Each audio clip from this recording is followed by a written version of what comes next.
Chapter 226. Little Rascal sat on a wooden crate in a daze, watching the white blade guard around her bustle about, treating, changing, discussing, and making final preparations before departing. Every single one of them was respectful to her. Even during the most hectic times, they did not forget to clear a place for her to rest and ensured her clean water and food. She was very sleepy. However, the fear and nervousness that constantly invaded her brain were like alarm bells, waking her up from the brink of sleep. It made her feel as if she was living in a half-awake state. But there's nothing wrong with that, is there? Little Rascal lowered her head and asked herself bitterly, "Isn't everything I've experienced from last night a nightmare?" Little Rascal sniffled and touched her small face, which had been wiped clean. She sat on the wooden crate in solitude, watching people come and go. Although the clothes on her body were warm, she felt that she had never felt so cold before. Lost and lonely. She had nothing to rely on. At this moment, "Oh, you're here." A low sigh was heard. Little Rascal turned her head and unexpectedly saw Thales walking towards her with a bitter expression on his face. The second Prince of Constellation did not stand on ceremony.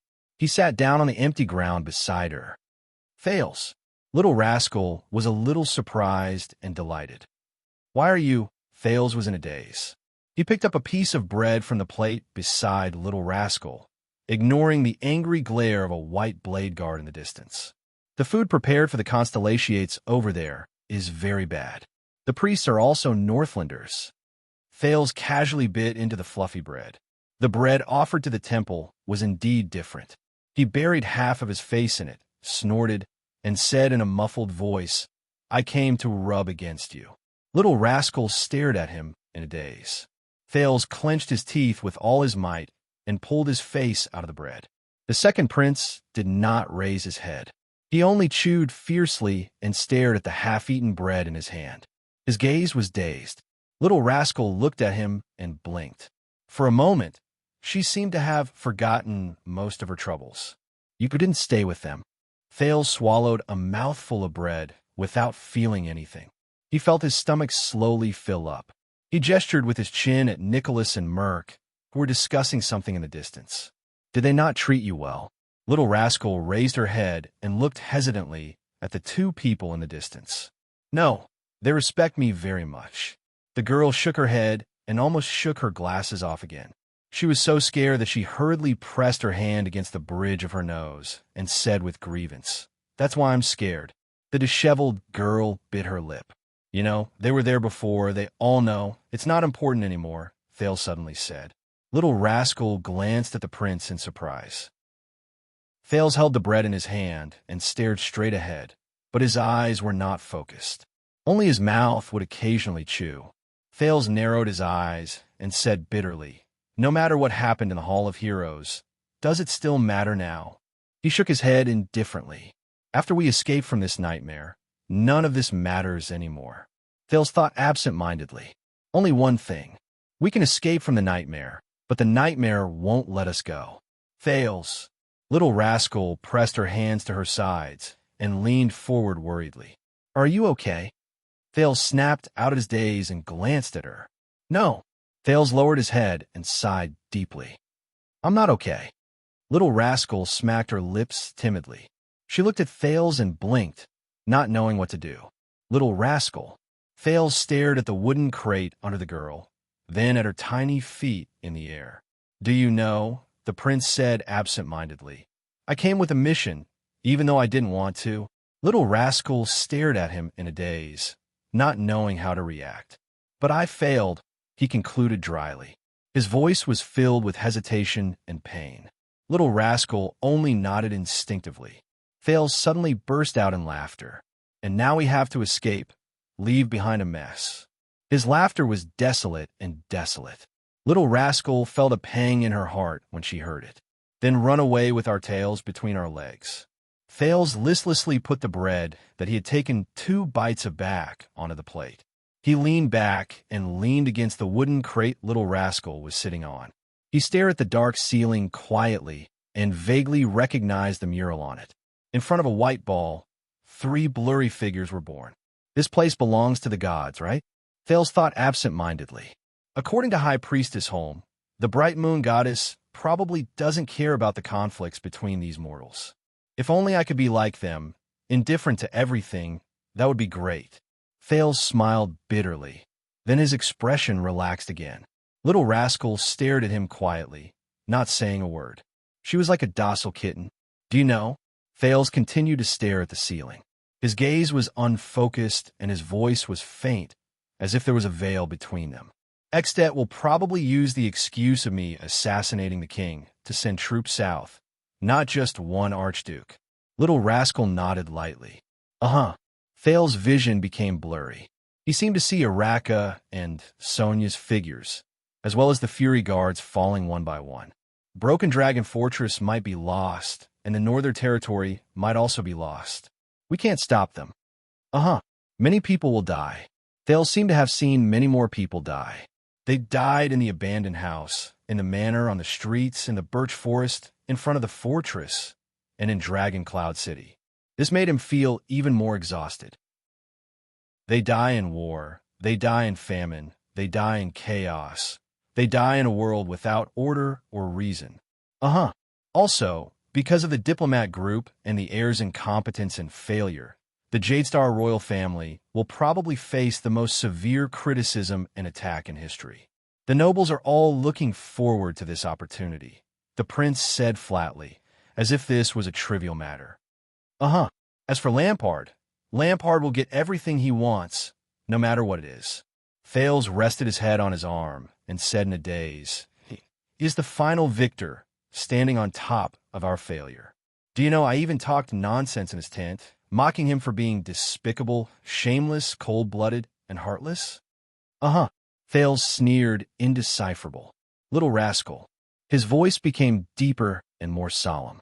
I failed, and I can't do anything about it. Uh-huh. I always thought I could do it. Thales laughed bitterly, remembering Gilbert's earnest teachings in Mindy's Hall. Although I'm not very smart, I'm not too stupid either. I also had Poitret and the others help. Uh-huh. Thales suddenly felt a pang in his heart. But I can't do it, the prince said bitterly, as if his tongue weighed 1,000 pounds. It's too difficult. Little Rascal jumped down from the wooden crate, leaned against him, and sat down. She nodded slightly. Uh-huh. Thales shut his eyes hard and exhaled a long breath. His heart surged with endless gloom and resentment. It's not just Lampard. It's not just King Nuven, the self-righteous kingdom's secret intelligence department, always wanting to control everything in their hands, the so-called arbitrary father, who never cares about other people's wishes and feelings. They always catch me off guard.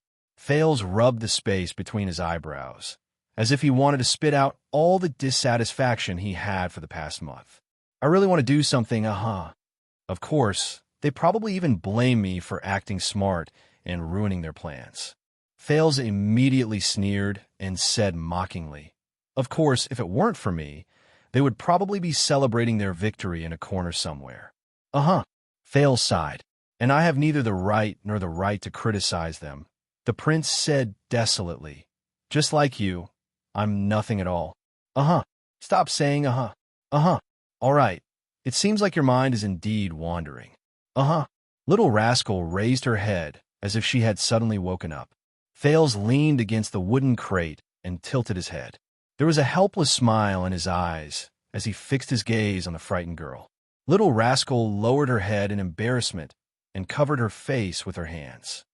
Thales exhaled through his nose and smiled faintly. Forget it. He shook his head helplessly. All right. Thank you for your thoughtful comfort, and thank you for patiently listening to me pour out my grievances. But at this moment, Thales suddenly felt a weight on his shoulder.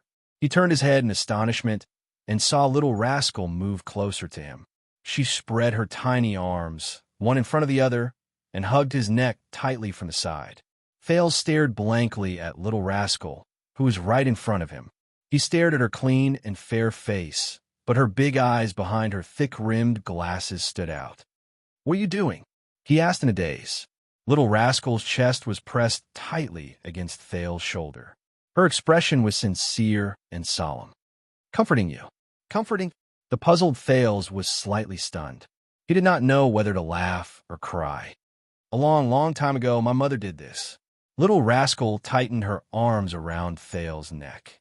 Her expression was especially stubborn and serious. When I was sick or hungry, my mother would hug me. I didn't want her to, so she hugged me from the side from night till dawn. Thales narrowed his eyes as he was hugged by her. You remember your mother? Little Rascal pressed her chin against Thales' shoulder. Yes, but I don't remember it clearly. Thales looked at her serious expression and asked subconsciously, what happened after that?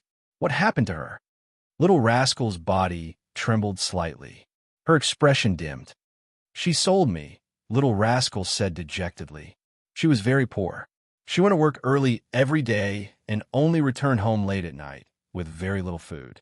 She could not sell me, or else, the little girl said quietly. There was a rare stubbornness on her face. Or else, she wouldn't be able to live. Thales sighed. From afar, Nicholas saw the scene. The two children snuggled up to each other tightly. The Star Killer frowned and strode forward, but a hand clamped down on his shoulder. They're just children. With a cold expression, Mert pressed down on Nicholas' shoulder and shook his head slightly. Nicholas cast a profound glance at his former colleague and did not say anything else. So, this is your way of comforting me? Thales chuckled softly. I have a suggestion. When you grow up, you better get rid of this habit. You can't just comfort people like this. Little Rascal nodded and said innocently, Oh, all right, let me go. Thales patted Little Rascal's hand and said with a smile, before Nicholas rushes over with a knife. Only then did Little Rascal let go of the little prince. That don't worry about losing. She seemed to be unconvinced by the effect of her comforting words. She continued to mutter, a moment of victory or defeat is but a fleeting moment. 100 years of chess is the foundation of all ages. Thales raised his eyebrows and mulled over this sentence. Who said this? Little Rascal's eyes lit up. She seemed to be extremely excited because she found a topic that interested Thales. Your king. Thales furrowed his brows. Ours? Yes. The virtuous king from more than 100 years ago. Mindy's Jadestar III. Little Rascal nodded. She seemed to have entered the reading mode where her eyes shone brightly. He ascended the throne after the Red King's nightmarish and bloody rule ended. He governed the country with superb political skills and safely survived the Fourth Peninsular War.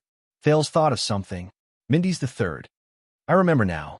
Mindy's III's reign was obviously later than Midir IV's. Thales seemed to have realized something. But in Constellation's currency, Mindy's portrait is engraved on the silver coins. It's even more valuable than Midir's copper coins. Wait a minute. The virtuous king? This title. Both King Newvin and Chapman Lampard mention him at the same time. Their words were laced with emotion. On the way to the Northland, Portray had also mentioned that Mindy's III was the one who led the alliance between the sea and the Clear Night continent, thus changing the form of the Continental War in one fell swoop. The 100-year-old chess game is the foundation of all ages? Thales mumbled. Thales turned his head abruptly. Tell me about Mindy's III. The young prince's serious expression seemed to have frightened Little Rascal. What exactly did he do? Only then can one be called a virtuous king. After Archduke Shalon, the number of books in the library increased by a lot, but Little Rascal said timidly, although Constellation calls him the virtuous king, but among the famous 3 kings of Constellation, the Northlanders admire the Oathkeeper the fourth the most, who came to the north alone to provide reinforcements. The second most admired was the King of Renaissance, who opened up new territories. They, on the other hand, did not think much of the virtuous king, who did not have many achievements in battle. In fact, the Northlanders' brief political affairs of years 500 to 600 of the calendar of eradication even said that he was a weak king who compromised with the commoners. Thales' heart trembled slightly. Weak king? He came back to his senses, and his gaze sharpened. Chapter 227. Raphael spread out a map and carefully studied the route on it. The insides of his right arm were still aching. As the Black Prophet had said, he had used that power too often. That insatiable, bloodthirsty monster. Raphael frowned slightly, but he immediately cast the matter aside. He had too many things to worry about. For example, the mess in Northland. Another example was the little boy behind him. Raphael sighed and rolled up the map from Dragon Cloud City to the city of faraway prayers. Then, he looked at the second prince standing beside him. But the moment he turned around, he acutely noticed that Thales's expression was not quite right. Thales frowned and stared at Raphael with a complicated gaze. "You should rest. Our journey will not be peaceful." Raphael felt a little uncomfortable under his stare. He could not help but say, "You'd better be energetic," but Thales only stared at him. His gaze slowly shifted to Raphael's hands. Just as the young man from the Secret Intelligence Department started to get impatient, the second prince spoke softly. "The person who crippled your hands was the Duke of the Northern Territory, Valorant. I guess." Raphael's breath froze for a moment. His face twitched a little, but it immediately turned into a relaxed smile. "Just a wild guess, isn't?" Thales interrupted him. "I recognize the letters on the brand on your hands." Thales said quietly, "That's the letter of the ancient empire engraved, the Arun family that represents the white falcon." Raphael's words were stuck in his mouth. His face stiffened. A few seconds later, the man from the Secret Intelligence Department exhaled softly and remained silent. After a long while, Raphael shifted his gaze. "Looks like the cunning fox taught you well," he said flatly, as if he did not care. "Although it's only been a short month." Thales, who received a tacit answer, took a deep breath and recalled what little rascal had just told him. "I once heard from Val Arun that his cooperation with Lampard and seizing the throne was just the first step." Thales stared straight into Raphael's eyes with a sharp gaze. "More importantly, we must forge a northern region without the flames of war." The second prince said softly, "For example, his daughter will be married to Lampard's son, and the two kings who have been enemies for 1,000 years will take the first step towards reconciliation. Constellation and the dragon will slowly merge into one, and the Northern Territory will enjoy eternal peace." Raphael did not move. He just listened to the prince in silence. Thales stared at his expression and suddenly revealed a complicated smile. I'm guessing that when he found out that his daughter already had a lover of low status, he must have been very distressed. Thales sighed. His gaze never left Raphael's face as he said softly, "And it was a barren bone man." Raphael, who had always been expressionless, finally frowned when he heard this. "So, Duke Arund crippled your sword-wielding hands as a punishment and a warning." Thales stared at Raphael's hands and shook his head slowly. "He took away the most important thing in you and destroyed a swordsman's pride and reliance, right?" Raphael lowered his head. At that moment, his hands seemed to be burning in pain. It was the unforgettable burning pain that came from the depths of his bone marrow the moment the hot, soldering iron penetrated deep into his muscles, bones, and flesh. It seemed like it happened yesterday. Not just that, in the days after that, in the endless dark abyss, in the boundless bloody hell. Raphael's gaze froze in midair. Took away the most important thing? From a promising seed of the Tower of Eradication to a cripple, or crawl out of the most terrible torture? No. Raphael's unfocused gaze refocused. "You should put your intelligence to good use," the young man from the kingdom's Secret Intelligence Department said flatly, his expression returning to normal. But Thales still did not let it go. "Why did he spare your life?" "He had no reason to spare you." "Isn't it good for a Raphael who has disappeared forever?" Raphael closed his eyes. "A long time ago, I saved his daughter's life, and he was very grateful to me." The man from the kingdom's Secret Intelligence Department replied slowly. "But Val is a stubborn and unyielding man. Not taking my life was already the greatest mercy he could muster." Thales exhaled. "That explains it," he murmured. Raphael's gaze shifted. "What?" The second prince slowly leaned against the wall. His expression was dejected and lonely. "His Majesty knew a long time ago, didn't he?" Thales said with a sigh. His voice was so soft that it did not seem like it came from his mouth. Raphael frowned. "Knew what?" Thales let out a slow sigh and slowly spoke of what he had just figured out. Duke Arund, his conspiracy and his rebellion, his attempt to usurp the throne, and even the plans of the New Star nobles. Thales said absent-mindedly, "King Kessel. I mean, father, he knew a long time ago, didn't he?" Raphael frowned and looked at Thales solemnly. "This boy, do not speculate about your king, even if you are a prince," the young man from the kingdom's secret intelligence department warned. "This is a warning from the kingdom's secret intelligence department." Thales snorted softly, as if he did not care at all. The prince took a step forward. His expression was complicated as he looked at Raphael.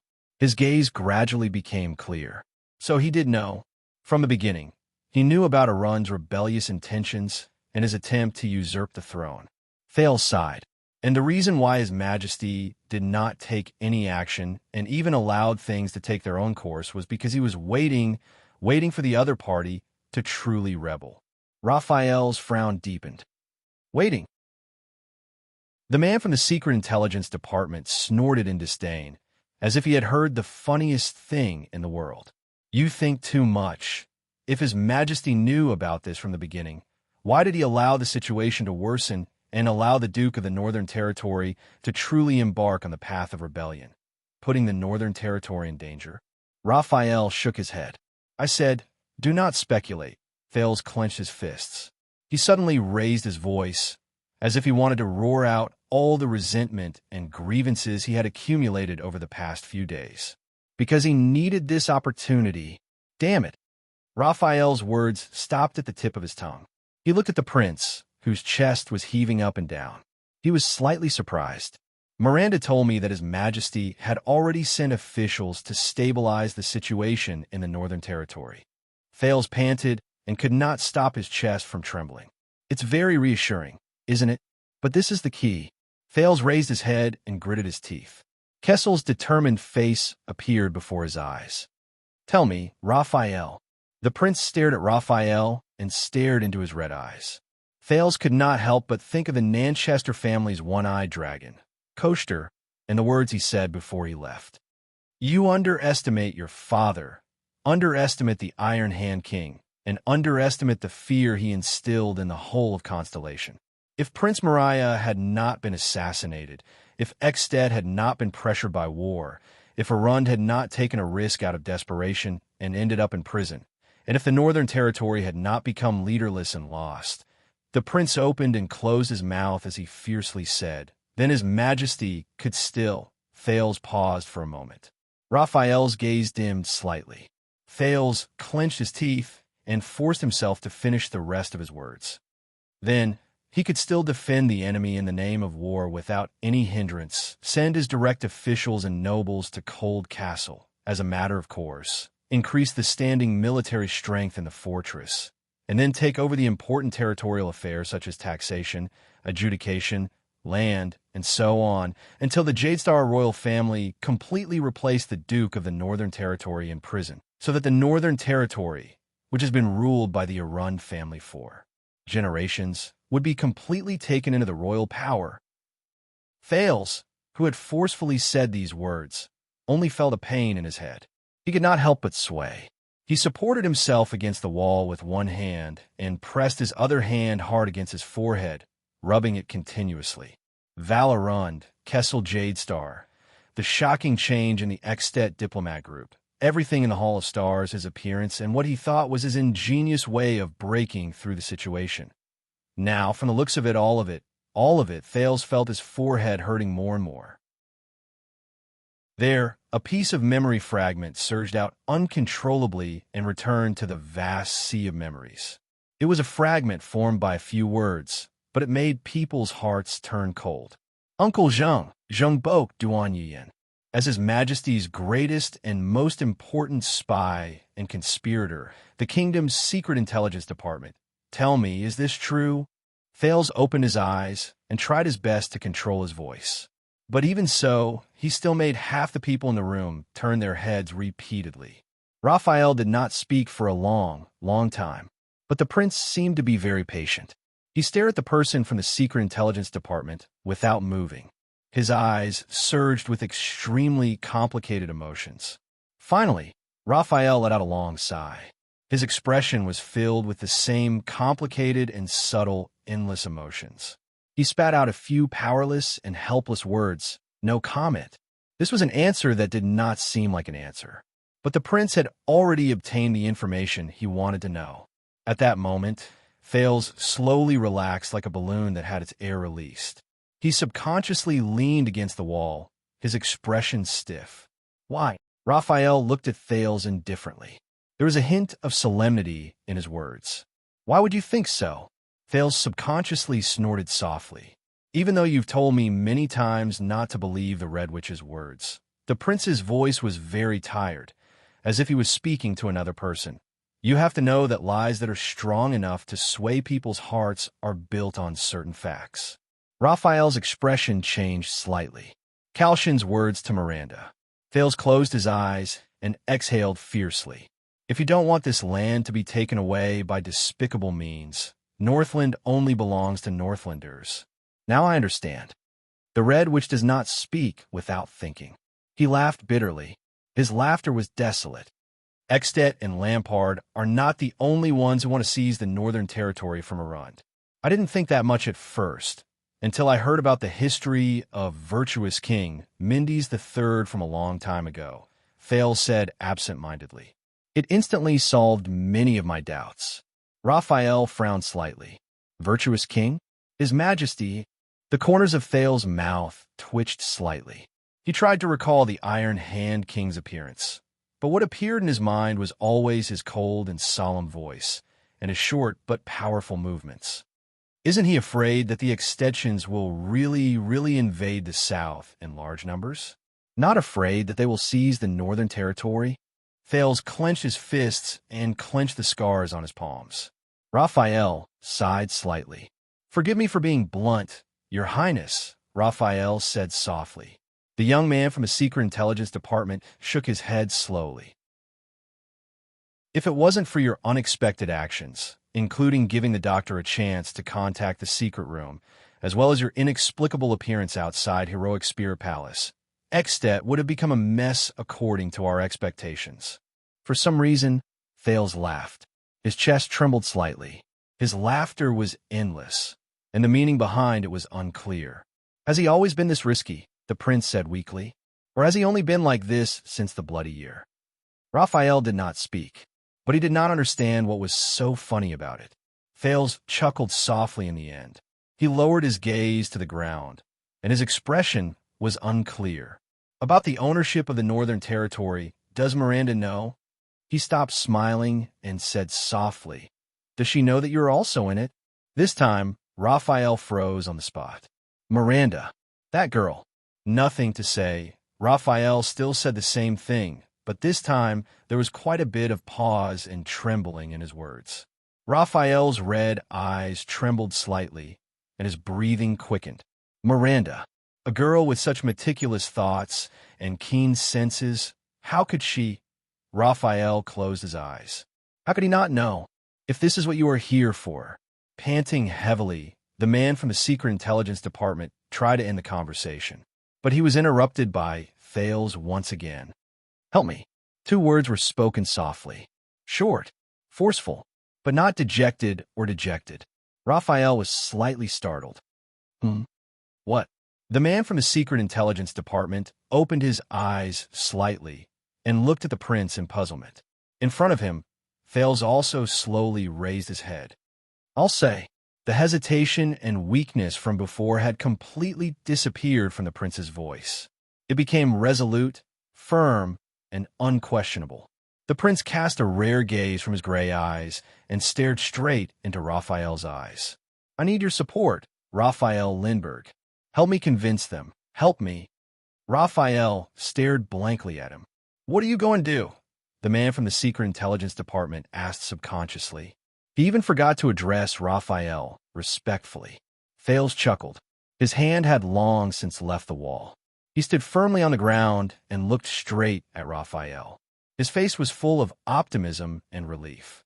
Raphael suddenly realized, to his surprise, that Thales was different now. His eyes were filled with an unprecedented vigor. It was as if they were burning with a raging flame. It would never be extinguished. Whether it's you or me, whether it's the Secret Intelligence Department or the kingdom, Thales said slowly. His face was as cold as ice, and his tone was like steel, filled with a rare determination. Whether it's an accident, a failure, my mistake, or your negligence, but after we've worked so hard for so long, put in so much effort, and experienced so much, you're willing to lose all your chips in Lampard's hands. Push the kingdom into the abyss of war. You're willing to accept this tragic situation and tacitly accept this terrible ending? Things have already come to this, Raphael frowned. Looking at the prince like this, he only felt lost. What else do you want to do? What else can I do? Thales flashed a mysterious smile at him. At that moment, Raphael felt like it was the first time he got to know the Prince of Constellation, who had returned from an accident and brought about countless accidents. He was not the helpless little boy who was pushed along by the waves in Mindy's Hall. He was also not the desperate prince who gritted his teeth and fought hard in the Hall of Stars. He was also not a marionette who struggled in the Game of Thrones. He was Prince Thales, the one and only Thales Jadestar. What do you want to do? The Prince of Constellation asked faintly, as if what he was facing was just a small problem. Of course, it's Chapman Lampard's figure suddenly appeared in front of Thales, along with his determined and patient face. The prince's eyes lit up. Chapter 228. Just as Thales and the others fled the gatehouse, a tense confrontation that was rarely seen since the founding of Ekstedt took place in front of the Hall of Heroes in Heroic Spirit Palace. Under the flickering flames, the guards of the 4 archdukes and the attendants of a few special nobles, the other nobles were not allowed to bring their attendants into the banquet, stood together with the White Blade Guards and the Palace Guards. With the tacit understanding unique to Northlanders, they formed a battle formation. Bows were nocked, swords were unsheathed, and they stood in front of the Hall of Heroes with unpleasant expressions, protecting the nobles in the oval stone hall. Opposite them were unfamiliar soldiers with unknown identities, who had the advantage in numbers. They guarded the corners and corridors. They were all dressed in the uniform and equipment of the patrol team. They were so densely packed that they almost filled every doorway outside the hall. These soldiers stepped on the tiles that had a long history. Many of them could not help but size up the decorations around them with strange and reverent gazes. It seemed that it was their first time here, and they were not used to this palace, which was of great significance to Northland. What was even stranger was that the leader of this group of uninvited guests was a short-haired swordswoman. Her gaze was indifferent and fearless, and the fingers of her right hand kept flicking on the hilt of her sword. Under the illumination of the brazier, Archduke Rockney of the city of Faraway Prayers walked out of the Dark Hall of Heroes with a cold and sullen expression. The guards and attendants on both sides made way for him, but they never let down their guard.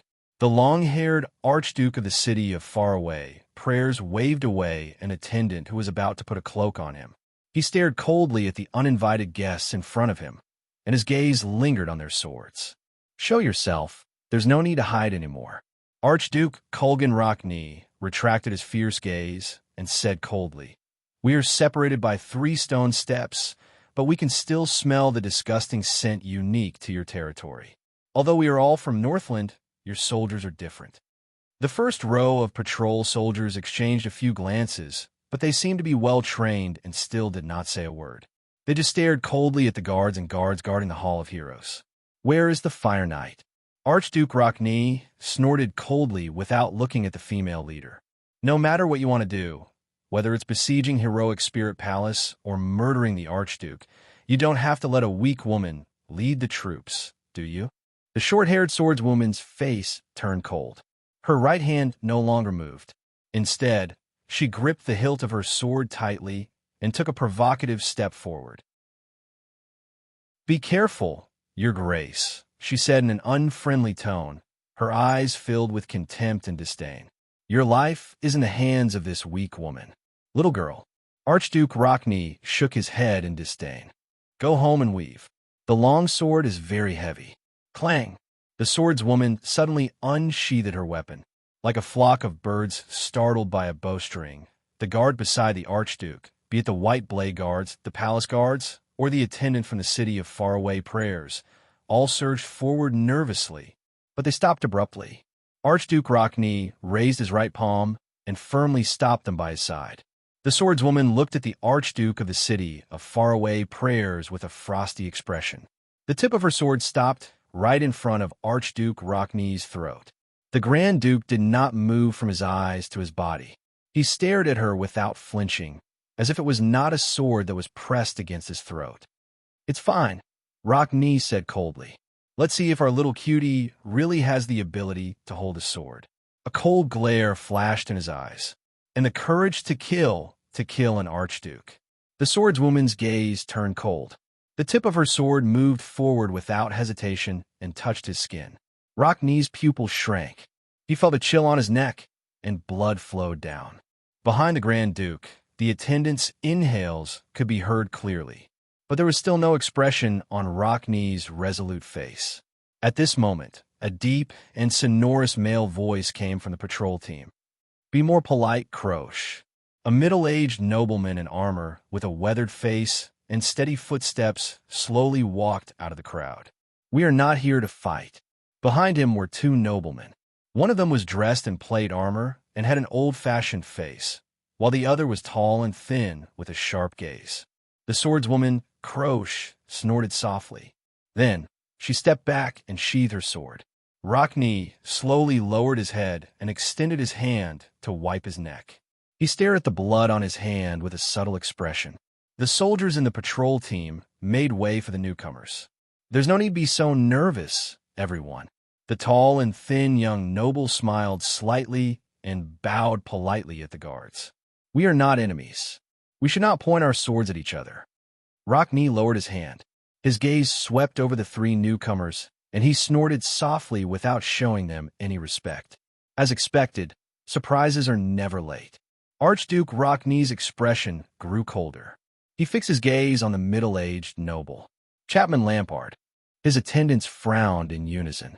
Archduke Lampard nodded imperceptibly. The two archdukes' gazes met in the air. One was as cold as ice, while the other was calm. In the next second, Rockney's gaze shifted back to the swordswoman. "Hey, Croche, is it?" Archduke Rockney's tone changed. He raised his eyebrows in interest, and a different expression appeared in his eyes. "Your sword is very steady." He stared at Croche's long sword, felt the pain on his neck, and nodded in approval. "You have guts." But Croche only stared at him coldly and did not speak. Archduke Rockney's gaze flickered. "My wife passed away a year ago. The Rockney family and the city of faraway prayers both lack an archduchess." Archduke Rockney's gaze was unrestrained as he sized up Croche from head to toe. He then said sternly, "Are you interested?" Lampard watched their interaction and frowned slightly. Croche also narrowed her eyes. "Go find an obedient female worker who only knows how to weave, Your Grace." She sheathed her long sword. Her words were cold and fierce. "So that on our wedding night, I won't." Croche openly glanced at the Archduke's crotch. "Cut off your two balls." Archduke Rockney laughed boldly, but his gaze on Croche became more and more subtle. Beside him, Archduke Lampard said flatly, "I'm afraid it's not appropriate to openly poach my subordinates, right?" Archduke Rockney turned to Lampard. The smile on his resolute face was now devoid of warmth. "You won't get hurt even if you ask." Lampard raised his eyebrows. The tall noble next to him, Viscount Kentvita, whispered a few words in the Archduke's ear. Archduke Rockney pulled his long hair to the back of his neck and said coldly, "Why? If I don't take this stab, will you never appear again?" "Of course not." Lampard's expression did not change. "I just want to wait for everyone to arrive." At this moment, another voice cut into the conversation. "Don't worry." A smooth and experienced voice cleverly appeared in the gap between the two men's conversation. "We're all waiting for your arrival." A man with a bowl cut walked out from behind Archduke Rockney.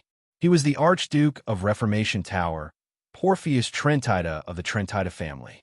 He had a playful smile on his face, but his eyes were filled with wariness and coldness. "When was the last time we met, Chapman?" Trentida said with a grin. 12 years ago." Lampard stared at his neighbor of Reformation Tower, who was also in the south of Ekstedt and adjacent to Black Sand region. There was wariness and contemplation in his eyes. 5 years ago, he said flatly, when Constellation was at war with the Orcs, the 3 southern archdukes held an emergency meeting. Oh, is that so? Trentida patted his bowl-cut head and said in sudden realization, that's right. You wouldn't appear without benefits. That's you. He snickered. The Archduke of Black Sand region, the one who ignored the king's invitation, but only brought 1,000 men to force their way in a heroic spirit palace when the king disappeared and Dragoncloud City was in chaos. Archduke Trinida's protruding chin moved slightly. He stared at the soldiers beside Lampard and asked meaningfully, "This is why I'm here to look for all of you." Archduke Lampard said slowly, "We are facing an unusual situation that concerns everyone's vital interests." Archduke Rockney tilted his head and sneered disdainfully. An unusual situation? Another deep voice entered the conversation between the 3 men. What do you mean? The boorish Rabian Alceus, who was dressed in classic attire, also appeared at the entrance of the Hall of Heroes. The Archduke of Prestige Orchid's full beard was extremely eye-catching and memorable. At this moment, he stared coldly at Lampard. His eyes were filled with suspicion and wariness. Lampard's gaze swept across the 3 archdukes. "The king passed away last night," Chapman Lampard said flatly, as though he was talking about a trivial matter. "We need to talk about Ekstedt's future." The moment he said that, there was quite a commotion on both Black Sand regions and Heroic Spirit Palace's side. Viscount Kentvita and Croche suppressed their subordinates in dissatisfaction. However, Lampard's eyebrows were furrowed tightly, because he clearly saw that the 3 archdukes before him were still as calm and composed as ever. It was as though they already knew everything. Looks like it's going to be more difficult than I thought. Lampard thought to himself. But so what? It's just another hurdle I have to cross. But the other Nuven. Oh, finally, an aged voice rang out from behind the 3 archdukes. It was the most senior archduke of Defense City, the bald Rogers Letko. He coughed as he slowly walked out. "That's unfortunate." The old archduke sighed and said, "I think, regarding the king's death, you, Chapman, who suddenly appeared here, have some important news to tell us." "As you said, Rogers," the Archduke of Black Sand region said solemnly, "I'm here to tell you something." Archduke Letko laughed. Staring at the floor tiles of Heroic Spirit Palace, he said thoughtfully, "Then why don't we talk about it in the Hall of Heroes?" He raised his eyebrows slightly, turned sideways, and revealed the flickering light from the brazier. "It's just the 5 of us. That's enough. We don't need so many pawns." The moment he said that, the 3 archdukes from Heroic Spirit Palace looked at Lampard in unison. Their gazes were different, but all of them were filled with deep suspicion and wariness. "This is Ekstedt." Lampard sighed softly in his heart, then snorted softly. "My Ekstedt." His gaze gradually focused. Under the gazes of the 4 archdukes of Ekstedt, who held high positions of power and were on equal footing with him, Chapman Lampard calmly extended his hand and stopped Count Levon and Viscount Kentvita behind him, who were about to speak. Of course. His gaze became solemn. He swept his gaze over his 4 colleagues, as well as the white blade guards and palace guards who were standing in a semicircle formation and firmly guarding the entrance of the Hall of Heroes. He nodded and said, "These words and this matter can only be spread among the 5 of us." Croche cast Lampard a questioning look, but Archduke Lampard only extended his palm and made a downward gesture. In the next second, Chapman Lampard strode forward without hesitation. Under countless gazes, he left the encirclement of the Black Sand region soldiers alone. He walked past the countless shining blades and walked towards the stone door of the Hall of Heroes. He walked into the impenetrable formation of the Heroic Spirit Palace soldiers, leaving them staring at each other in dismay. He walked past Rockney, who was at the forefront, and received a surprised and admiring gaze from the latter. He walked past Archduke Alceus. The bearded Archduke furrowed his brows, his thoughts unclear. He walked past Trentida and Letko. The 2 of them exchanged glances, revealing worry and apprehension. He walked past Trentida and let go. The iron fist pattern that represented the Lampard family could be vaguely seen on the Archduke of Black Sand Region's cloak. The four archdukes only snapped out of their daze when he walked completely into the darkness of the Hall of Heroes. They exchanged glances. Kent Vita and Count Levon glared at them fiercely. Croce even tapped the hilt of her sword in her hand. Her threat was self-evident. "What do you say?" Trinida's eyes darted around. Alcius and Lecco furrowed their brows and did not speak. "No." Rockney looked at the dark hall and said coldly, "Let's see what he has to say." Chapman Lampard stood quietly in the Hall of Heroes. He stood beside the long, brownish-black table. The braziers on the 6 metal racks illuminated his face, causing it to flicker between light and darkness. His imposing manner was unstable. He knew that the young Archduke Concré Poffert's neck was broken by King Neuven just 2 steps away from him last night. However, at this moment, Lampard only stared ahead quietly at the seat of honor at the innermost part of the long table. He remembered that his father and mother had brought him and Harold here countless times during the first half of his life to bow before the seat of honor. Neuven Walton VII sat there at the seat of honor, giving orders to the extension citizens, from the archdukes to the officials, from the nobles to the commoners. The common-elected king sat there and controlled the entire Northland. No, more than half of Northland. After all, Constellation's northern territory was not yet in Eksted's hands. His gaze swept around the stone hall and paused briefly on the Cloud Dragon spear flag that could be seen everywhere. On the innermost shelf, the Soul Slayer pike should have been placed there, but it was now empty. Just like the Walton family, who was once like the sun in the sky, and the Cloud Dragon spear that intimidated Northland. Cloud Dragon spear. At that moment, Lampard actually wanted to laugh. "All right." Archduke Alcius' voice came from behind him in a rude manner. "We will not invite you to sit down. Speak," the bearded man said coldly. Lampard closed his eyes and took a deep breath. Then, he slowly opened his eyes. Constellation. Chapman Lampard slowly turned around and faced the 4 archdukes. His gaze was sharp. That Prince of Constellation and their secret intelligence department plotted a conspiracy against Eksted. Archduke Rockney frowned slightly. "They even used the calamities," Lampard said flatly. "Unfortunately, King Neuven died in the conspiracy." Lecco and Trentida looked at each other, their gazes seemingly meaningful. Lampard took a step forward and clenched his fists. "The kingdom of the Great Dragon is facing an unprecedented crisis," the Archduke of Black Sand Region said coldly. There was an unquestionable tone in his voice. "It is time for us to unite." Lampard's voice faded away. The 4 archdukes looked at each other. No one made a sound. No one moved. No one reacted. After a few seconds, the 4 archdukes chuckled at the same time. The chuckles turned into laughter.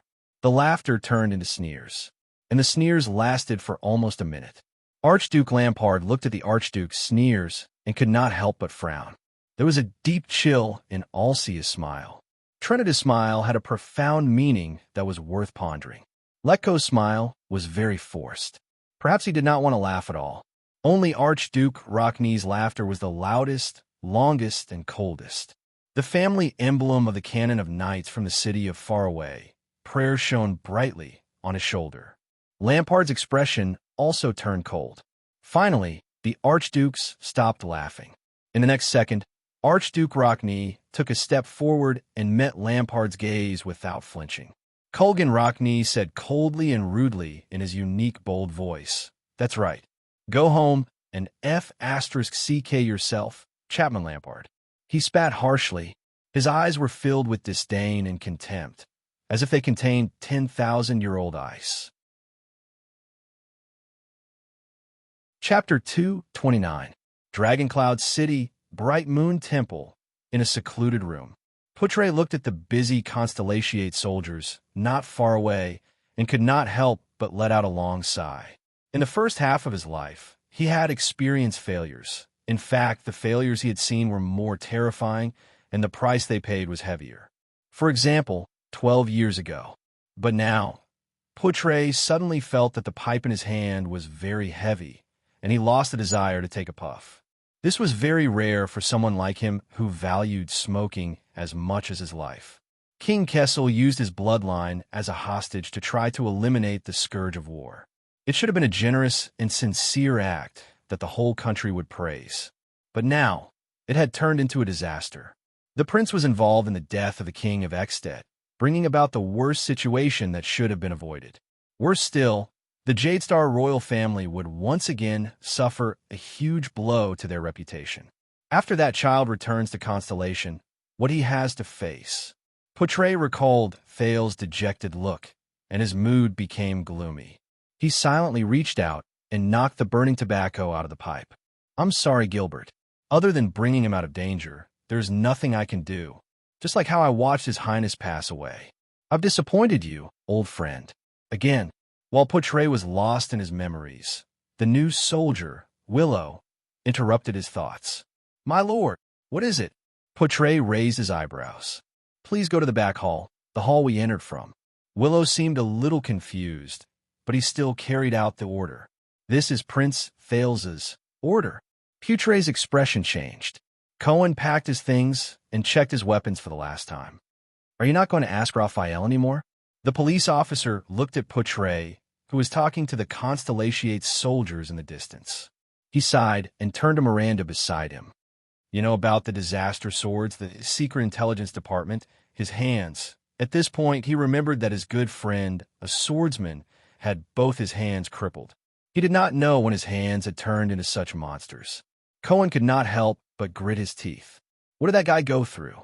Miranda, who was leaning against the wooden crate, slowly opened her eyes. Her gaze was calm, and her expression was natural.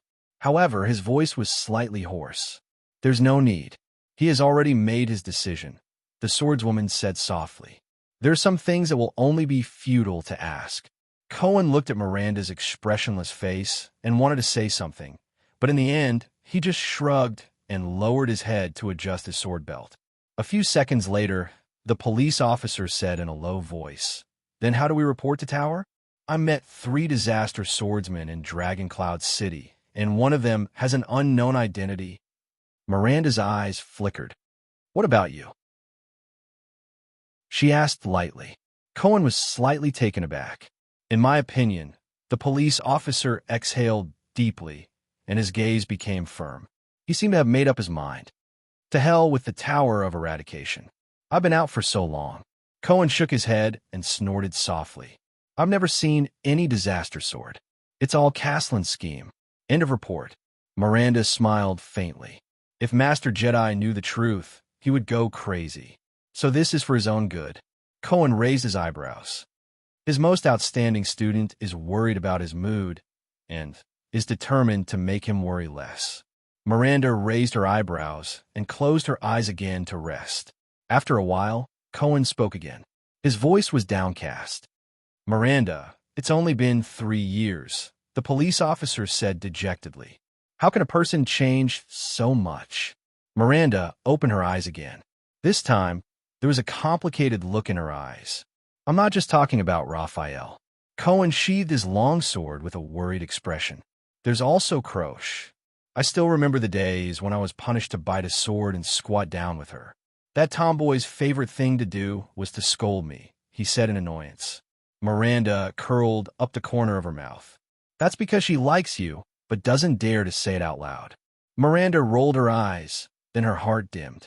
"It's not just you, Cohen. It's not just you. I used to study with her, sleep in the same room, practice swordsmanship with her under the rain and wind, and read books under the lamp at night. The girl who used to be cheerful and stubborn. Croche. Maybe they haven't changed." Miranda furrowed her brows slightly. Her voice was ethereal and seemed to carry a profound meaning. "It's just that we unwittingly discovered another side of them." Cohen snorted softly. "What kind of other side," he said helplessly, "would lead to betrayal and lies?" Miranda crossed her arms and hugged her sword again. "I don't know," she said absent-mindedly, "but it shouldn't be something easy." She remembered the brand on Raphael's hand. "Croche, what did you go through?" Cohen let out a long sigh. He leaned back and imitated Miranda, leaning against the wooden crate. "So is this the end?" Cohen asked, intentionally or otherwise. Miranda's expression changed slightly. She snapped out her daze. "What's the end?" Cohen paused for a second. His brows twitched as if he was thinking. "Dragon Cloud City," he said quietly. "We were tricked into coming here. We became someone else's pawn, the scapegoat for a conspiracy, the mastermind of the king's assassination. We became the cause of the war." Miranda fell silent. She knew Cohen's character. She knew what he was going to say. "But, so we're making up for it." Miranda's gaze became solemn as she said with certainty, "Leave this place as soon as possible. Escape from the enemy's control. Refuse to be used by them." Lady Arun spoke faster and stressed her words. "Pretend that we've never been to Extet or Dragon Cloud City." It was as if there was no room for doubt. Cohen did not answer immediately. He was silent for a few seconds, his gaze focused on the dark sky. "But, Miranda," Cohen finally said softly. He seemed to be hesitant and uneasy. "The truth is, we've been here." Miranda said nothing. Cohen slapped the wooden crate and nimbly sat up. He rested his hands on his knees. His expression was stern and unpleasant. "Not only have we been here, but we've also participated in so many things and witnessed so much." He sighed slowly. "The Secret Intelligence Department, calamities, dragons, princes, assassinations, conspiracies. People came, people left, people died, people were injured, and in the end, they left behind a mess," Cohen said absent-mindedly, "waiting for others to clean up and bear the consequences. And you know what we left behind? You heard what Uncle Poutre said." Cohen's gaze shifted to the vice diplomat in the distance. He watched as he spoke to the soldier with the dual pistols. "Even if we escape safely, the Northern Territory will still face," he also said. Miranda frowned. "That there is nothing we can do." Cohen's expression darkened. He looked like he was struggling. "Is it powerless?" Cohen snorted softly and clenched his fists subconsciously. "Or is it that we can't do anything?" Miranda did not answer. "That's your Northern Territory, Miranda. It's the territory your family has protected for generations." The police officer took a deep breath and gritted his teeth. "You've also witnessed the devastation of that land when it was ravaged by the flames of war, haven't you? Back then, you and Raphael were there." Asterisk thud. Asterisk Miranda's scabbard fiercely stabbed into a wooden crate that was used to store miscellaneous items. "Enough." The swordswoman's gaze became sharp and terrifying. Her tone was frosty. "That's enough." But Cohen smiled. "You know, the young disaster swordsman we met earlier was about your age." The police officer lowered his head and raised his unique silver saber. "He asked me for the name of this sword." Miranda's gaze froze. "Bearer." She looked at her classmate's saber and remembered the fights she had with it over the past few years. She said flatly, "The Caribbean family's treasured sword." Cohen nodded.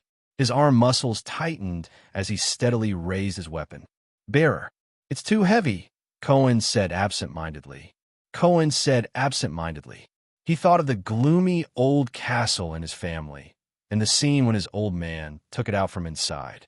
"The day before we went to the Tower of Eradication, my father gave it to me. I couldn't even lift it with both hands. I could only tie a rope around it and drag it along." Cohen nodded. His gaze slowly focused as he recalled the past. "But the old man said, there are some things we have to bear." His gaze became clearer and firmer. "There are some things we can't stop here." At this moment, a voice that both of them were extremely familiar with rang out. You know, asking for trouble for the sake of pointless persistence. Raphael's relaxed and bright voice rang out behind them. Nothing good usually comes out of it. Miranda turned her head abruptly. Cohen turned around in surprise. "Everyone, go to the back hall," the young man from the kingdom's secret intelligence department said flatly. His red eyes flickered in the dim light.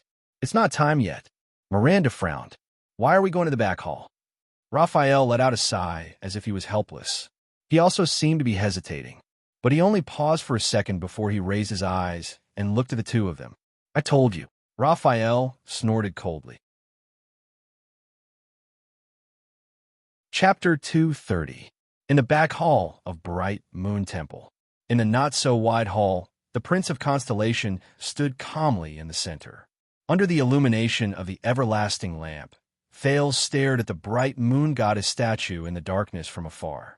He quietly observed the bright moon goddess in different expression. Behind him, Little Rascal propped up her glasses and looked around nervously. She said timidly, "If we just sneak out like this, Nicholas and the others will—" "Ah," Thales said flatly, "I know. They're probably on their way to find you." Little Rascal's face paled. "Then we—" Thales interrupted her softly. "Little Rascal." The Prince of Constellation stared at the bright moon goddess in a daze. "I want to do something, but I need your help." Little Rascal was slightly stunned. "What is it?" she asked curiously. Thales did not speak. He only clenched his fists lightly. "You've read a lot of books, but do you know what we went through last night?" Little Rascal's expression froze slightly. She lowered her head and recalled everything in Heroic Spirit Palace and Shield District. She subconsciously clenched her teeth. Alex's limp hand, the king's ring, the Calamity's presumptuous laughter, the civilians running around, wailing and dying in despair. A second later, Little Rascal blinked her bloodshot eyes and nodded silently. Thales turned his head and looked at Little Rascal. He flashed a gentle smile. "The soldier just now, Willowkin, do you know his story?" Little Rascal looked puzzled and shook her head. He was originally a civilian in the Northern Territory. Although he wasn't rich, he had a cute younger sister and healthy parents. Thales recalled the story in the snow and said absent-mindedly, "But in the winter 12 years ago, he suddenly learned to fish, learned to use a spear, learned to survive with difficulty, and learned to bear the loss of his family." Little Rascal was slightly stunned. "It's not just them." Thales sighed. That veteran by the name of Genid was probably a commoner when he was young, but it was 12 years ago that he became what he is today. Thales narrowed his eyes and recalled the veteran who struggled to follow him. He felt a little sentimental. To him, he is still living in the years of war. He can't wake up, and he doesn't want to wake up. That big sister called Miranda. 12 years ago, her family was wiped out, and she spent her childhood in the Tower of Eradication. Thales lifted his head and stared straight at Little Rascal, who was at a loss for words. "It's not just Constellation either." The second prince uttered a name flatly. "Ermerk." Little Rascal remembered something, and her face instantly turned pale. "Don't be afraid." Thales walked forward and held her small hand.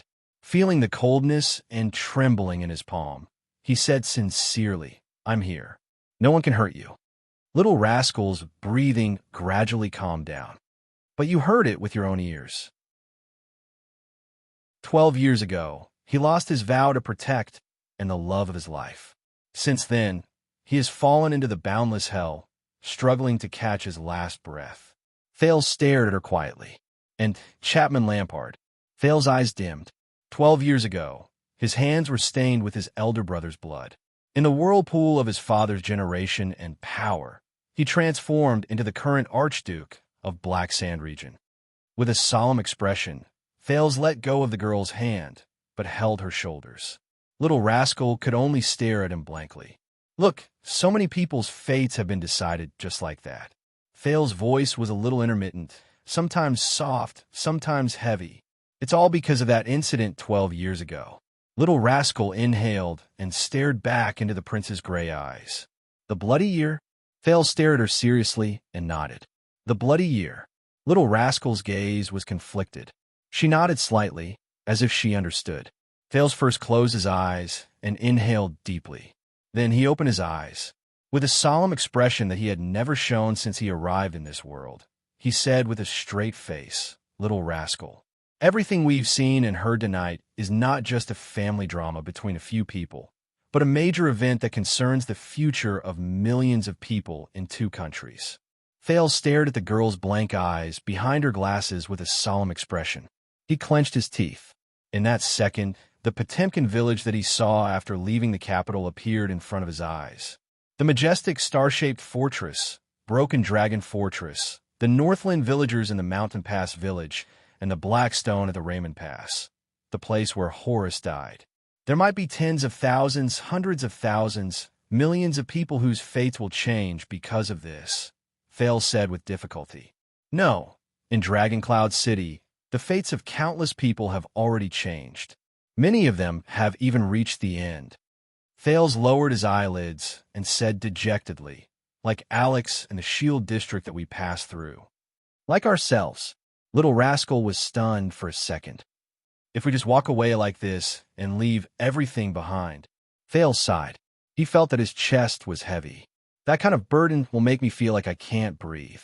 Little Rascal bit her lower lip, causing thousands of people to suffer and lose their homes. Thales tried his best to put on an ugly smile. That's too unbearable. His hands, which were clasped around Little Rascal's shoulders, trembled slightly. We can't go. We can't escape. Little Rascal sniffled lightly and interrupted him. Understand. The girl opened her mouth with difficulty. Her platinum hair was particularly eye-catching. You want me to, with a sorrowful expression, she did not continue. She seemed to be hesitating. Thales gulped and nodded. I want to make up for everything, avoid the worst consequences, and mend the wounds we left behind, whether it's our responsibility or not. Little Rascal seemed to have figured something out. Her face was pale. Understand. What you need is not Little Rascal. She trembled and stared at Thales in disbelief. What you need is Saroma Walton. You want me to become her, to become His Majesty's granddaughter. In that instant, Little Rascal's eyes turned red. Thales froze for a moment. For a moment, he could not continue. He lowered his head and remembered their conversation in the butcher's shop. Choose who you want to be. But now Thales gritted his teeth. He felt as if his tongue weighed 1,000 pounds. No. A second later, he raised his head abruptly and stared straight into Little Rascal's eyes. What I need is still Little Rascal, not Saroma. Little Rascal widened her eyes in shock. That Little Rascal who accompanied me through all the disasters, who never left me, Thales said seriously, enunciating each word. That silly little girl, the little girl who did not know how to hide when she was in danger. I need her to accompany me for one more time. Thales stared at her quietly, his gaze gentle. Although this request might be too much.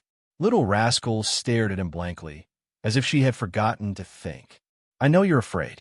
Thales' hand on Little Rascal's shoulder unknowingly clenched into a fist. I know you want to escape from all this.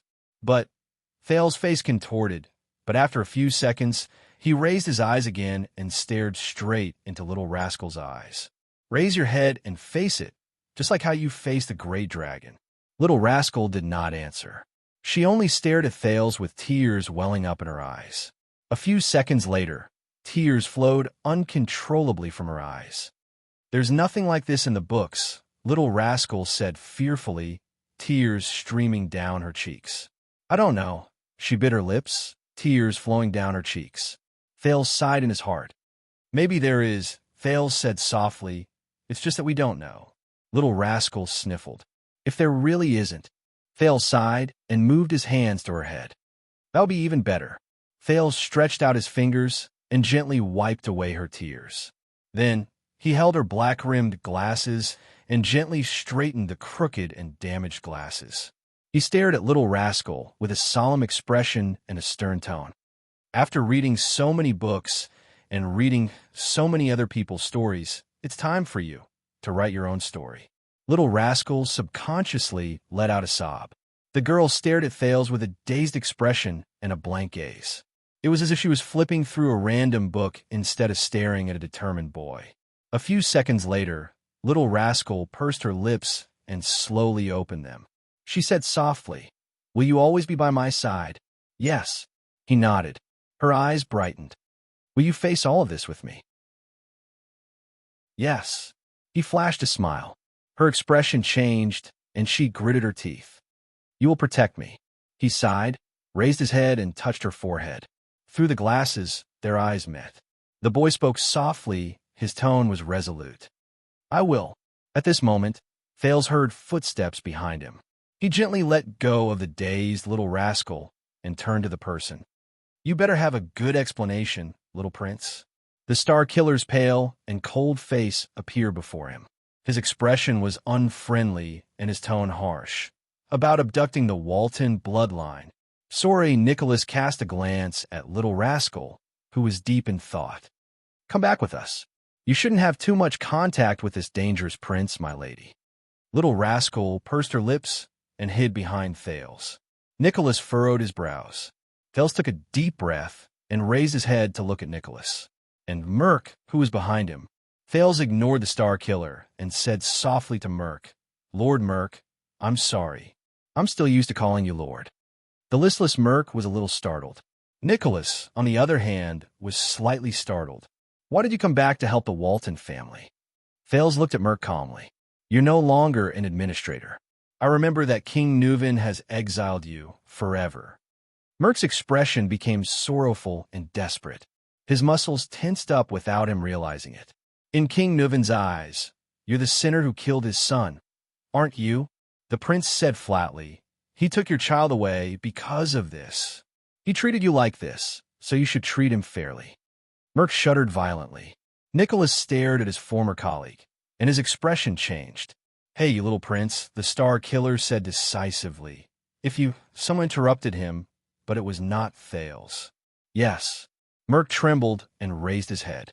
His eyes burned with a strange and complicated emotion. But that's his opinion, he said painfully. But I will always belong to the White Blade Guards. My duty is to be loyal to the king. The former administrator clenched his teeth. No matter how he treats me. Thales' eyes brightened. Merc's hands were trembling. He seemed to be remembering many things in the past. This has never changed. I fulfill my duty. That's all. Finally, the former administrator clenched his teeth and looked back at Thales with determination. Nicholas stared at his comrade in a daze. Thales smiled faintly. Not only that, the prince said softly, it's also because of Prince Soria, right? You've always felt guilty towards him.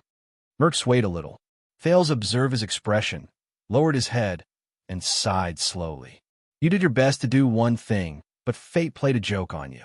You made a huge mistake and committed a great crime. Thales observed Thales' expression and sighed slowly. But you can't undo it. Merc tilted his head and closed his eyes. He looked like he was struggling. So you want to make up for it, Thales said regretfully. You want to atone for it. Nicholas took a step forward impatiently. Enough. I don't know why you're saying these meaningless things, but at this moment, Thales raised his head abruptly. His gaze was sharp. Because this is what we're facing now. Thales almost interrupted Nicholas with a roar. The Star Killer was stunned. He stared at the Prince of Constellation with a shocked and bewildered expression. Thales panted slightly to calm his aching throat. Look around us. He clenched his teeth. King Nuven's skull and blood are spilled on his own land. Lampard walks openly in Dragon Cloud City. His palms cover the sky of Northland. Kalshan, Shiles, and Castling greet us with smiles in the dark. Nicholas listened to Thales' words quietly, but his eyes were gradually burning with anger. War and disaster are coming. Countless people are about to be killed and destroyed. Thales exhaled laboriously, and we're like stray dogs, running for our lives and fleeing in panic. Hiding in a corner and comforting ourselves with this is the only thing we can do. Then, we sleep with a clear conscience, as if nothing happened in our dreams. Merc heaved a sigh and looked panicked. Nicholas clenched his fists tightly. He snorted coldly. It's all thanks to your secret intelligence department. Thales ignored him and only shook his head. His gaze was sharp. But is this all? Nicholas furrowed his brows. Is this the end? The prince raised his hands and waved them forcefully in the air. Are you satisfied just like that? Nicholas, the Star Killer? He brazenly called Nicholas by his nickname. Nicholas' expression was sullen. His nails dug into his palms, and he finally exhaled through his nose. Then what the F***CK do you want? The Star Killer gritted his teeth and said hatefully, Poor little prince. Thales raised his head. His expression was solemn and stern. I want to change. I want to redeem myself, he said sternly. I want to do something. I want to fight back. Nicholas' gaze froze. He lowered his head and met the prince's gaze in silence. A few seconds later, Nicholas laughed out loud. His tone was full of mockery, very humorous. Thales narrowed his eyes. "Laugh all you want," the prince said softly. "But this is my decision," Thales said in a firm and unquestionable tone. "And what I'm going to do next. I'm just informing you. Do you want to come together?" Northlanders, hearing this, Merc's expression changed. Nicholas' expression froze. "If you ask me, this is indeed not a good idea." A steady and mature male voice traveled into their ears. "If this is the reason why you summoned us, Your Highness." Together with Ralph, Waya, Willow, Jenid, and the others, Poutre appeared in their line of sight. The vice diplomat nodded slightly at the prince. His eyes were filled with worry. Thales turned to his entourage of the diplomat group. "Poutre." Thales heaved a sigh of relief. His expression softened a little. "You have followed me all the way here and witnessed so many things. I'm very grateful. Without your strategies and suggestions, I would not have been able to come this far." Poutre frowned. He wanted to take out his pipe, but he only raised his hand halfway before he put it down. He stared at Thales with an extremely complicated gaze. "Do you understand what you are saying?" The vice diplomat said hesitantly, but there was a profound meaning in his words. "I know that you are very unwilling, but I have the duty to advise you to give up on this unwise decision." Thales forced himself to laugh. "Thank you." But no matter how hard he tried, his laughter still sounded very forced and desolate. "But I do not want to disappoint them." Poutre looked up slightly. "Who?" "A lot of people." Thales seemed to be a little absent-minded. He subconsciously said, "Do you remember Poutre, Waya, Ralph? Do you remember that most of the Jade Star family's private soldiers died in the Birch Tree Forest under the claws of the Blood Clan and the conspiracy of the nobles? Do you remember that Baron Murch carried me on his back and charged into the enemy's formation? Do you remember that the kingdom's Wrath Guards sacrificed countless lives in front of the fortress?" Thales subconsciously clenched his fists. Countless figures flashed before his eyes. "All to send me into Ekstet's territory, to eliminate the scourge of war, to stop those scumbags who cheered for war but were indifferent to life, for a stable constellation." Poutre lowered his head and let out a long sigh. "I also remember the White Blade Guards, the many people I did not know, but they gave up their lives for me." Thales snapped out his days. "In Dragon Cloud City, the people in the Northern Territory who will be implicated by our failure, and the people who will be destroyed again because of the war in the future. We can't even protect ourselves." Poutre unconsciously pinched 3 fingers on his right hand, as if he was pinching a pipe. "Any impulsive action may cause us to once again fall into the dangerous situation we escaped from with great difficulty and make the situation worse." Thales looked at his instructor quietly and remembered the first time they met next to the carriage. Oh no, it was the second time they met. The first time they met was at the Western City Gate. The child beggars took away Poutre's grand library pass. Thales smiled. "But we can't get any worse, can we?" He said softly, "Don't forget, I'm a murderer who killed King Nuven." Poutre's expression froze. "We have already ruined the kingdom's hard-won peace and pushed it into the abyss of war." The second prince shrugged and laughed mockingly. "Just as you said, when I return to the capital, the Northlanders will be marching southwards in large numbers. The fortress will be burned, the land will be trampled, and human lives will be mercilessly harvested like straws. Millions and millions of people will curse all of our names." Willow, the new soldier, trembled slightly when he heard this. Thales shook his head slightly. "And once we lose the Northern Territory and our greatest barrier, very soon, I will have to face a weak kingdom that is in danger, full of grief, covered in wounds, and in danger for the rest of my life. I will become a mediocre and muddle-headed king, guarding a weak kingdom, and wait for the day when the name of Constellation ends in my hands," Thales concluded dejectedly, "as the king of a fallen kingdom." Chapter 231. Poutre did not speak. He only lowered his head quietly. The veteran, Jenid, sighed. The way he looked at Thales slowly changed. As for Northland and Ekstet, they will live under Lampard's lies and will. One day, They will even worship this Kingslayer as their king. Thales turned his head. Nicholas snorted. The Walton family will never recover from this setback. The prince glanced at Nicholas and Merc and sneered softly. This feels terrible, doesn't it? Portray exhaled. His eyebrows furrowed.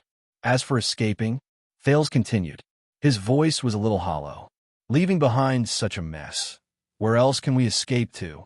The prince turned his head and swept his gaze over everyone. In the future, we will die in the war-torn Eternal Star City, Thales said firmly. Or now, we will die in Dragon Cloud City, which is filled with conspiracies. Is there a difference? He asked loudly. No one spoke. Then, a sonorous and powerful male voice broke the silence. Of course there is. Everyone turned their heads in surprise. The young police officer, Cohen Caribbean, walked to the back hall with heavy steps. Miranda and Raphael followed behind him with subtle expressions on their faces. The tall and strong police officer said loudly, "If we choose the latter, at least all of us can die like men." Miranda glanced at Cohen coldly. Raphael covered his mouth and coughed at the right time. The agitated Cohen's expression froze. He quickly added weakly, "and women." Before everyone could ponder the amazing meaning of this sentence, Thales smiled slightly. "Thank you for your support." The second prince nodded and said in a friendly manner, "Sir Caribbean." When Cohen heard the prince's acknowledgement, his eyes immediately curved into crescents. "Just call me Cohen, Your Highness." Miranda snorted. "That's right." Thales turned his head. "Horace Jadestar once said that. Since we can't retreat, why don't we move forward with all our might?" He looked around and swept his gaze over everyone. Portray clasped his hands. His gaze was worried. Cohen looked agitated and eager to try. Raphael's expression was indifferent. His gaze was focused, and he kept rubbing his fingers. But Thales' gaze had already shifted to the Northlanders. "What do you say, Nicholas?" he asked steadily. Nicholas frowned and fixed his gaze on the prince. "This is impossible." The Star Killer shook his head in denial. "You? The current you and us are nothing compared to Lampard." But Thales interrupted him again. "Remember your White Blade Guards? Commander Nicholas?" The second prince stared at him with a firm gaze. Nicholas' expression was unpleasant, and his gaze froze. "You may not remember." Thales snorted softly. His gaze was incredibly solemn. "But I remember." Nicholas clenched his fists. Merc grabbed his shoulder and shook his head slightly. Thales heaved a long sigh and gritted his teeth. As he recalled, he said hatefully, "I remember those warriors. I remember they used their flesh and blood to block the flying locust blade. I remember they held hands and blocked the deadly crossbow bolts for us. I remember that with their last breath, they raised their blades and charged at the enemy." Nicholas' expression turned colder. Almost everyone furrowed their brows. Those were the dragon's Imperial Guards. They were the last silhouettes of many of them. Thales raised his head abruptly and asked in a drawl, "Do you remember, Commander?" Asterisk thud. Asterisk, Nicholas punched the wall beside him fiercely. "I trained them myself. I remember each and every one their names, faces, and skills." The Star Killer gritted his teeth. His gaze was like fire as he said furiously, "Don't you F Asterisk King lecture me here, you little Jadestar brat. I am F Asterisk King lecturing you." Thales seemed to be angry as well. He did not back down. He took a step forward and roared at Nicholas. "Lord Sorry Nicholas, and the F Asterisk King Coward Star Killer. Damn it, this title is so unpleasant to the ears." Nicholas' eyes were spitting fire. His face was red. He clenched his fists and was about to step forward. Waya and Ralph instinctively protected the prince. Cohen and Miranda placed their hands on the hilts of their swords. But Merc, who was beside the Star Killer, stretched out his arms in time. His muscles bulged, and he held the furious Nicholas down. "Let him finish." Thales panted a few times as he spoke in a foul language that he was not used to. He gritted his teeth and said, "And you listen carefully. I won't run away. I will go back to the place where we were utterly defeated by Lampard and try to survive in a panic." The prince looked at everyone in front of him, from Portray to Waya, from Miranda to Raphael, from Merc to Little Rascal. He looked at their expressions and said in a low voice, "We are going to avenge the White Blade Guards. We're going to seek justice and truth for them. We are going to prove that their sacrifice, that their efforts were not in vain. We are going to destroy Lampard's schemes and plans, no matter what they are. We are going to save this city that has bled too much." After Thales finished speaking, he patted his chest. Nicholas gritted his teeth and sneered. "This is suicide. It's just a better way to die." Thales raised his head again. "That's right. We Constellations are going to commit suicide," he said coldly. "Northlanders." The second prince pushed Wyo away and walked towards Nicholas. He stared at the Star Killer with eyes as sharp as swords. "Are you coming or not?" The air seemed to have frozen. Nicholas glared at the second prince of Constellation. The faces of the White Blade Guards appeared before his eyes. And that guy, Castellan, and him. Nicholas' body began to tremble uncontrollably. A surge of power surged in his body. Merc's expression changed. He tightened his grip on Nicholas' shoulders. Everyone watched this scene nervously. After a while, Nicholas swung his arm and broke free from Merc's grip. F***CK. He looked like he was struggling and spat. The Star Killer looked behind Thales at the nervous little rascal. Thales narrowed his eyes. "The Walton family's orphan is here." Nicholas turned his head around. His eyebrows were furrowed and his face was extremely distorted. He looked at Merc as if he was trying to explain something. I can't risk her getting hurt," he gritted his teeth, tried to convince himself amidst his struggle. He was angry and indignant. "But I want to help him." A small female voice rang in everyone's ears. Nicholas froze. "What?" He lowered his head in disbelief and looked at the little girl. Little Rascal seemed a little afraid, but she suppressed her fear and moved closer to Thales. The prince gave her an encouraging and grateful look. "Thank you. I'm sorry." Little Rascal trembled slightly. She gulped. "I said, I want to help Thales." The girl stuttered and lacked confidence. I don't want to run anymore." Under everyone's strange gazes, she said firmly, We are Northlanders, aren't we?" Nicholas and Merc were both stunned. The descendants of the Walton family have never run away from battle. The girl closed her eyes as if that would regain some courage. Her glasses slid down the bridge of her nose. Before the entire army was wiped out, the King of Wrath, Shalon Walton, fought for an entire day and night with an axe.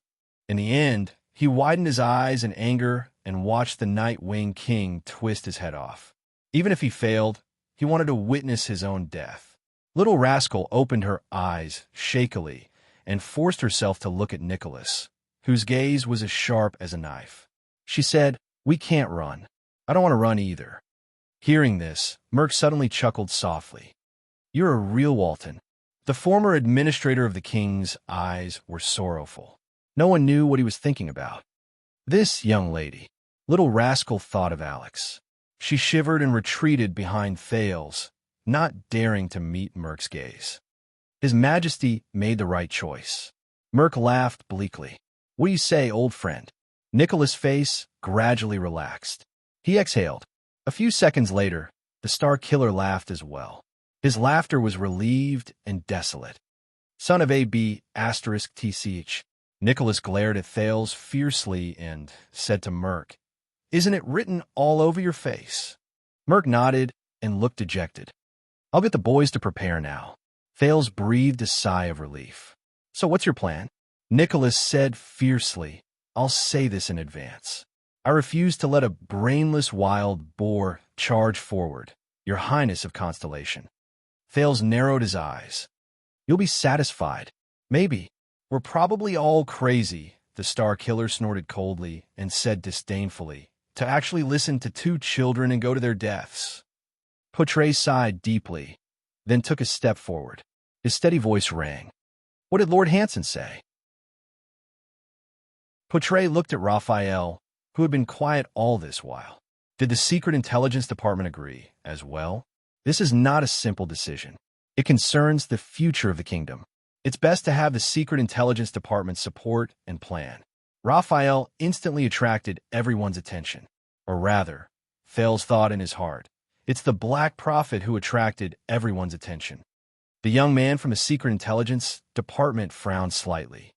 I can't communicate with the Lord for the time being, Raphael said flatly. He did not care about the various gazes cast on him. So at this moment, this place, his gaze focused.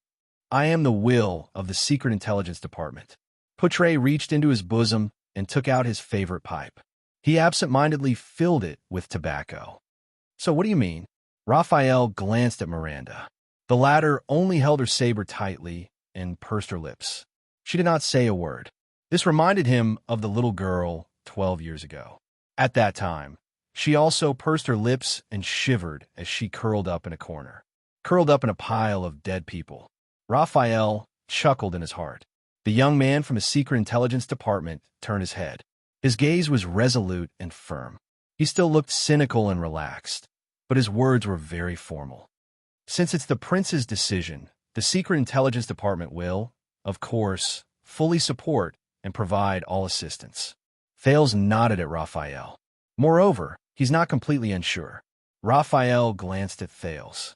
Forget it. Poutre lowered his head and lit his pipe. His eyes were tired as he said, After all, he's a jade star. Thales sighed.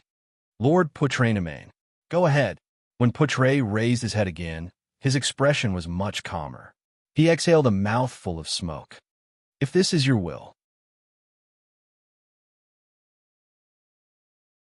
Chapter 232. Everyone's gaze returned to Thales again. Thales exhaled and smiled. What about the others? Thales looked at the remaining people and narrowed his eyes. What we are about to do is very dangerous. We might lose our lives. The remaining people exchanged a few glances. Wire revealed a helpless but determined smile. Your Highness, I have already said this when we first met. For the rest of my life, this body of mine will be yours to command. Thales shrugged. The veteran Genid raised his eyebrows slightly. If you ask me, your style is indeed different from Duke John's, but why not? Don't look at me, Willow said nervously. I will go wherever everyone else goes. Ralph saw Thales' gaze shift to him and could not help but frown. He extended his hands and made two gestures in the air. Don't ask, just do it. Thales smiled knowingly. This tone, does he think he's still in Blood Bottle Gang? Very well, then we have reached a consensus. Thales breathed a sigh of relief and looked at everyone, but his expression immediately darkened. Even though this decision might kill us. No, Thales sighed in his heart.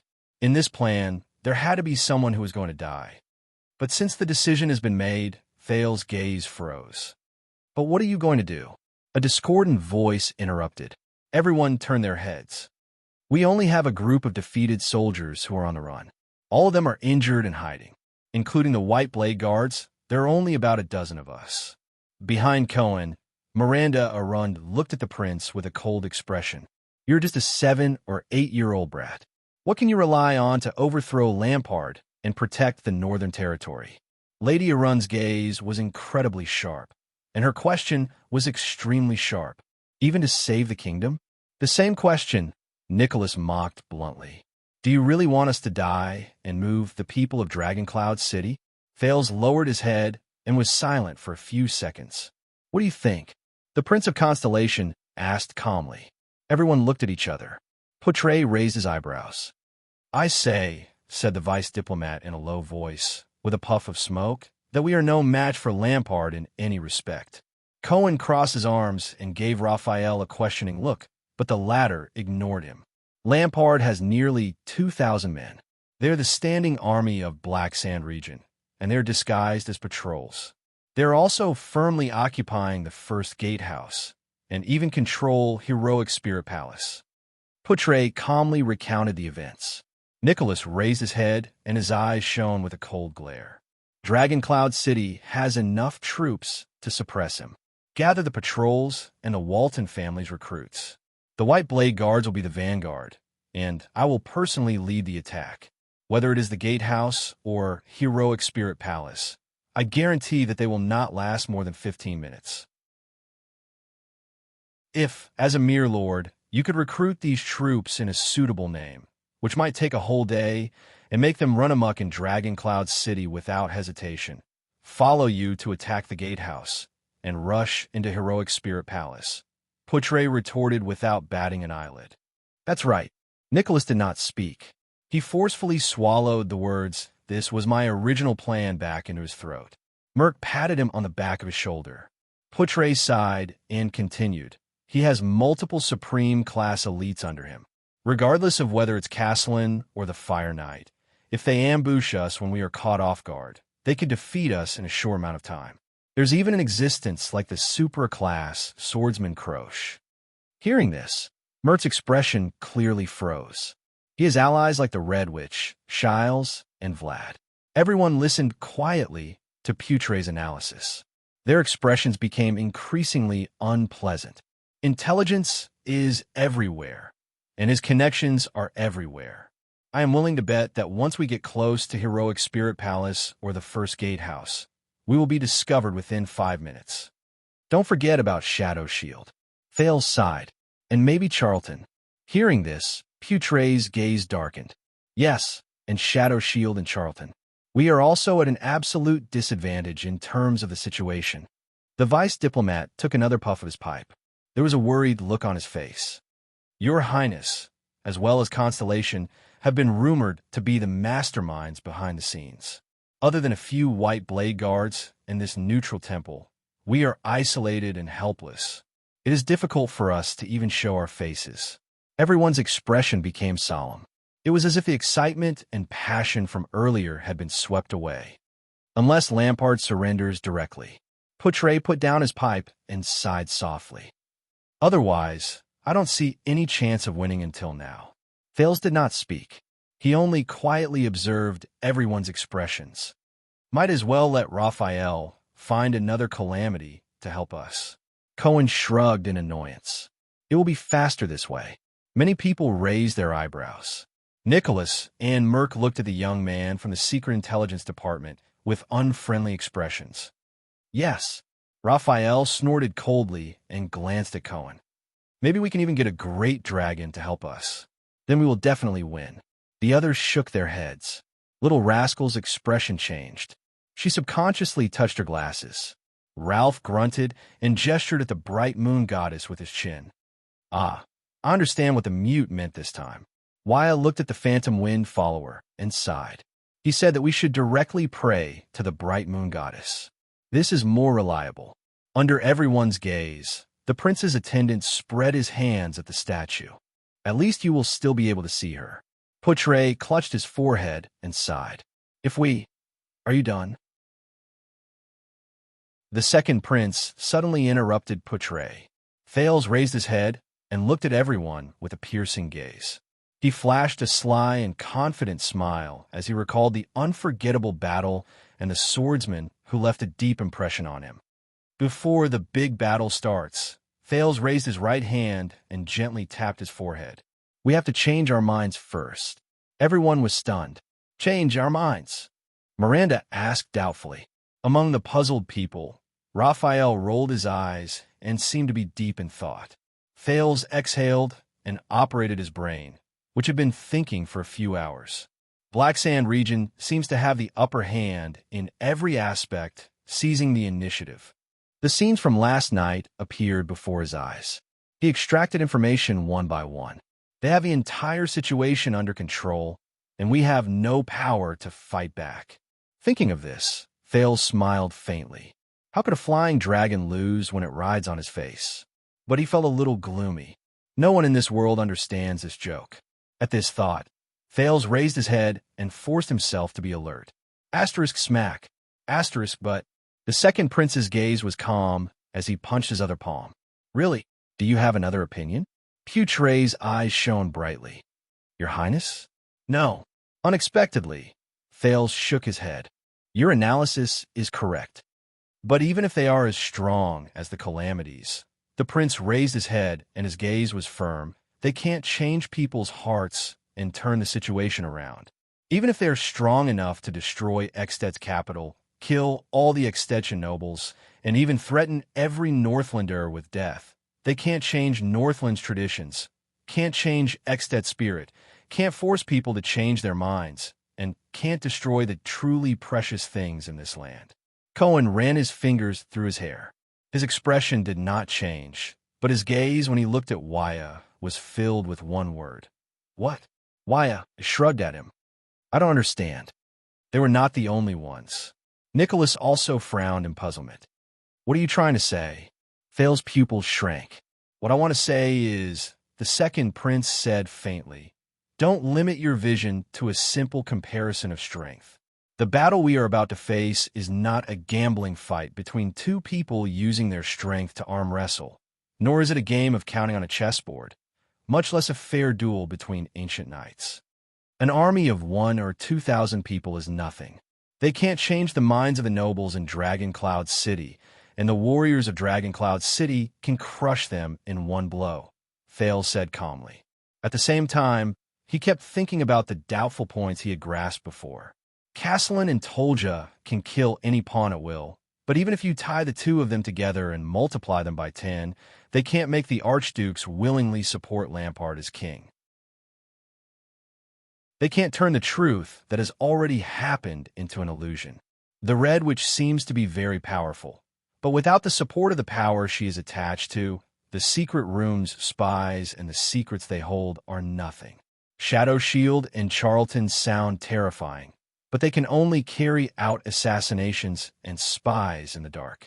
What truly supports their survival is power, as well as the conflicts and contradictions that arise from power. Without power, they're like fish out of water. They have no value at all. They are just Lampard's chess pieces. The intelligent Kent Vida, the brave Tolja, the well-respected Castellan, the all-pervasive Red Witch, the well-connected Marquis Shiles, and the obedient Black Sand Region army. When he said this, Thales shook his head. But we can't be fooled by these chips and chess pieces. Raphael flashed a faint smile. Interesting. What a familiar argument. Miranda lowered her head, seemingly in deep thought. Cohen widened his eyes and blinked 3 times in puzzlement. How is it interesting? Thales took a deep breath. The expression in his eyes was extremely serious and solemn. You must know that all these chess pieces cannot compare to the strongest, most terrifying, most powerful, and most unique chess piece on their chessboard. The prince's voice rang faintly. Only that person is the greatest threat. That truly powerful person, the strongest chess piece in their camp. No one spoke. Everyone seemed to be thinking, even Cohen. Raphael rubbed his fingers. Miranda stroked the hilt of her sword. Nicholas' gaze was still as cold as ice, and Merc looked at Little Rascal with a profound gaze. Poutre seemed to have forgotten to smoke, letting the pipe burn in his hand. He said tentatively, "You mean?" Thales raised his gaze and pictured that terrifying opponent in his mind. "Yes," he said absent-mindedly, "an ambitious and ruthless person with extraordinary courage." Thales nodded nonchalantly, but his eyes were filled with wariness and solemnity. Their strongest chess piece. He said the name softly. Chapman Lampard. At that moment, everyone was stunned. "We cannot be fooled by the appearances of the other chess pieces," the prince said softly. "As long as we attack the weak point, everything else will be solved." Thales quietly watched the other people's gazes and expressions, not saying a word. Then, Nicholas raised his head in confusion. "You mean," the Star Killer said in disbelief, "to behead him? I get it." Before Thales could react, Cohen slapped his forehead and his eyes lit up. "We're going to do everything we can to assassinate Lampard." When he heard their words, Thales almost vomited blood. He rolled his eyes and suddenly remembered High Priestess Holmes' words just now. So, the prince tried his best to look calm and snorted. "You're not listening to me." Cohen was instantly stunned and widened his eyes. On the other hand, Nicholas looked as if he had just eaten **T. Thales exhaled deeply. "Oh my God. No wonder. So, when I say this, and then look at the other person's ignorant face, it's so pleasant." After savoring the feeling for a while, Thales raised his eyebrows. "Understand." Finally, Miranda caught onto Thales' words. "You're not thinking of going head-on against his armor. Instead, you're thinking of going around the edges and directly attacking Lampard's fundamental goal? Thwarting his intentions?" Portray narrowed his eyes. Yes, the root of everything is Lampard. The second prince smiled in relief. He said with a smile, "We're going to determine his intentions and then find his weakness." Everyone looked at each other. "You make it sound so easy," Nicholas said in dissatisfaction. "What's Lampard's weakness? What's his goal? How are you going to thwart him?" Fales blinked. "I have a conjecture about this. It needs to be verified. As for thwarting him, since we're going to deal with their strongest chess piece." Fales took a deep breath, and his eyes shone like fire. "Naturally, we have to bring out our strongest chess piece on a battlefield where both sides are the most unfamiliar, the most disadvantaged, and the most isolated." Fales said resolutely, "We'll decide the winner in one round." Miranda furrowed her brows. "Wait, did you just say our strongest chess piece?" the swordswoman asked doubtfully. "What did you mean?" Cohen glanced at the silent Raphael, then at Nicholas. "The Secret Intelligence Department?" the police officer asked tentatively. "Or the legendary anti-mystic equipment?" Fales raised his eyebrows. "You mean?" Portray glanced at Little Rascal suspiciously, causing the latter to panic a little. "The Walton family's orphan?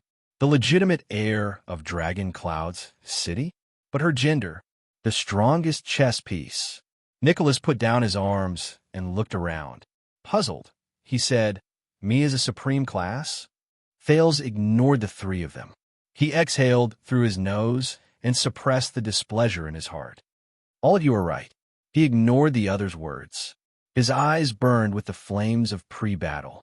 Just like when he faced the blood mystic in the past, he said eagerly, "The strongest chess piece in our camp." The second prince smiled and extended his right hand.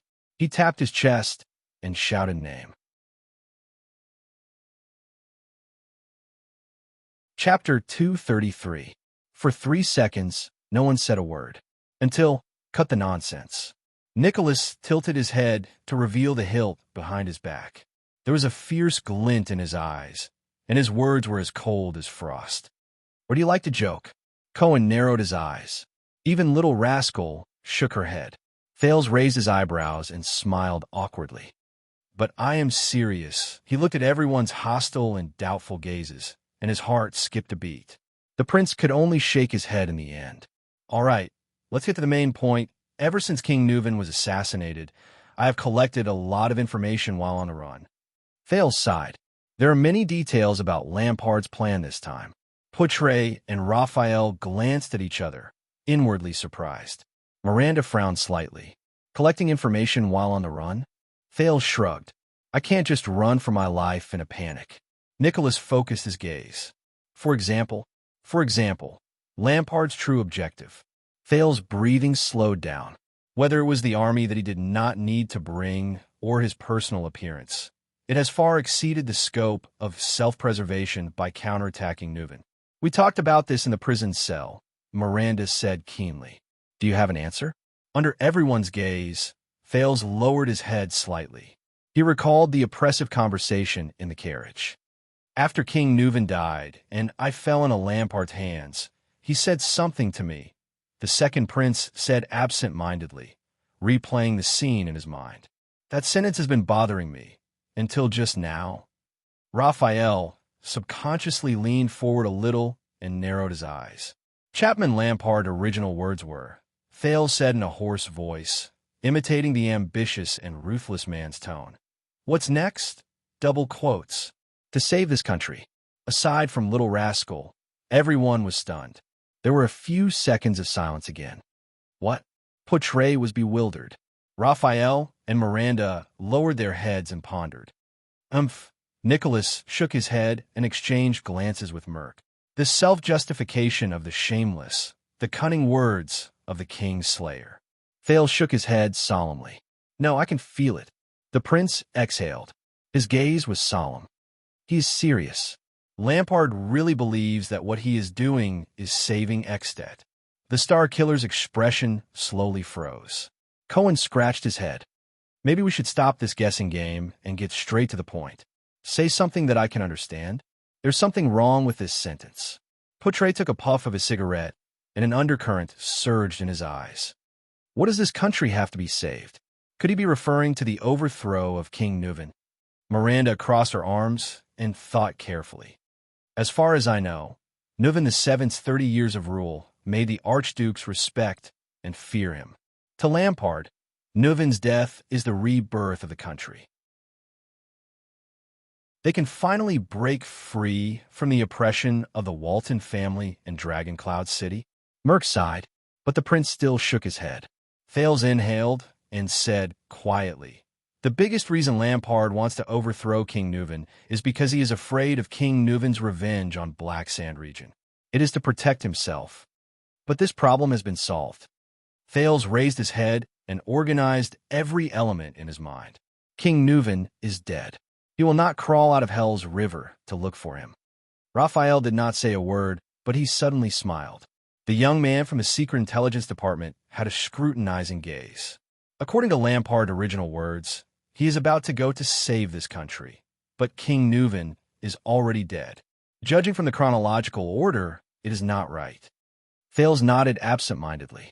Unless Lampard has never taken grammar lessons and can't even distinguish between the present and future tense, Thales said flatly. Otherwise, what he said about saving the country, Thales raised his head. His gaze was extremely solemn. It is definitely not just to overthrow King Nuvan. It is not just to get rid of Dragon Cloud City's oppression. It is not just to change the king. He wants more. He wants an unprecedented change. He wants to save this country in the most thorough way possible. Everyone fell silent. I bet. Thales exhaled. His tone was solemn and serious. This is why Lampard brought his army to Dragon Cloud City. This is why he is heading to Heroic Spirit Palace right now. It is also the key to our counterattack. He can save the country by bringing his army to Heroic Spirit Palace? Cohen asked doubtfully. What does he want to do? Kill all the nobles in Dragon Cloud City, from the archdukes to the counts? Poutre sneered. In the first few decades of my life, I've learned one thing. The vice envoy exhaled a puff of smoke and said faintly, "Violence is the shortest, simplest, and least effective way to solve a problem. It's best to use it as a last resort." Thales sighed. All the clues became clearer in his mind. During that memorable journey, I heard another detail. Everyone's gaze was once again drawn to the prince. Shadow Shield told Lampard. Thales said quietly, "When Charlton assassinated King Nuvan, he spent a long time searching for the king's traces." Poutre raised his head abruptly, as if he had thought of something. Raphael also opened his mouth in surprise. Thales lowered his head. "Thank you, Caslin. Thank you for giving me Goo's hiding place. Otherwise, I probably wouldn't have seen the meeting between Lampard and Shadow Shield." He thought silently. Wyatt raised his eyebrows. "Is there something wrong?" "Very wrong." Poutre's eyebrows were tightly furrowed. His tone was tense. Arranging an assassination, but not being able to determine the target's location and time, the thin man's gaze became solemn. For an assassination that requires prior planning and thorough preparation, this is one of the most fatal and unforgivable mistakes. This means that Shadow Shield and Charlton's assassination had an accident that they did not expect. Oh. Beside him, Cohen slapped his head in realization. He then gave a thumbs up and said sincerely, "It seems like you're very experienced, uncle." At that moment, Poutre's gaze darkened. Thales took a deep breath and raised his head. Flying Locust Blade jumped down from the cliff of the sky to assassinate the king, the prince said solemnly. He had been hiding on the cliff of the sky. Even Asda and Black Sword did not notice him. Thales clenched his fists, thinking and organizing his thoughts. How'd he get up there? Nicholas said suspiciously. Even at night, Charlton could not have climbed the cliff of the sky without being noticed. Thales shook his head. This is not important. The second prince's pupils shrank slightly. What's important is that the cliff of the sky is connected to only one place. The eyes of Lord Merk, who had been the king's administrator for many years, trembled. He answered, "Heroic Spirit Palace." No one said anything. Everyone knew what this meant. Thales nodded slightly. In other words, Bennett Charlton originally planned to enter Heroic Spirit Palace from the cliff of the sky to assassinate King Nuvan. Heroic Spirit Palace was the place where King Nuven would die in their original plan. Raphael flashed a strange smile and looked at the prince quietly. Everything makes sense now. Thales was lost in thought. After Nuven was assassinated, Lampard appeared with his army in an illogical manner. He even wanted to silence us. But he should not have done such an unwise thing that would arouse suspicion. Asterisk smack. Asterisk Thales punched his palm, and his eyes shone. Now I understand. Lampard and his army appeared there. He exhaled. There was an accident in the assassination plan. King Nuven should not have died in Shield District. He should have died in Heroic Spirit Palace, just like the accident in Project Dragon's Blood. Raphael sneered silently. Charlton could not find the king in Heroic Spirit Palace, so Lampard had no choice but to send his army into Shield District to search for Nuven's traces. Thales clenched his fists, and after confirming that Charlton's assassination was a success, the first thing he thought of was to silence the witnesses. On the other hand, Nicholas' face turned green. There was pain in his eyes. King Nuven, the Star Killer, said bitterly. He should have stayed safely in Heroic Spirit Palace during the crusade against the Calamity. But he chose to set off with the White Blade Guards and came outside the palace. He said he believed that the place where the White Blade Guards were was the safest place in the world. Merc lowered his head. His voice was hoarse. We all failed to live up to our duties. Thales' eyes dimmed. Although choosing to leave the palace would inevitably lead to the tragedy of being assassinated, it was perhaps the wisest decision the old king made before he died. He left us a chance of survival. The police officer raised his hand. What does this mean? Cohen waved his hand and thought hard. Lampard did not want the people outside the palace to know that Nuven was dead. Miranda raised her head. Her eyes were cold. If King Nuven had followed Lampard's original plan and died mysteriously in Heroic Spirit Palace, what would have happened? The swordswoman asked coldly. Poitre shook his head. It's not about what would have happened. Thales hummed an acknowledgement. A few high-ranking figures appeared in his mind. He muttered to himself and continued the vice diplomat's words. It's about 4 friendly and amiable old friends who were also in Heroic Spirit Palace at that time. It's about what would have happened to them. Thales raised his eyes abruptly and looked at everyone. Let's go, he said resolutely. Where? Nicholas narrowed his eyes. Thales smiled. To verify my final guess, the prince said softly. To find Lampard's weakness. At the same time, the conversation between the 5 archdukes in the Hall of Heroes in Heroic Spirit Palace was getting more and more intense. Regarding His Majesty's misfortune, Chapman Lampard looked at the 4 archdukes in front of him coldly. It seems that you have something to say? Rockney of the city of faraway prayers snorted coldly. Don't treat your peers as fools. Archduke Rockney said coldly. We are not the noble background characters in knight novels who only know how to serve as foils for the protagonist and let him F***ck their daughters for free. Lampard narrowed his eyes. As His Majesty's greatest enemy, Chapman, the bearded Alceus raised his chin and crossed his arms. His expression was solemn. But you found out about his death so much earlier than us. That's not easy. The Archduke of Black Sand region snorted softly. And you appeared not too early nor too late. You appeared not long after His Majesty was assassinated. Archduke Trentida hid half of his face in the shadows where the brazier's light could not reach. He stroked his beard and said sarcastically, It seems that the horses of Black Sand region are really fast. They're almost as fast as gray dragons. How about selling some to me? The corners of Archduke Lampard's lips curled up slightly. I thought. The experienced and prudent Archduke Letko shook his head, making his bald head even more conspicuous. His eyes occasionally sparkled. If you're just here to talk to us, don't you think you brought too many attendants outside the door? Chapman Lampard raised his head and glanced at the stone carving of the cloud dragon's spear above his head. He placed his hand on the old saber at his waist. In the next second, he nodded slowly. But on Lampard's unsmiling face, his gaze became colder and colder. I didn't know that all of you started learning how to act in stage plays. The Archduke of Black Sand region lowered his head and snorted softly. He looked around at the four of them. One line for each of us. Asterisk bang. Asterisk Archduke Rockney slammed his fist on the rectangular table. His gaze was cold. Cut the crap, the Archduke of the City of Faraway Prayers said fiercely. What on earth are you thinking in that big head of yours that has been blown by the wind and sand in the south for 40 years? Killing the king and destroying the greatest rule and tacit understanding between us for more than 600 years? Do you think you can escape? The archdukes stared at Lampard coldly and did not reply. Lampard also furrowed his brows in the face of Rockney's questioning. A few seconds later, I thought all of you would be very happy, Lampard said softly. His voice was a little hoarse. After all, he's dead. All of you can finally get rid of that tyrant. Get rid of his officials.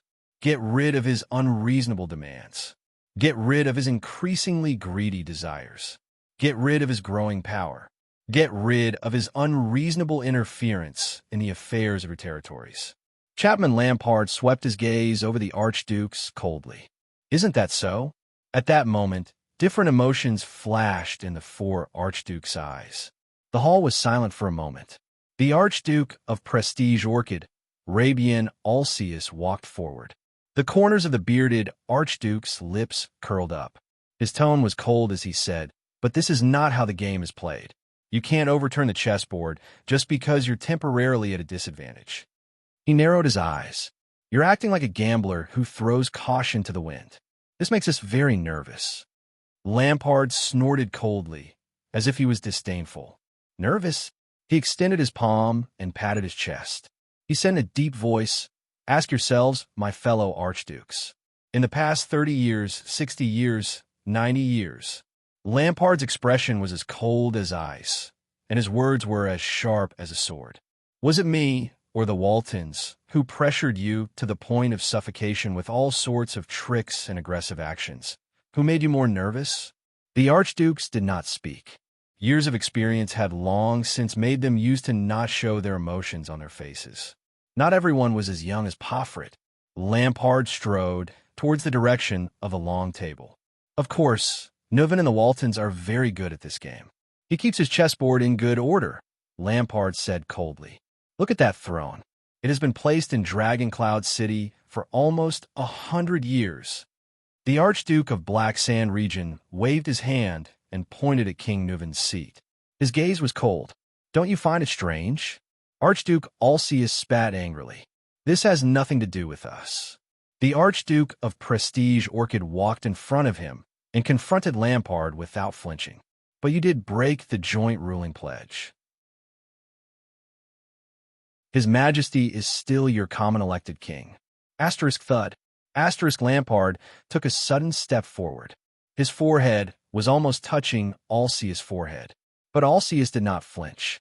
His gaze was fierce. The atmosphere between the two archdukes became increasingly tense. "Then all of you should know that if he is still alive, my head will be placed in a box for all of you to see in 2 months." Archduke Lampard narrowed his eyes.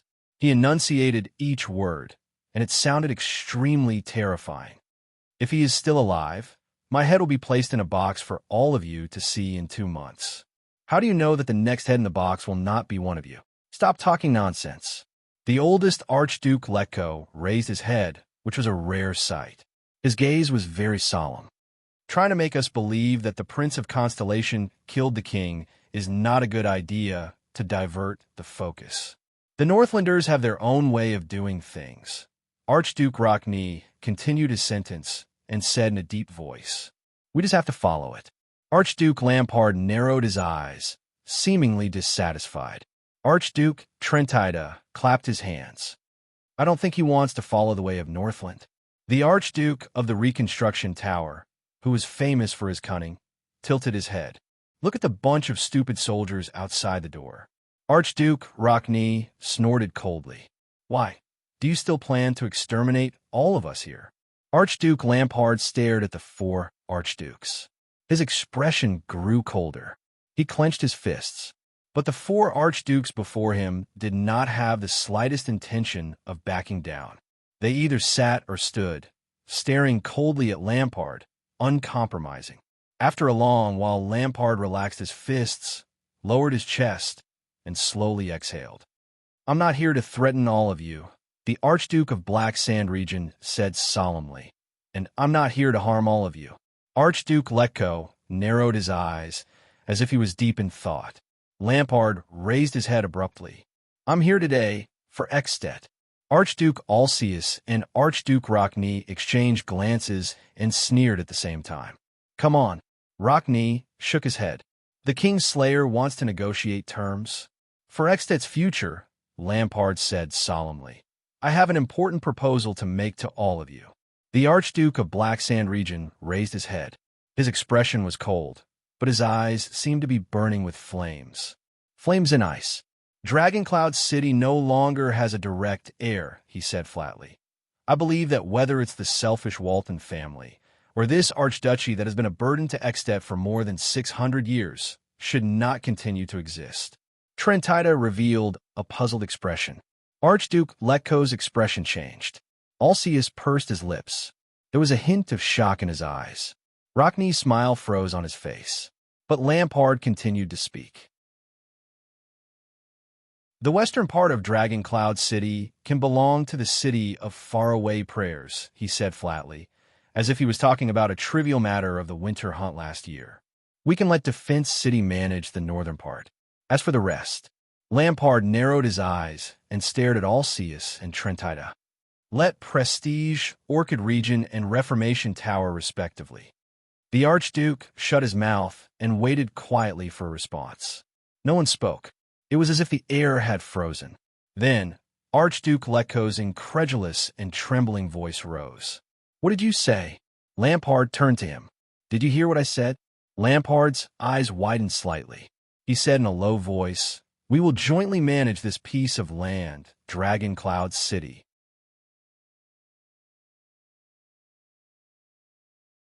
Chapter 234. The four archdukes looked at Lampard with different expressions. Alcius furrowed his brows tightly, his face full of shock and bewilderment. Trentida tilted his head and sized him up with great suspicion. Archduke Letko's gaze did not move, as though he was frozen on the spot. Rockney clenched his fists tightly, his eyes full of disdain. After a long while, Archduke Alcius softly asked the question on everyone's mind, "Are you crazy?" Asterisk crackle. Asterisk the 6 braziers, mixed with eternal oil, firewood, and other fuels, burned even more vigorously. At this moment, half of the Archduke of Black Sand Region was hidden in the darkness, while the other half was illuminated by the firelight in the hall. Lampard turned around and looked at the empty seat at the end of the long table. His thoughts moved slightly. The scene of him playing with Harold here, when he was young, seemed to reappear before his eyes. He subconsciously placed his hand on the saber at his waist. Who knows? Lampard's expression was indifferent, his gaze cold. Probably. Alcius' expression became more and more perplexed. His brows began to tremble slightly. At this moment, Trentida, who had been sizing up Lampard with narrowed eyes, snickered. The other archdukes looked at him. "Dragoncloud City, huh?" "Dragoncloud City." Trentida placed his right hand on his crossed left arm and supported his chin. His shoulders trembled as he laughed, and the shining blade embroidered on his chest also swayed up and down. Divided. The Archduke of Reformation Tower chuckled again, as though he had just heard a good joke. Obviously, his sense of humor did not affect the other 4 archdukes. They stared at Trentida quietly, their expressions cold. "Sorry, huh?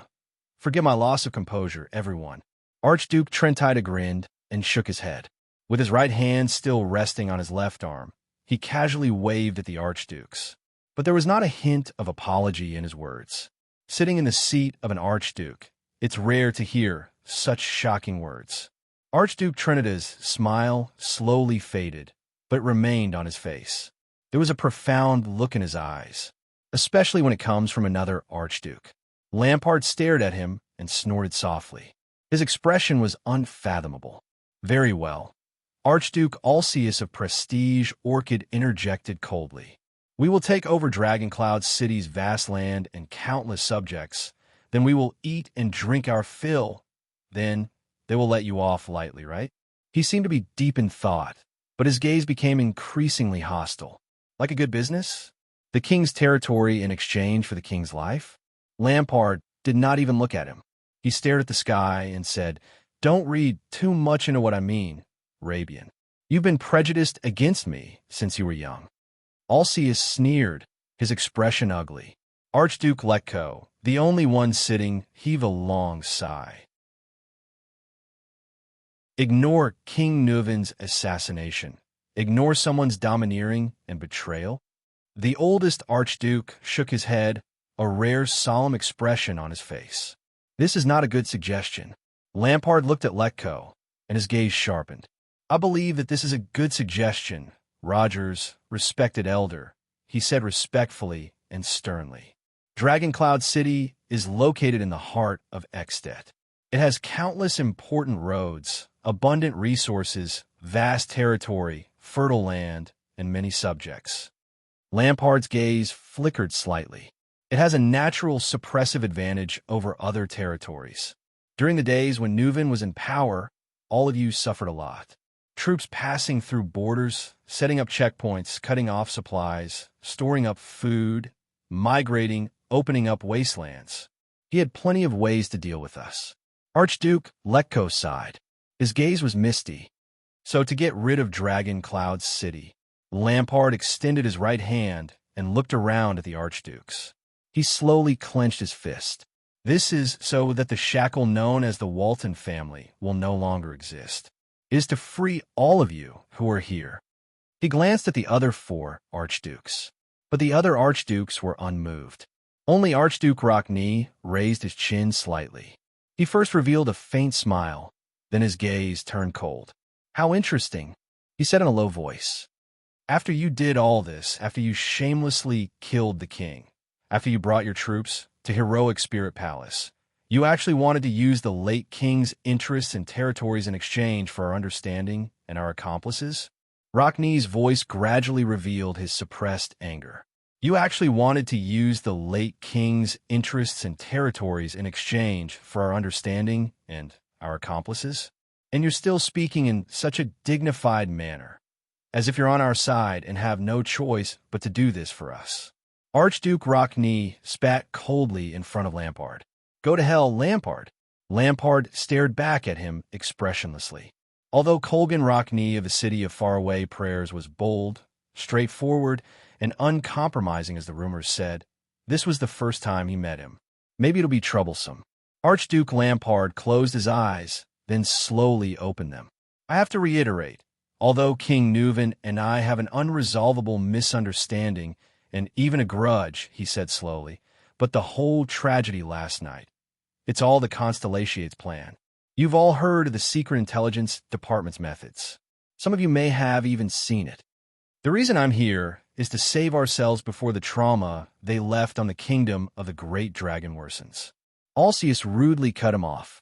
"So what is this?" The Archduke of Prestige Orchid tilted his head and glanced at Lampard. His expression was unpleasant. "Find a good enough price, then bribe us to endorse your words." "So, you're saying that you're treating this glorious hall?" Alcius' voice suddenly rose, and his face was filled with anger. "Is this a market where lowly people shout and bargain? Do not tarnish our dignity, your grace." Letko coldly watched the conversation between the few people and did not speak.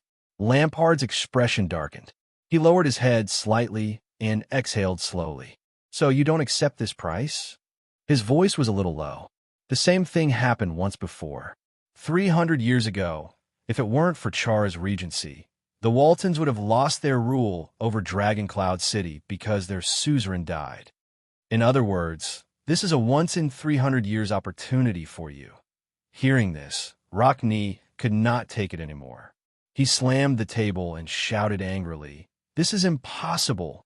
With an offended expression on his face, he shouted angrily, "You want us to abandon ourselves, to collude with the Kingslayer, to cover up and tolerate the evil that should have been committed by you, the evil consequences that you left behind. You're insulting us in Ekstedt." Trentida laughed. "Divide Dragoncloud's city? God, I can't believe I'll actually hear this in my lifetime. On the day the old king passes away, he said gloomily, his beady eyes darting back and forth. But this cannot be a reason for us to clean up your mess. Archduke Trentida retracted his gaze from Lampard and said with a smile, "It's also not a good way to bargain." Lampard looked back at the Archduke of Reformation Tower. His expression changed. "Is that so?" "Trentida, no matter how much you explore the sighing mountains, the barren Reformation Tower will always lack a new piece of arable land."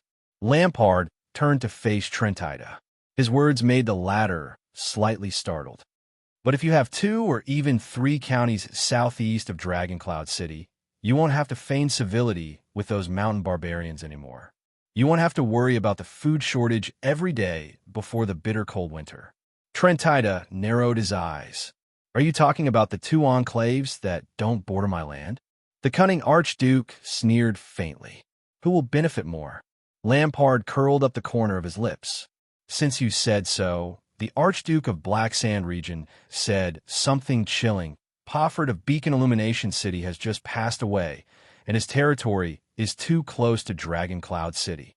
The 4 archdukes' gazes flickered again. "I thought that his young brother wasn't strong enough to take on such a big responsibility." Lampard concluded coldly. "This will also solve the predicament of Reformation Tower. Of course, in this case, the division of Dragoncloud City's ownership will be different. The City of Faraway Prayers and Prestige Orchid region will both get a bigger share." Trentida was stunned. He stared at Lampard in a daze, as though he was seeing him for the first time. When Archduke Rockney heard this, he cursed with a terrifying expression. "Damn it!" Asterisk thud, thud, thud. Asterisk Archduke Lecco tapped his fingers on the table. His gaze was subtle. From young Chapman, who used to follow behind his elder brother in a daze, to the infamous Archduke of Black Sand region today. His voice was drawn out and steady. "I've really underestimated you in the past. It seems like there's a reason why the old man chose you instead of the popular herald." Lampard's pupils constricted slightly. The scene from 12 years ago appeared before his eyes again. Harold, his elder brother, his destined lord. He seemed to see the man lying on the ground, coughing up blood in pain, while smiling at his tearful and wailing self. "Chapman, remember, we will never give in." Lampard's gaze froze in the air. The bald, old Archduke sighed. "How ambitious. You want to swallow up the 2 most central archduchy territories in the country?" "My ambition?" "No," Lampard said quietly. "You can't bear my ambition." Trentida rolled his eyes. "You speak as though the nobles and other archdukes in these fiefs are dead." The Archduke of Reformation Tower seemed to be mocking him. "Elifir City must be very unhappy. Beacon Illumination City is closer to that goatee, isn't it?" Lampard brought his attention back to reality. "It's Archduke Drosset's loss that he didn't come," Chapman Lampard said seriously, as though he was seriously discussing. "But if you're worried, we can also negotiate with him. We can all achieve a good result." Trentida chuckled. His intentions were hard to decipher. "Clap, clap." Alcius clapped his hands twice. "That's enough," the bearded Archduke said coldly. "Do you still remember who you are?" Lampard's gaze flickered. "I know that Prestige Orchid region does not lack land, and the Alcius family's reputation in the Northlanders' hearts is not to be underestimated." The Archduke of Black Sand region nodded and said to Alcius, "But if you accept this condition, you won't have to be careful between the king's urgent orders and Constellation's roaming sentries because of Pine Forest border defense. And you, the upright and plain-spoken Rockney." Lampard looked at the long-haired visitor from the City of Faraway Prayers. "With these new citizens, the City of Faraway Prayers will have the best source of recruits in the world. 80% of the people will be able to fully equip themselves. This way, when you face the turmoil in the desert and the Golden Passage again, you will be full of confidence. At least, you won't have to be so nervous, as if you're facing a great enemy." Rockney did not say a word. He only stared at him coldly.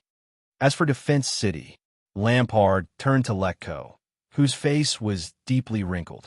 "The rich mines in the north of Dragon Cloud City Why not add a large piece of territory with rich crystal drop mineral deposits for no reason?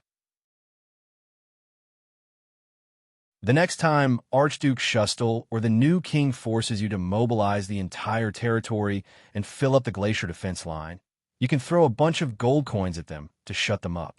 Archduke Letko did not comment. Enough. Archduke Alceus interrupted Lampard's one-man show. He shook his head. Don't test our patience. We're not here to chat and boast with you. You should be glad that we're still willing to listen to your nonsense here. Rockne added rudely. But you still don't seem to understand the situation you're facing, the long-haired Archduke said angrily. You're our biggest problem. The regicide chapman, or at least the chapman who's suspected of committing regicide. Lampard frowned slightly. He glanced at the expressions of the other three archdukes. None of them objected to Rockne's words, not even the stingiest, and calculative Trentida. Lampard sighed secretly in his heart. You just can't understand, can you? He closed his eyes, raised his right hand, and rubbed the space between his eyebrows. He seemed very tired. Even though I'm so sincere in giving you my proposal, Lampard opened his eyes, raised his eyebrows, and suddenly raised his voice. Even though these conditions are actually beneficial to you? Come on. Alceus interrupted him loudly. The bearded archduke snorted and said, on the morning after the king's death, 5 archdukes coincidentally appeared together and told them, I'm sorry, but Dragoncloud City is no longer the Walton family's territory, and you now belong to us. From now on, you have to pay us taxes and accept our conscription? Beside him, Trentida hummed in agreement. Rockne, on the other hand, hugged his arms tightly, as though he was suppressing his anger. If you didn't treat the 4 of us as fools, Alceus's gaze focused, and he continued, you must have treated the subordinate nobles of Dragoncloud City as blind, and the citizens of Dragoncloud City as fools. Lampard stared at him in silence. Even if you look down on those ignorant and boorish commoners, the counts of Dragoncloud City are not easy to deal with. Archduke Trentida, who was watching from the side, sighed. They're Northlanders. They're only loyal to the Waltons. Divide Dragoncloud City? That's just a joke. The Archduke of Reformation Tower shook his head and spread his hands. Without that family name, we'll never be able to rule this land. Bribing us with a piece of sweet cheese that we can't even eat to cover up your filthy deeds. Trentida rolled his eyes and revealed a smile. You can't convince us on this point. Lampard furrowed his brows tightly.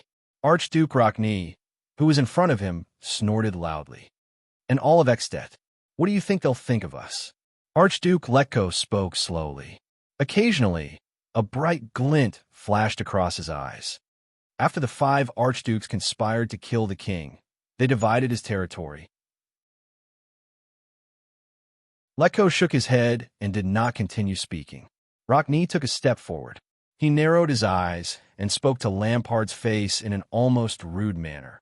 Perhaps you can be shameless and kill your kin as well as your king. Lampard's expression changed. And you're even proud of it. But remember, we're Northlanders Ekstedtians, the Archduke of the City of Faraway Prayers said coldly. We have our own dignity and pride. If you're really for Ekstedt's future, Rockne furrowed his brows as though he was filled with disgust. Stop talking like a Camion. It disgusts me. Lampard closed his eyes. He turned around and took a few steps forward. His chest rose and fell. He was suppressing it. He was suppressing his increasingly impatient anger. Even though he had rehearsed it thousands of times and had some expectations of the Archduke's reactions. But enough. Lampard opened his eyes abruptly. Archdukes? These short-sighted, stupid vermin behind me. They think they're noble and proud. They're completely unaware of the imminent crisis. They turn a blind eye to the most terrifying threat. They've never realized where the terrifying existence that truly decides their life and death is. One day, Lampard suddenly turned around. His expression was firm and resolute. He seemed to have made a decision. The 4 archdukes could not help but tense up a little. But Lampard did not do anything that would overturn the chessboard. I understand. Within a few seconds, he exhaled deeply. His expression became calm again. I understand what you mean. The four archdukes exchanged a few glances. First of all, do you think that we can't successfully take down Dragoncloud City without any hidden dangers? Trentitus snorted. The others did not comment. Secondly, Lampard continued. According to Rockney, as extensions, you have your own creed? Rockney's expression was fierce. He made a biting gesture at Lampard. His eyes were filled with deep disdain. Lampard took a deep breath. His gaze was as firm as steel as he swept his gaze past each of the extension archdukes. At that moment, Lampard remembered what happened 12 years ago. To him at that time, he was still young, but his heart was already dead.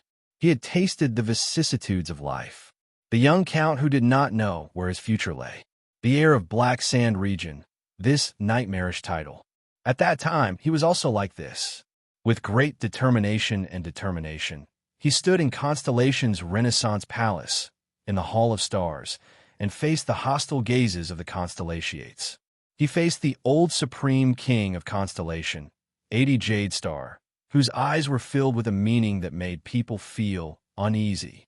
He faced the murderous sword of reversing light, the butcher of Constellation, Horus Jade Star, who was filled with blood debts.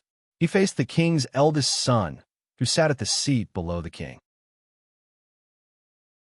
Meteor Jade Star, who always had a smile on his face, spoke in a humble tone and made people unknowingly calm. And Lampard clenched his fists. And the woman who sat beside King 80. That woman. Lampard could not quite remember her face. For some reason, when he thought of that woman, who was steady, magnanimous, and whose expression was as calm as water, Lampard felt the same as he did in the past. He knew that it was nervousness that came from the bottom of his heart, and fear. Lampard exhaled and focused his gaze again. If this is what you are worried about, he said to the four archdukes flatly, I can solve it.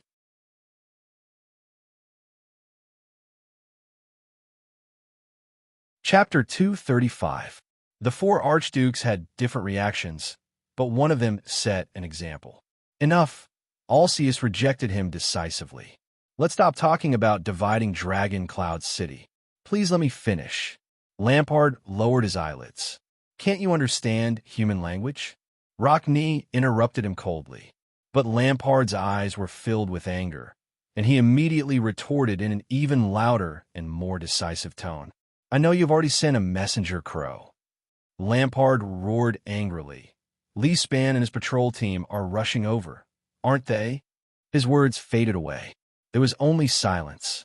The four archdukes were stunned. They looked at each other, and their breathing became tense without them realizing it. They seemed worried that Lampard already knew about this news. Lampard took a deep breath and calmed his emotions. Don't worry. His gaze became indifferent again. I didn't bring a falcon with me, so I can't intercept your letters. The four archdukes' breathing gradually calmed down. So, please let me finish. Dragging things out a little and waiting for them to rush over to help you is actually more beneficial to you. Hopefully, the setup of the first gatehouse can be dragged out a little longer, at least until I deal with them. Lampard thought in his heart. Rockney narrowed his eyes and turned to the other three archdukes. Do you want to continue listening to his nonsense? Trentitus shrugged. Although it's very boring, the Archduke of Reformation Tower whistled and voiced everyone's thoughts. It's still better than us pointing our swords at each other and spilling our blood in Heroic Spirit Palace. Alceus sneered. Letko's expression remained the same as he gestured for Lampard to continue. No one objected. Lampard nodded. Walton, he said coldly, I hold the last daughter of the Walton family in my hands, closer than any other branch of the family. Archduke Letko narrowed his eyes and shook his head. Ekstedt has never had a precedent of a woman inheriting the archdukedom. She doesn't have to inherit. Lampard's expression turned cold, and he spoke faster. But she can be used as a temporary chess piece. Trentida raised an eyebrow, as if intrigued. We can promise that the male bloodline she gives birth to after she gets married will become the future Archduke of Dragoncloud City. Lampard's expression was resolute. He rubbed his fingers together like a knife and swung them fiercely. This is much more effective and reliable than hastily giving Dragoncloud City to another family. We can stabilize the power inside and outside Dragoncloud City. And before that, all of you will jointly manage Dragoncloud City in the name of assistance. Lampard said calmly. Grand Duke Rockney frowned in disbelief. And then, Archduke Letko was expressionless. Lampard looked back at them calmly. The next second, the Archduke of Black Sand region parted his lips slightly. His gaze was as sharp as a knife, and his words were as firm as steel. This is war. Grand Duke Alcius's face twitched. Huh. Beside him, Trentida waved his hand in displeasure. Every family will go back to their territories to recruit soldiers and buy horses. Then, when they're unprepared, they will destroy Dragoncloud City. Please, if this is your... Lampard interrupted him. The fearsome Archduke took a step forward and spoke in an explosive manner. No. Lampard's gaze was cold. We will unite the entire country and send troops south. Archduke Rockney clenched his fists. What? The four archdukes stared at Lampard with solemn expressions. The latter revealed a ferocious expression. Like a ferocious, man-eating beast before it hunted its prey. We will wage war against Constellation. He gritted his teeth and said fiercely, for the late King Nuven, revenge. In another corner of Dragoncloud City, Thales and Poutre were squeezed in a narrow carriage. In front of them, Nicholas, who had his makeup on, sat in the driver's seat, leaving them with only the back view of his coarse linen coat. Thales hid in a gap between a cart of firewood. He was restless. He furrowed his brows tightly and thought hard. Chapman Lampard. The four archdukes. King Nuven. Between them, how should we break this stalemate? Poutre and Thales were separated by 2 bundles of firewood when they saw the latter's expression. The vice diplomat of Constellation sighed softly. The carriage drove over a low ridge and shook with a bang. At that moment, Thales only felt his vision shake. Then a familiar feeling assaulted him. The prince subconsciously touched his forehead. His vision was starting to blur again. He was in a bright room. 3 or 4 young people were sitting around a middle-aged man with computers in their hands, looking at the projection on the wall. Since you chose this course, you must have the most basic understanding of social networks, such as nodes, edges, exit, entry, and even concepts such as two-mode networks and structural equivalence. Now, I want you to imagine a network diagram. Let's use human networks. It's easier to understand the relationship between people instead of a geometric diagram. A, B, and C are 3 people. Let's assume that they know each other in pairs. All right, draw 3 points and connect them with edges. We get the simplest triangular social network diagram. 3 points and 3 edges. You can use your own methods to analyze this network. Let's add a plus and minus sign to this simple network, to these lines that only have numbers. The relationship between A and B is very poor, and a line between them is assigned a -1. The relationship between B and C is very good, and the line between them is assigned a +1. Here comes the question, what will be the relationship between A and C? This leads to a new problem, the balance of social networks. The discussion of triangular relationships has been around since Simmel's era. Balance, for example. If your friend hates someone, then as a friend, if you don't hate him, you will be in a very awkward position in this triangular relationship. This triangular relationship may become unbalanced at any time. And in the concept of social networks, how do we show this balance? For an unbalanced human network, how will it change itself to achieve its own stability? The balance of a network, the stability of the relationship. Thales took a deep breath and rubbed his forehead hard, burying this newly acquired memory in the deepest part of his heart. The relationship between Lampard and Nuven is negative. However, the relationship between Nuven and the archdukes is also negative. If this network is to be stable and balanced, then between Lampard and the archdukes, wait. This network is not complete. I missed something. You're very nervous, aren't you? Thales, who was rubbing his forehead in deep thought, was shocked. He turned around. Huh? Poutre stared at him with a worried expression. Sorry, I just didn't rest well. Thales came to his senses and shook his head with a smile. No, Poutre interrupted him. It's not just now. The vice diplomat shook his head gently. From the beginning, Thales was slightly stunned. When you're nervous, you talk a lot. Poutre exhaled and gritted his teeth, as though he was tormented by his addiction to smoking. I still remember when we first entered Dragon Cloud City, you were also like this. Thales was stunned. Is that so? He said absent-mindedly. Poutre nodded silently. Although you appeared to be very confident before, as for the next operation, the skinny vice diplomat sighed. Actually, you're not confident either, are you? Poutre's eyes shone with a contemplative light. Thales did not speak. He quietly stared at the firewood in front of him. A few seconds later, the prince lowered his head and sighed. I'm sorry, Thales said a little dejectedly. I don't know if we can succeed. Poutre stared at him quietly. At this moment, Nicholas, who was in front, turned his head around. His eyes were like stars. We are Northlanders, he said coldly. Northlanders don't ask if we can do it. We only ask if we can do it or not. Poutre snorted. Thales' heart skipped a beat. He took a deep breath and braced himself. We've arrived. Feeling the carriage stop, Thales raised his eyebrows. Of course. Nicholas knocked on the carriage with a calm expression. They've already gone ahead to scout the way. Thales exhaled. I thought it would take more time, from finding the place to starting the operation. The prince said quietly. After all, we can't be seen in public. This is Dragon Cloud City. Nicholas interrupted him. His skin, which was tanned because of the oil, trembled slightly. No one is more familiar with the people we're looking for than us. Also,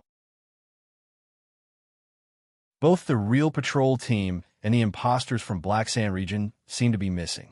Nicholas narrowed his eyes.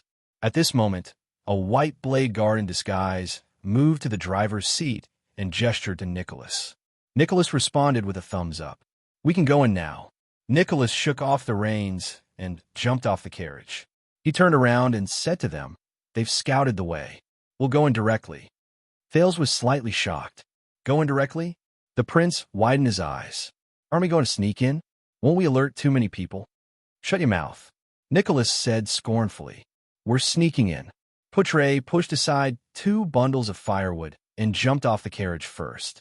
Then he extended his hand and took the second prince down. Thales felt a little more at ease when his feet touched the ground. This was a rather remote house. It looked very big, but its outer walls were very simple. No one knew which region it was located in. However, the owner of this place obviously did not want to be too high profile. He did not even have a Northlander neighbor around. They stood beside a small side door. There were 2 people guarding the door, Willow and Janet. Good luck, Your Highness. Janet met the prince's inquiring gaze and gave a simple reply. We will keep watch for you. Poutre nodded at them, turned around, and said in a low voice, We should hurry up. Nicholas gestured with his chin at him and took the lead to walk through the side door. Go directly through the door?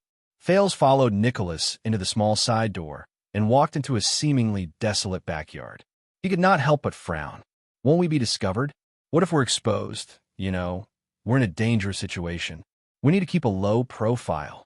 It's best if we climb over the wall or walk on the roof and sneak in quietly. His words came to an abrupt halt. Thales stopped moving his lips. He stared at the snow-covered courtyard with a horrified expression. Sneak in, he repeated subconsciously. Almost all of the white blade guards were standing in the courtyard. Even Cohen and Miranda were among them. The police officer even bared his white teeth at him. Thales inhaled and lowered his head. Around him, there were many people lying on the ground in a disorderly manner. There were corpses lying in pools of blood. There were also people who were unconscious or in shock. There were also pitiful people with bloody noses and swollen faces. They were tied up and had rags stuffed in their mouths. There was also a knife on their necks. Next to them was a fierce-looking Northlander or Constellatiate. Thales stared at the scene in a daze. He was speechless for a long time. What a low-profile sneak. Poutre heaved a long sigh. The Star Killer gave Merc, who was the leader, a thumbs up. Thales turned his head away from the corpses and cast a dissatisfied glance at Nicholas. All right, as long as no one knows that we've sneaked in. Nicholas raised his eyebrows and extended his palm towards the bloody mess on the ground. He nodded complacently. This is the most successful sneak-in. This sentence, in those few seconds, Thales' eyebrows changed into various shapes. He took a deep breath and turned to Nicholas. With a serious expression, he asked tentatively in a low voice, "Everything is empty." Nicholas was slightly stunned and had a puzzled expression. "What?" Thales clicked his tongue and retracted his head. He shrugged as if nothing had happened. "Nothing." Nicholas had a baffled expression on his face. Thales shook his head and chased away unnecessary thoughts. He looked at the corpses on the ground around him and resisted the urge to grumble in his heart. "I'll lose the synchronization if I do this." The next second, he followed Nicholas out of the courtyard and into the house. "This is your plan. Have you thought about what to do?" The Star Killer asked faintly. "Of course." Thales stepped over a threshold and took a deep breath. "I'll act according to the situation." Then, Thales raised his head and shifted his gaze to the two men behind an ornate desk. One of them was Raphael. The young man from the kingdom's secret intelligence department was leaning against the wall calmly. His left hand was extended horizontally, and he was holding his saber. The tip of the sword was placed horizontally against the throat of the other middle-aged man. The middle-aged man furrowed his brows tightly, but he was still calm and composed. "Sir, I don't know how you found this place, but I'll assume that you already know who I am and my value." The middle-aged man opened his mouth, narrowed his eyes slightly, and said to Raphael, who was beside him, "Then the problem is simple. No matter what, we will definitely talk about it." Thales took a deep breath. He walked out from behind Nicholas and raised his head to look at the man whose throat was being held by Raphael. The middle-aged noble with a blonde ponytail and dressed in luxurious clothes. "Hello, it's an honor to meet you again." Thales tried his best to squeeze out his most hypocritical smile. "Your Grace." The moment he said that, even the air seemed to have fallen silent. The middle-aged man with the blonde ponytail was suddenly shocked when he saw Thales. There was surprise on his face, and his eyes blinked back and forth. He seemed to be in disbelief. Then, the middle-aged man revealed a complicated, subtle, and bitter smile and slowly exhaled. "It's been a long time, from sending someone to ask for help to suddenly appearing now. Your Highness Thales, who always surprises people. The Marquis of Good Flow City who belonged to Camus Union, Charles Bamra," said with a resigned expression as he sat upright behind the desk.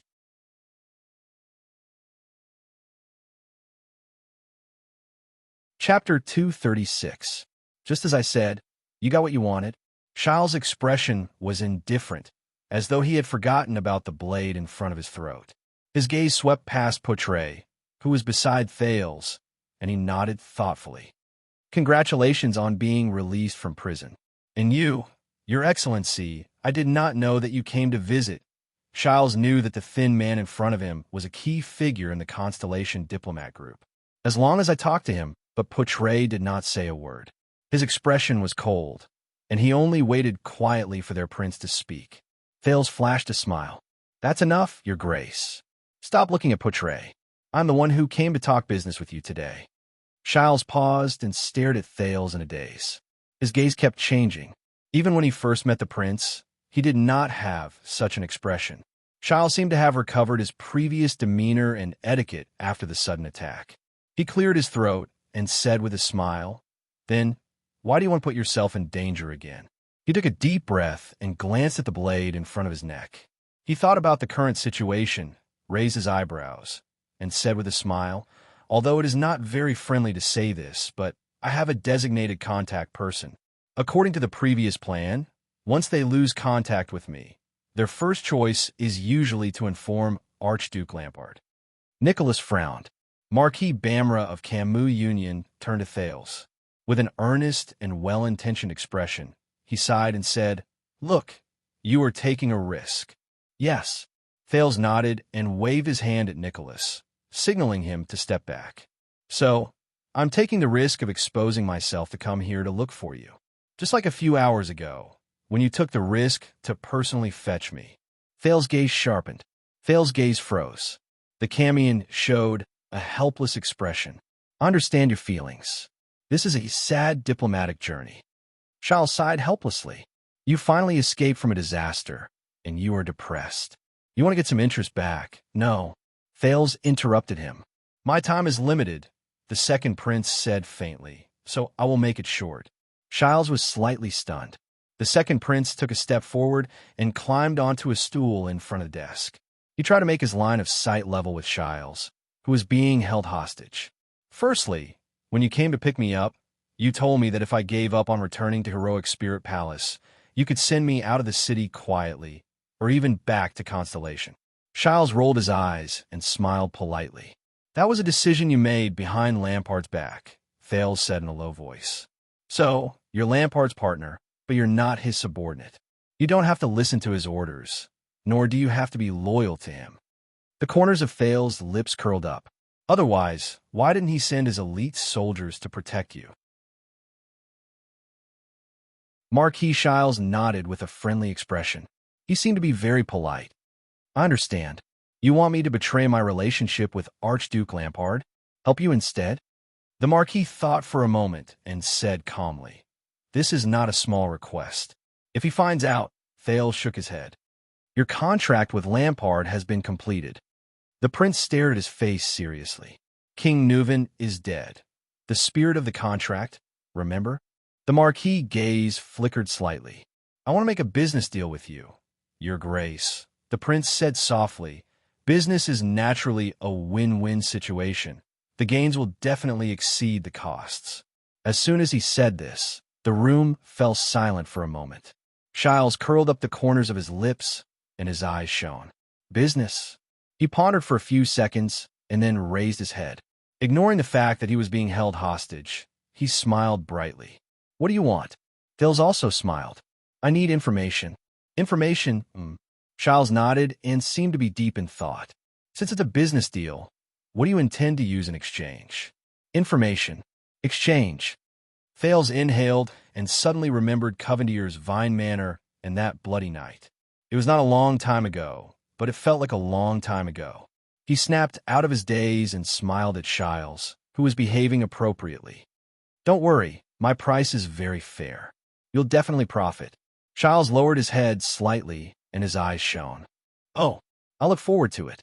Thales' expression became solemn as he said solemnly, I will use an even more important piece of information in exchange for your information. Shiles blinked. So it's in the next second.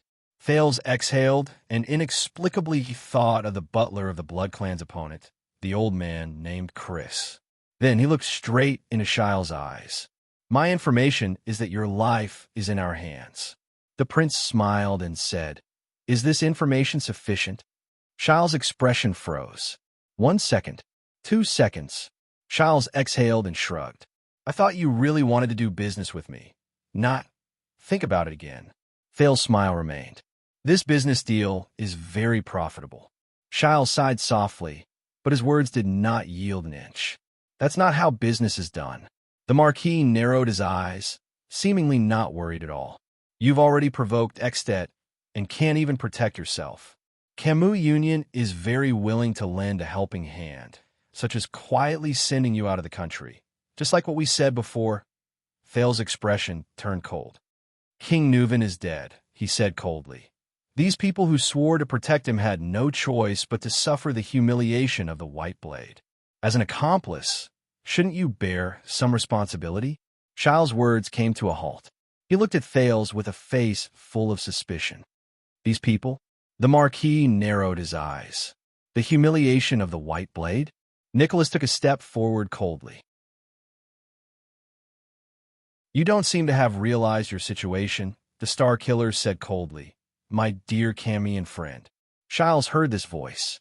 He was slightly startled at first. Then he carefully sized up Nicholas, who had put on makeup. A few seconds later, the Marquis' expression became extremely unpleasant. He recognized this unnaturally tan man. Ah, Lord Nicholas. Shiles' face twitched awkwardly. His expression was interesting and painful. You're actually still alive? Nicholas finished his sentence in disdain. Charles' expression froze.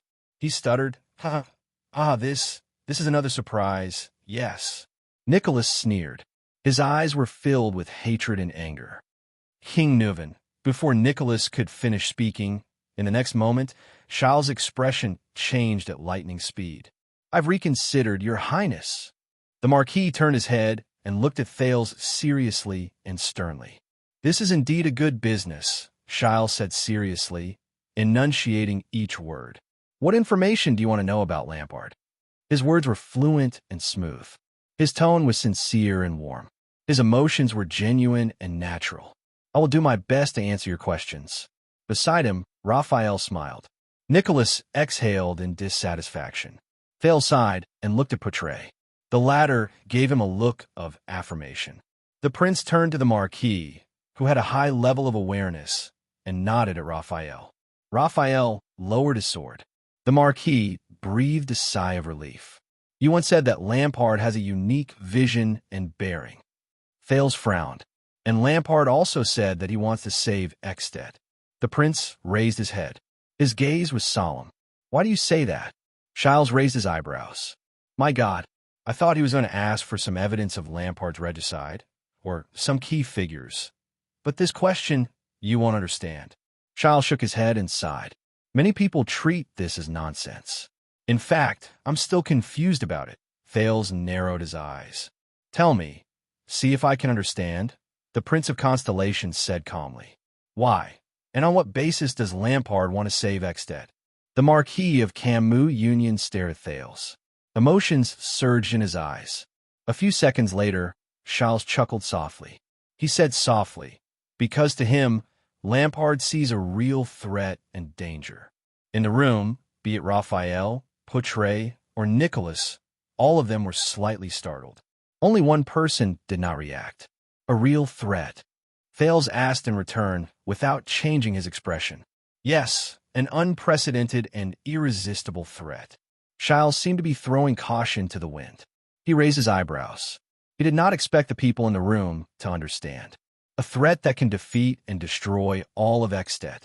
The other archdukes did not notice anything, or perhaps they did not want to notice.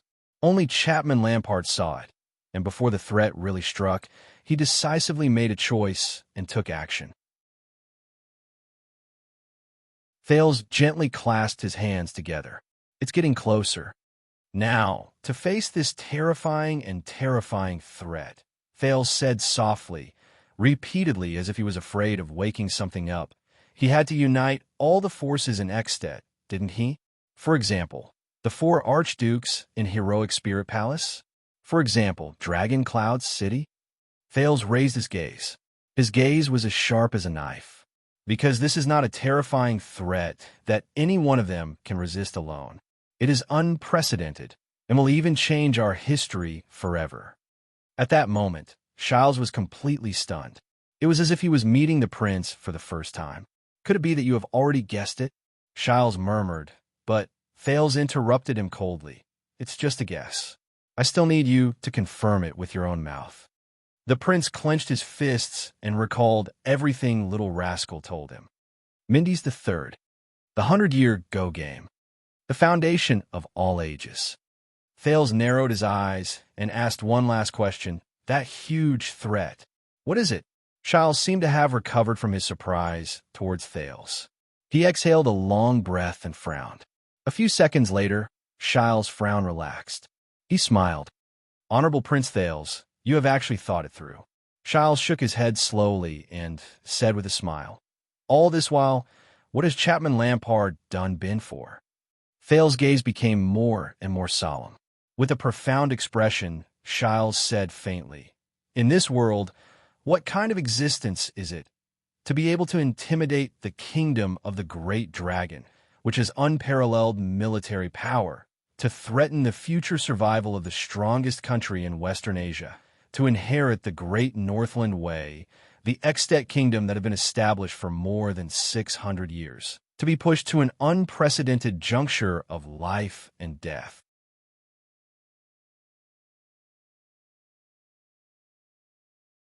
Chapter 237. The atmosphere of the negotiation in the Hall of Heroes began to become subtle. A war of vengeance. Sitting at the long table, Archduke Letko's gaze focused slightly. The joints of his crossed hands twitched slightly. So, this is why you spread the rumor before the Constellation diplomat group's arrival and tried your best to exaggerate the discord between King Nuvan and the Prince of Constellation. The corners of Archduke Letko's lips curled up slightly. And why you framed Constellation for the king's death. I'm tired of repeating myself. Lampard glanced at him and said coldly, "This is not a rumor." Not entirely. He stared at the four archdukes quietly. And then, Trentida flashed an amused smile. "Do you think all of Ekstedt will believe you? That you'll be so hot-headed that you'll rush to war regardless of cost? There's always a price to pay for war. I remember this is the family motto of a certain family in the Empire." Archduke Rockney raised his gaze and said slowly, "Nanchester, there's always a price to every war." Lampard left Archduke Alcy aside and turned to Trentida and Rockney. His expression was cold and resolute, his tone unquestionable. "They will believe me," the Archduke of Black Sand region said decisively. "The missing Prince of Constellation is in my hands. There's no harm in letting him remain missing. And I'm still holding the heir of the Arun family in my hands. He's the culprit in the act of assassinating the king." Archduke Alcius thought of that special boy and could not help but be slightly startled. Even the heir of the White Eagle family. The Archduke of Prestige Orchid narrowed his eyes. "They're really well prepared." Lampard ignored the faint sarcasm in his words.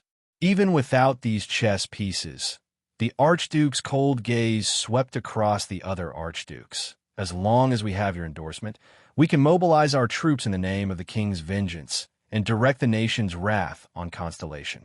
They're the ones who tore apart the Fortress Treaty." The four Archdukes did not say anything in tacit understanding.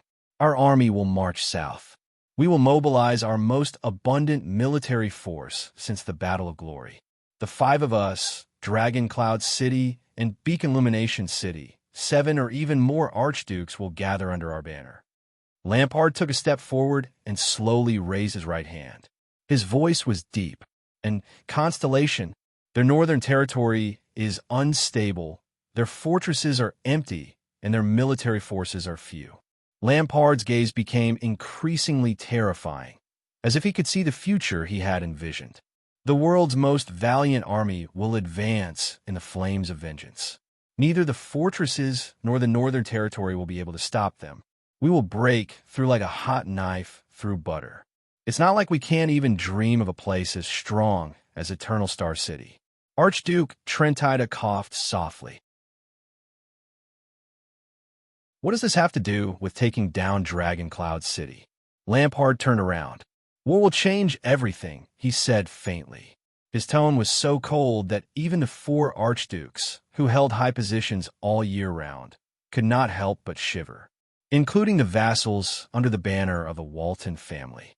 Upon hearing this, Archduke Alcius sighed softly.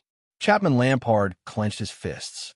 "If we want to avenge his grace, Dragon Cloud City and Beacon Illumination City must be the main forces of the Southern Punitive Expedition." He slowly turned around and faced the empty gun rack on the fireplace. An indescribable emotion burned in his eyes. "We are the leaders of the Allied army. The stubborn nobles of Dragon Cloud City and Beacon Illumination City will only decline or even be obliterated along with their armies in the war. The Walton family's bargaining chip will then be completely lost." Archduke Rockney furrowed his brows fiercely. "When we return in triumph with the prestige and spoils of war we lost 12 years ago," Lampard said coldly, "they will no longer be a problem. At that time, who would be able, and who would dare to point fingers at Dragon Cloud City and Beacon Illumination City, which are jointly ruled by all of you? Even Prime Minister Lee Span would not be able to object. He would no longer be a prime minister by then. When everyone accepts this situation in silence, and when that Walton's orphan daughter dies young, no one will remember the Walton family except for historians." Lampard turned around abruptly. His tone was resolute and decisive. The joint ruling pledge is still valid, but the signatories have become the 8 archdukes. Just like the 11 signatures on the joint ruling pledge, the signatures of Tan, In, and the other famous families are still there, but they have disappeared into history forever. But Extet can only become stronger. The hall fell silent. Lampard quietly waited for the Archduke's reply. He knew that this was a good sign. The Archdukes knew that his plan was feasible. But, this proposal is very interesting. Trentida shook his head. Hey, Archduke Rockney interrupted him in annoyance. You are talking about abolishing a piece of sacred territory that has existed since the founding of Extet. It is Rikaru's fief. Then talk to that female dragon, Lampard retorted coldly. Maybe she will fly down and fight for the Walton family. Anger immediately appeared on Rockney's face. Watch your words, Chapman. Archduke Letko frowned. That honorable lady just arrived last night. Lampard's expression changed. Honorable lady? He said mockingly. Archduke Lampard pointed outside the window. His gaze was cold. Apart from a mascot on that flag, that dragon has been nothing to us for 600 years. Its mission is nothing but to guard against the return of the calamity. It doesn't care about Extet's survival at all. The 4 archdukes' expressions became very unpleasant. Let's get back to the main topic. Trentida coughed and exhaled. I have to say, this is a bold arrangement and a rather ambitious plan. But we can completely abandon you and do it ourselves. He flashed a smile again. Maybe we can even take the ownerless Black Sand region under our command. Archduke Rockney laughed angrily. Not a bad idea. Give us a reason, Chapman. A reason that we must include you. The Archduke of Reformation Tower whistled. Lampard narrowed his eyes. If you stubbornly push the blame for King Neuvin's death on me, the Archduke of Black Sand region said calmly, you will lose the excuse to attack Constellation, the right to gather the entire country, the geographical advantage to go south to Constellation through Black Sand region, the chance to cleanse Dragon Cloud City with war, the chance to expand our territory, and the chance to intimidate those who do not submit. Don't forget, whether it is the Prince of Constellation or the Arun family, they are all in my hands. You will also lose the chance to turn the current chaotic situation into a good one. His voice began to slow down. You will also lose the only chance to lay a plan for your own stability and for Extet's strength. The other archdukes looked at each other. But what about you, Chapman? With a sly smile, Trentida tilted his head and stared at Lampard with a subtle expression. You must have a plan, right? I don't believe that you only want us to help you get away with this big game of chess. Lampard furrowed his brows. Let me guess. Trentida chuckled. The mockery in his eyes grew stronger. The common-elected king, Archduke Rockney, snorted softly. But against their expectations, Lampard's brows relaxed. No, he said flatly, completely unbothered. All of you can fight for the position of common-elected king. I don't care. Truth be told, I don't care who becomes king at all. The 4 archdukes were all stunned. Alcius, Rockney, Letko. Even if Trentida becomes the common-elected king, I won't have any objections. Trentida snorted softly. Why am I listed after even if?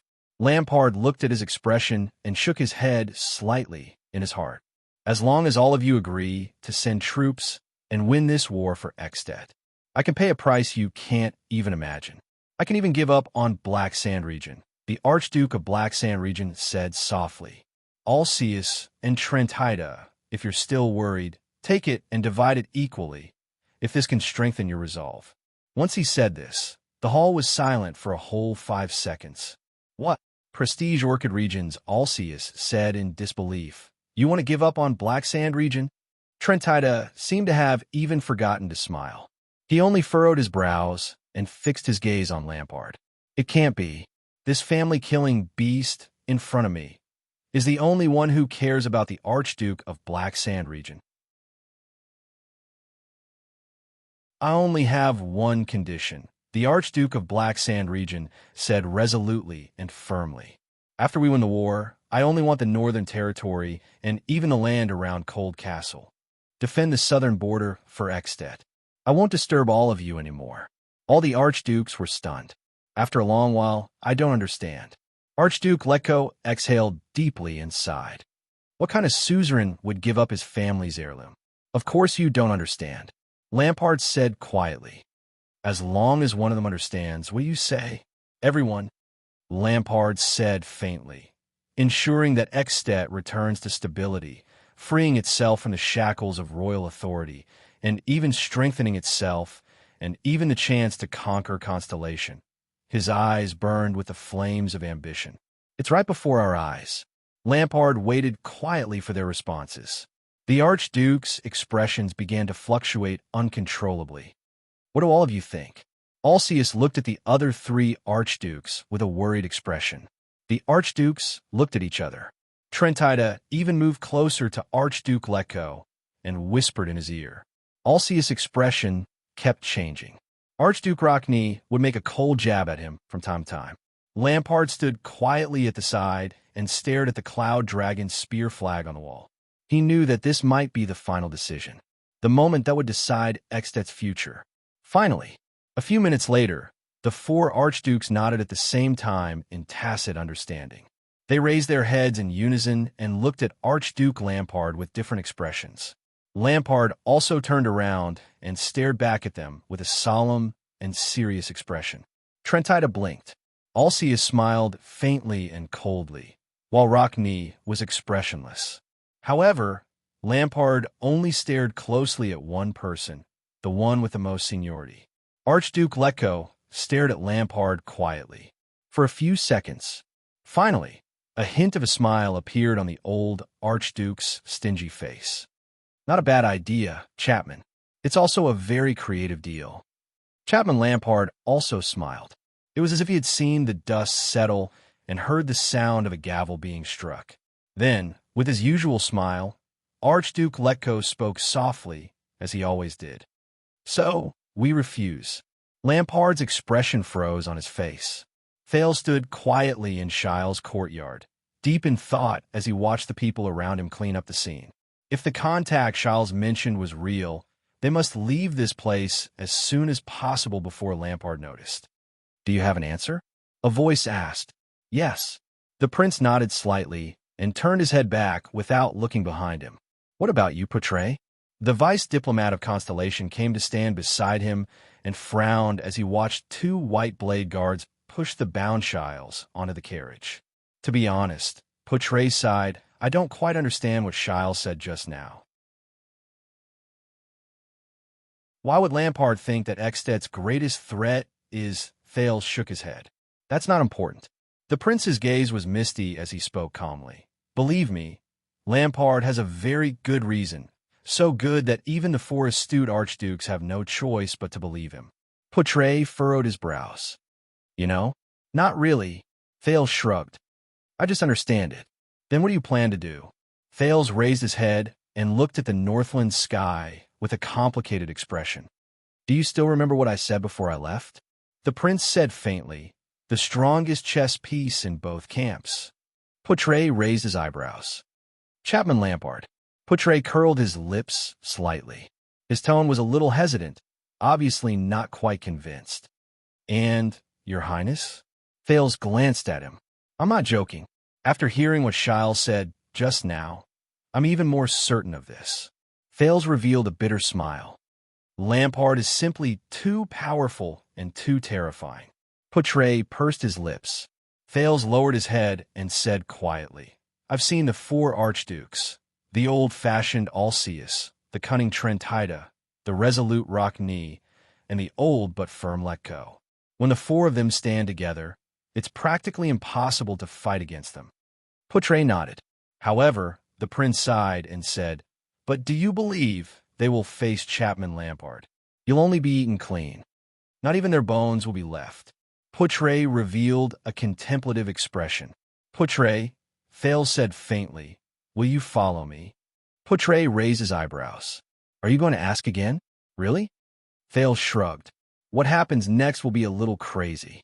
Portray furrowed his brows. Is it what I think it is? Are you going to believe it or not, Portray? Thale sighed and forced a smile. I've thought it through. on that unique battlefield. Only I can fight against him. Poutre revealed a surprised expression. Know this. The vice diplomat furrowed his brows slightly and asked softly, Why? What are you going to rely on to fight against Lampard? The next second, Thales turned his head and flashed a friendly smile. The prince bared his young teeth at Poutre. A cheat. He turned around decisively, leaving behind a bewildered Poutre. Thales walked to the side of the carriage and looked at Giles, who could not move. He smiled softly. Giles shrugged at him. Thales gestured for Ralph, who was watching over him, to leave. It's not very comfortable, is it? Thales looked at Ralph's back and sighed. Your Grace. Giles, whose mouth was stuffed with a piece of cloth, blinked at him. He seemed very helpless. Thales nodded solemnly. So, next, I will do something for you, to make up for it. Giles' eyes were puzzled. The prince's eyes were filled with determination and determination. In the next second, the puzzlement in Giles' eyes turned into shock. Capture me. Thales' voice rang emotionlessly. Send me to Heroic Spirit Palace. Send me back to Lampard's hands. The next chapter began, revealing the mystery step by step.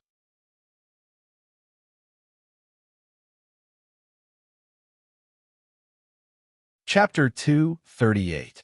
Important chapter. Please do not be offended. Why is he drunk like this again? In an abandoned house in the 2nd district of the lower city, Quide's assistant, Enrich, looked at Quide with disgust. He was holding a bottle of wine and was now a pool of mud. He waved his hand and asked 2 young members of the Brotherhood to help him down. Lock him up for a day. Let him out when he is sober. Since he was drunk like this, it seemed that he did not do anything to the child. Rick, he preferred to be called by his surname instead of his first name, revealed a mysterious smile. Unlike Quide, Enrich was an ambitious and capable member of the Brotherhood.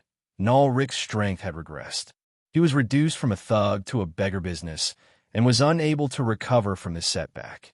He had once studied at the Academy of Accountancy in the southern part of the kingdom. If it was not for his father, who was a scribe committing a crime, Rick would have been an accountant in a certain city or even a certain family. It was not impossible for him to go one step further and become a businessman in a certain industry. When that time came, he could spend money to buy a lordship and enter the first rank of Constellation's upper class. 300 years ago, the Sucator family, which was symbolized by the morning sunflower, was born like this. Were they not now a prominent and influential family in the kingdom? However, even if he was reduced to a gangster and forever cut off from the path of nobility, Rick still believed that he was more qualified to be a person who had the right to speak and make decisions in the Brotherhood than his peers whose brains were filled with muscles and women. When the Brotherhood's business expanded to the southern coast of the kingdom, Rick, who was a thug from the south, was recruited. He used his expertise to plan a few human trafficking chains from the south to the capital and achieved great success. Hence, the higher-ups of the Brotherhood noticed him and promoted him to Eternal Star City, the capital of the kingdom, the heart of Constellation, and the bright Pearl City of the Western continent. They also let him manage the accounts of the Brotherhood's beggars in the capital. Rick knew that although the higher-ups let him be Quide's assistant and manager of the accounts, it was tantamount to entrusting all the beggar businesses in Eternal Star City to him. Look at his superior, Quide. He was a fearsome thug who used axes and knives to make a name for himself in the 3rd district of the lower city. Now, he was a useless person who only knew how to seek dignity from the beggars. If Quide was not the son of a higher-up in the Brotherhood, he would have been trampled on and drowned in the mud of the slums of Eternal Star City. Moreover, most of the child beggars' losses were caused by him. Of course, it was also because of this that Quide's father gave him a lot of money every month, allowing Rick to profit from it. With such a son, if Quide's father was not a big shot in the arms trade, he would have lost his power in the association long ago. What would happen if a mafia boss lost his power? Rick shook his head and watched Quide leave. As for the business of child beggars, compared to the smuggling of drugs and firearms, compared to the trading of eternal oil and crystal drop ores, or even compared to the collection of black accounts and the management of the streets, They were all inconspicuous and lowly. But Rick believed that this was his chance. The Brotherhood rose quickly, but human trafficking has always been a major source of profit. The Brotherhood's human trafficking chain was complete. From infants to the elderly, from humans to elves, they even dabbled in the intelligent creatures in the faraway Magic Empress territory. But the most important thing was the source of the Brotherhood's own members.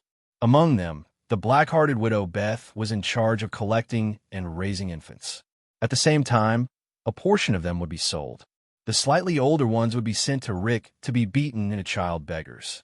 The slightly older, teenage child beggars would be sent to Iron Skin Loke, who was in charge of training thugs, Philanderer Felicia, who was in charge of training prostitutes, and other special leaders.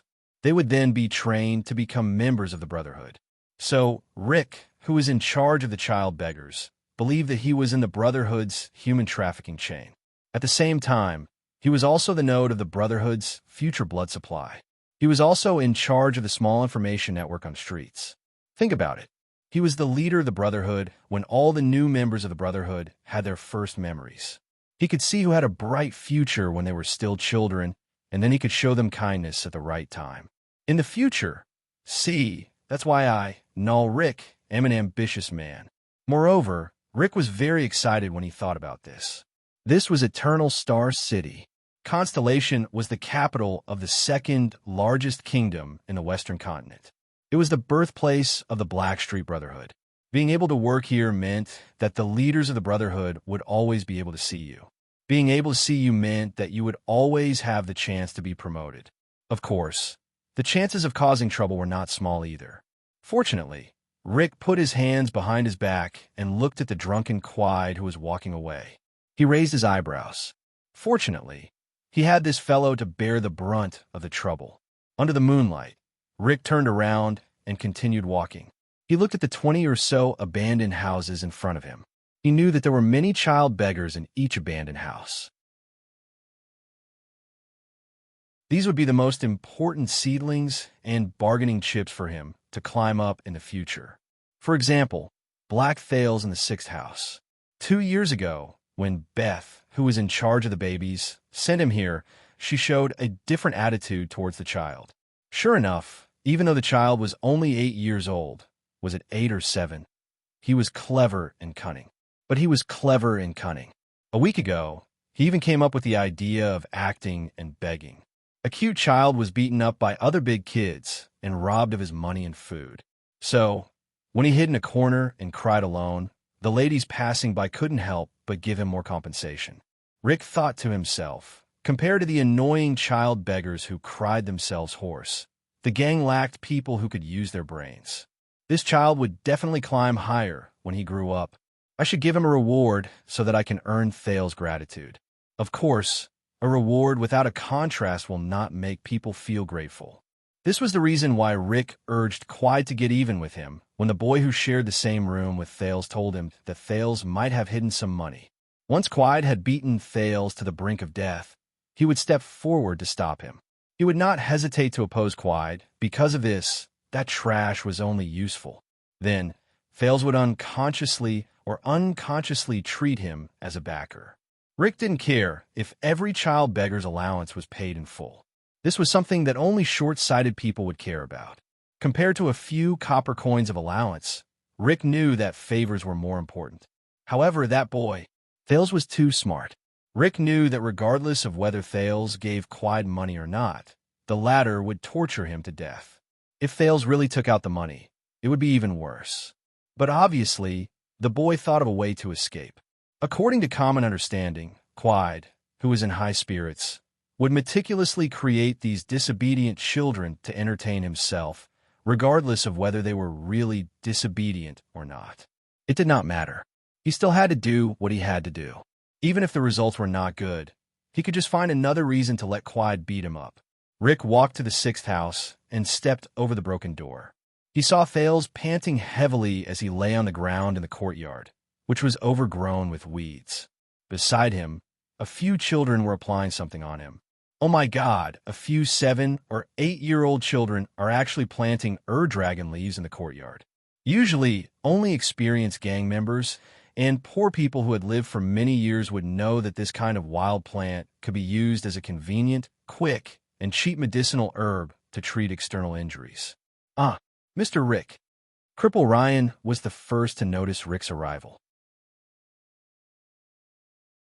The experience of having one of his legs broken made him more sensitive to the surrounding environment. Quiet had been gone for less than an hour. The fear in the courtyard had yet to dissipate. Ned, the boy who snitched on them, still had tear stains on his face. Kellett covered his black face, and the eldest child, Cindy, took a step back in fear. Especially the youngest girl, she was so scared that she screamed. Back then, Beth had instructed that she was a descendant of an aristocrat with heredity. There was a high possibility that she would be a beauty. She should not be spoiled so that Felicia could train her in the future and they could earn a lot of profits. It was a pity that his child beggar would have to be handed over to the society at the age of 10, or at most 12. It would be great if he could keep her until she was 15 and then send her away. Otherwise, she could have been 13. Mr. Rick. Thales interrupted Rick's subtle thoughts. He turned his head with difficulty and grimaced in pain because of the injury on his back. Ah, I'm sorry, Thales. Rick sighed and showed a pitiful expression. I couldn't stop him, Clyde. After all, I'm only his assistant. I can't afford to offend his backer. I could only come over quietly after the incident.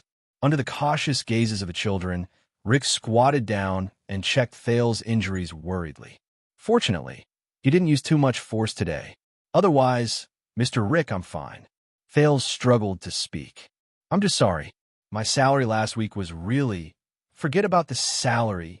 Rick took the broken bowl from Cindy's hands and poured out the water inside. He plucked a few dragon leaves and picked up a stone to grind. You were sent to me when you were just sensible. In the past few years, I've watched you grow from trembling little fellows to rough children.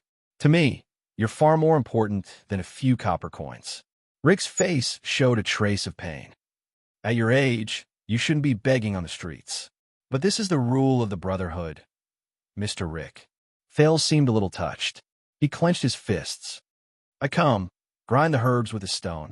It's more effective than chewing them with your mouth. Rick wiped the herbs in the bowl and personally applied them on Thales. Kellett, who was beside him, bit his lips and whimpered. Thank you, Mr. Rick, Coria said softly. If only you were in charge of us, and not Clyde. Don't let Clyde hear this. Rick smiled helplessly.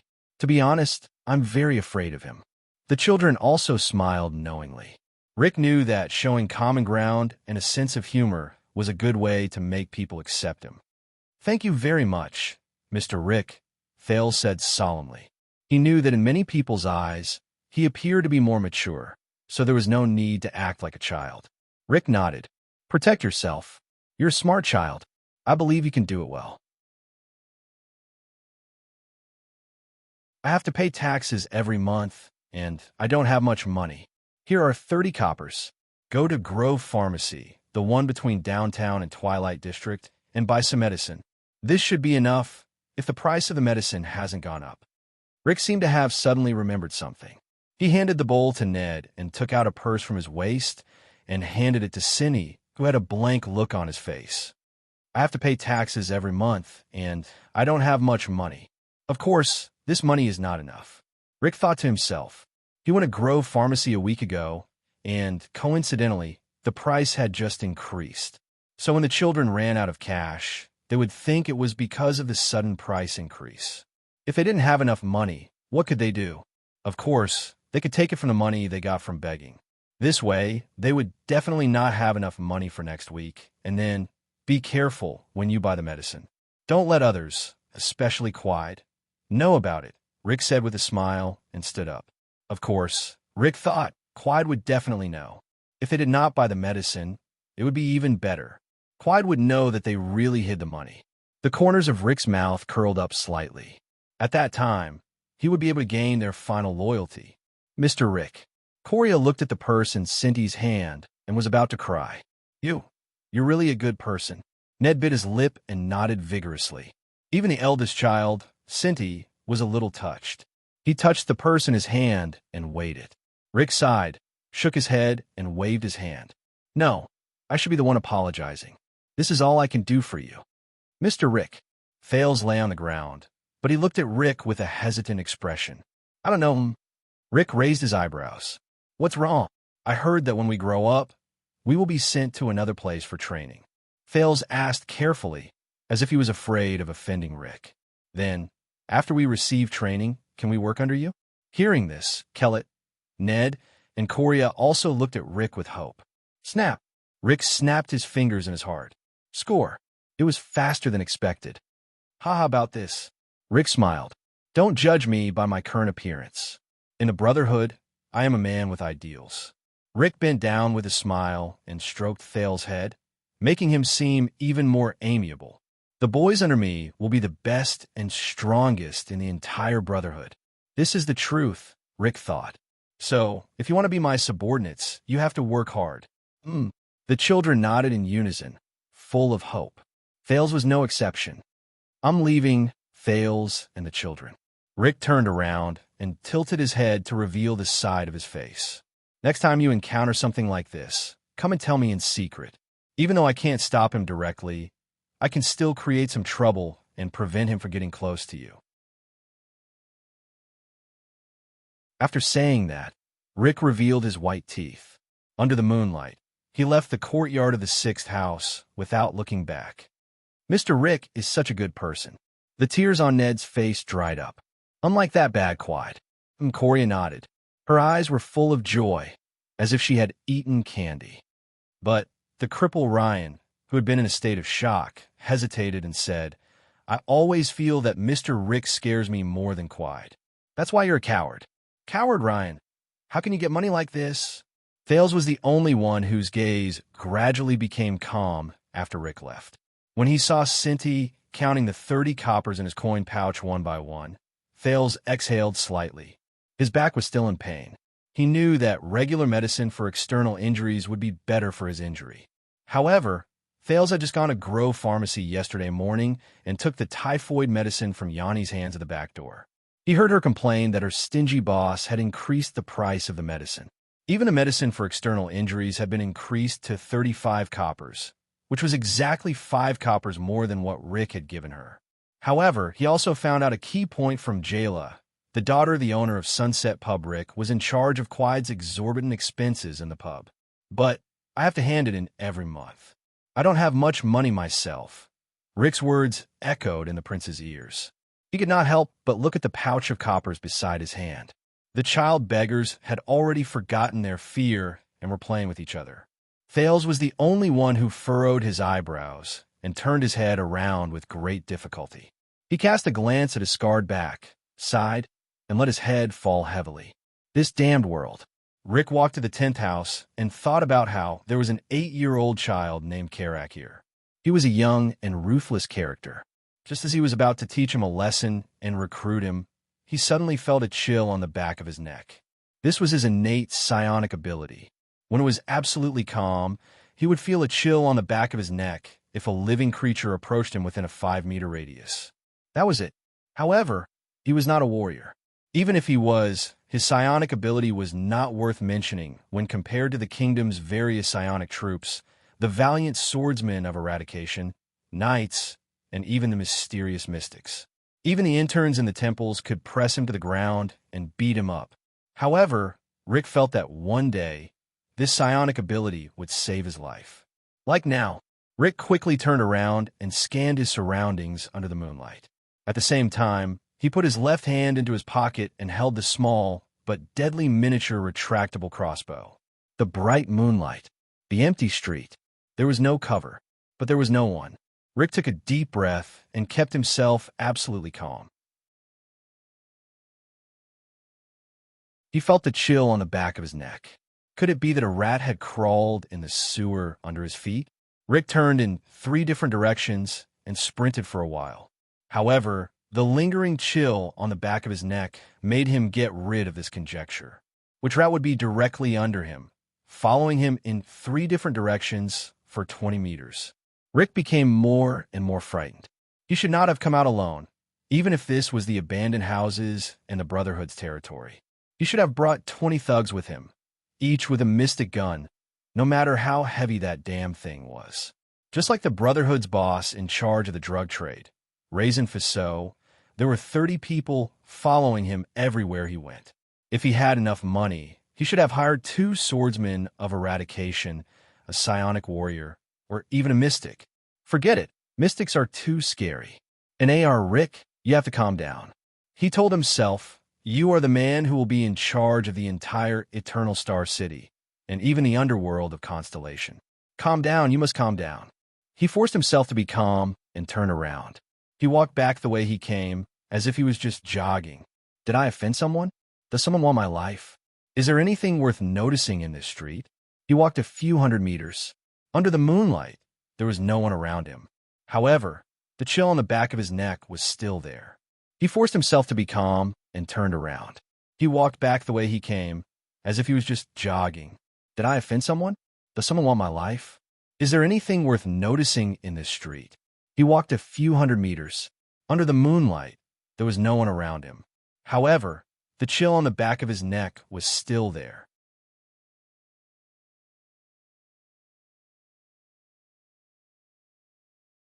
Chapter 239. Yes. Lampard nodded thoughtfully. The inextinguishable starlight. What are you trying to say? Archduke Rockney furrowed his brows. The greatest threat to us is Sonia Cecere? But Lampard ignored him. The Archduke of Black Sand Region stared at the table in a daze and continued to speak. Starlight Brigade. They're very young and inexperienced. Even if they have experience fighting against the rebels in the country, they can't even withstand a single blow from our battle-hardened, invincible Northland warriors. Archduke Leko's expression changed, and he sank into deep thought. On the road from a northern territory to the central territory, we defeated them in our first battle. Lampard took a deep breath. His expression became firm and persistent. Nothing special. It was the same as usual. The light cavalry probed, the archers suppressed, the light infantrymen nipped at the main force, and the heavy cavalry launched a decisive attack. Lampard nodded slowly, but his gaze was extremely complicated. In just one encounter, their main force was defeated. The rest fled in all directions. They didn't even have to use the heavy swordsmen and heavy armored axemen to fight head-on battles. It was a piece of cake, just like all the previous enemies. Lampard raised his fists and punched the eye of his left forcefully with his right fist, like a craftsman hammering a drill. You gathered the best and toughest warriors and destroyed their strongest parts with a thunderous blow. Then, you waited for the rest to flee, scatter, cry, surrender, and never rise again. They weren't even as strong as the private armies of the local suzerains in the Northern Territory. At least they were Northlanders. Archduke Rockney revealed a strange expression. So, he was sensitive enough to notice that Archduke Alceus and Archduke Trentida, who had personally experienced it, did not speak. They only looked solemn, and even a little respectful. So, that was Starlight Brigade.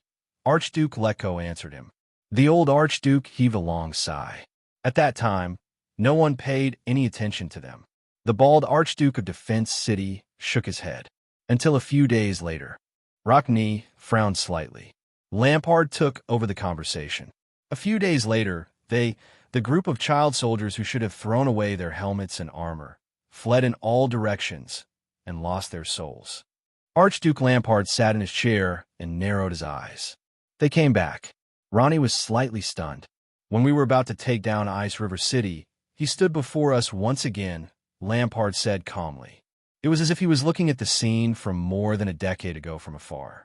Even though their numbers are small, they are organized, and in formation.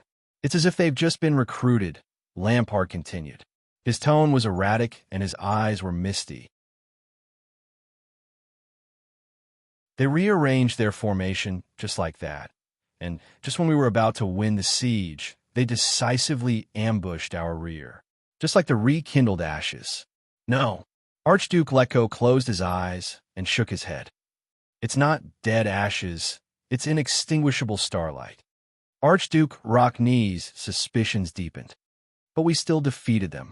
Archduke Leko suddenly opened his eyes. Again, Lampard looked at him. Yes, again. The Archduke of Black Sand region nodded slowly. But this time, we sent the light cavalry to chase after them. We want to exterminate them. We lost nearly 10% of the light cavalry. Letko sighed. I remember. I was the one who deployed the light cavalry. And then, Lampard's expression was indecipherable. He answered his own question, again.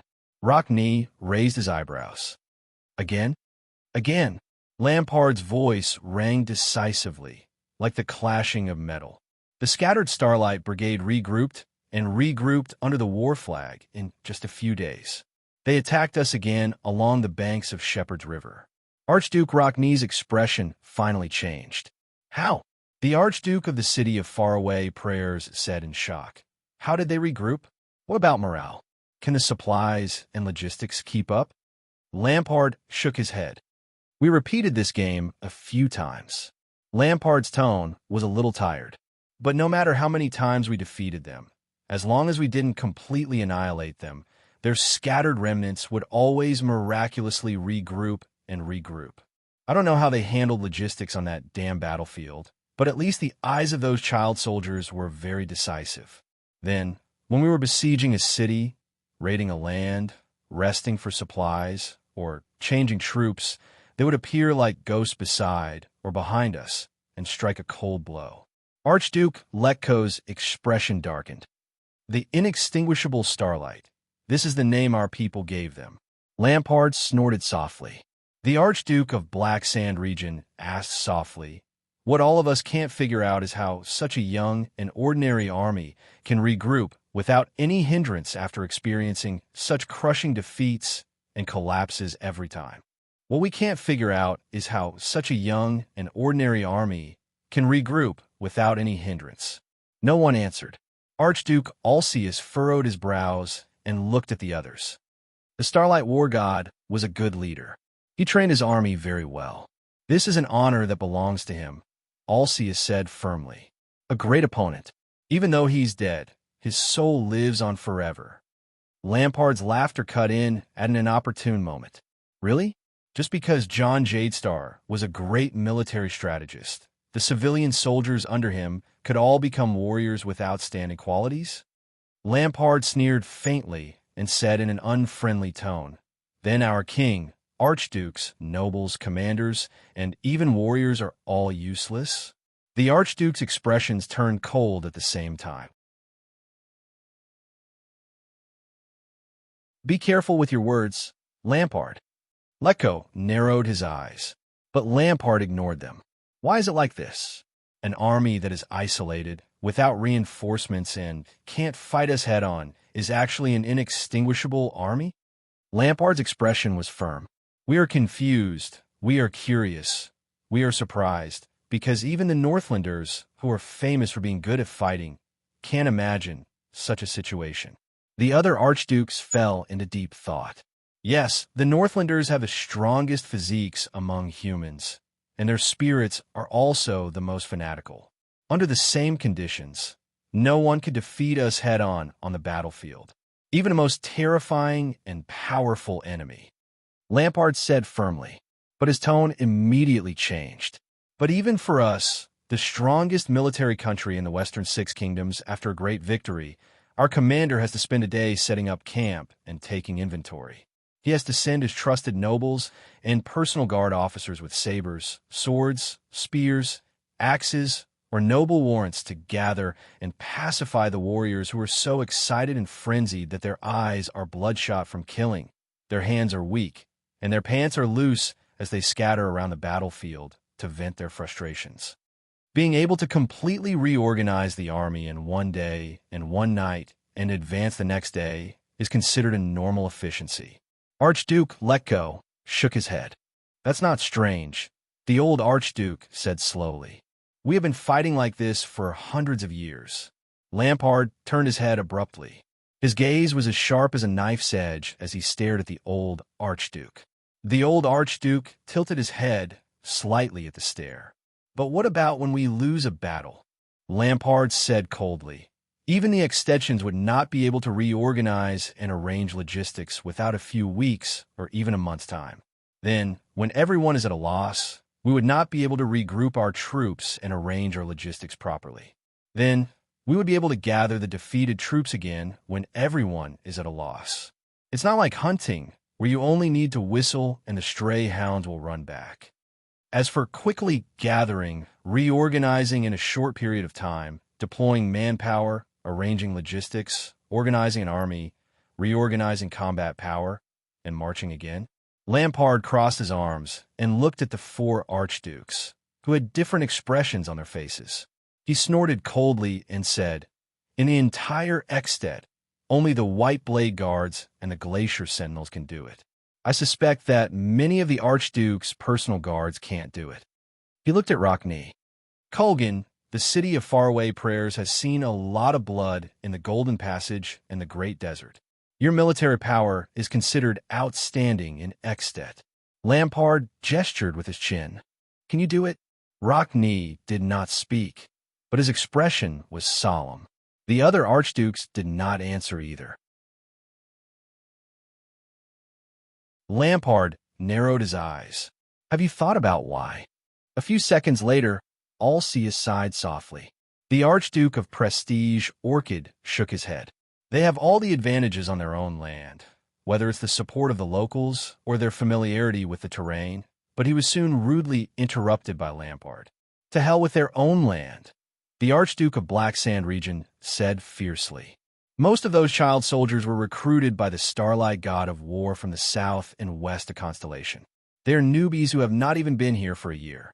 In comparison, as Northlanders, we are more accustomed to the climate and terrain of Constellation's northern territory and central territory."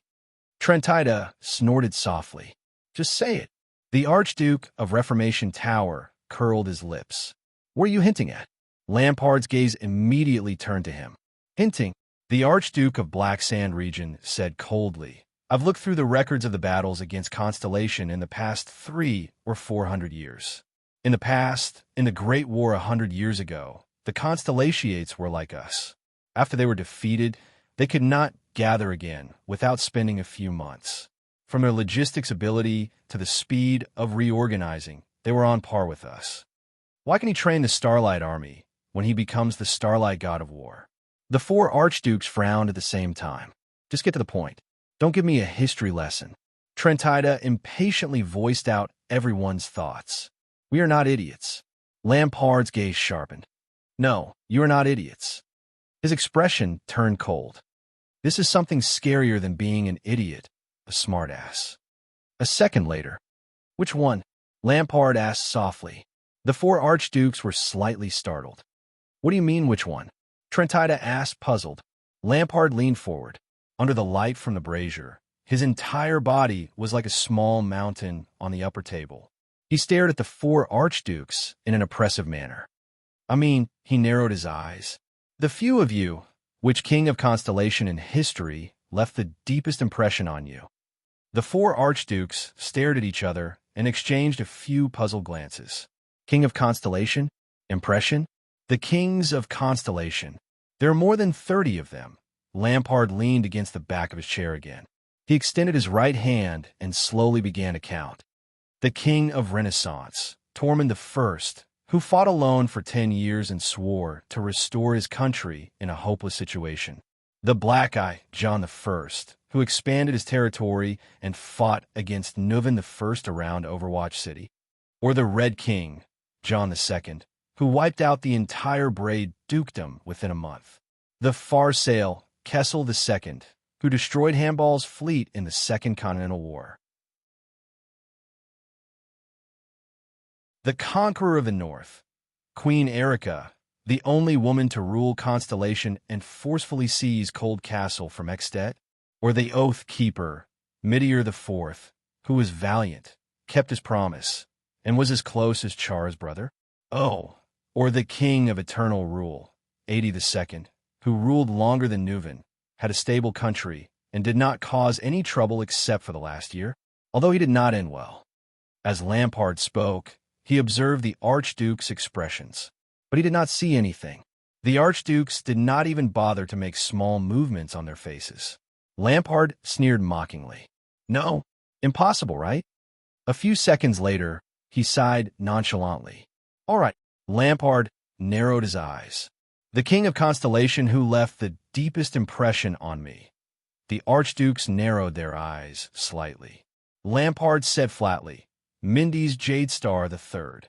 Hearing that, Archduke Trinita's expression changed slightly. Could it be that? Lampard nodded slowly.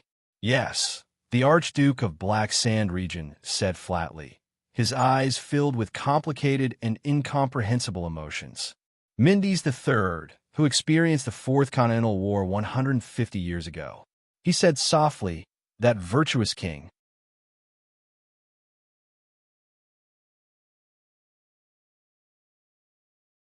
Chapter 240. Mindy's the Third? Archduke Rockney shook his head, not knowing whether to laugh or cry. Is he the threat you speak of?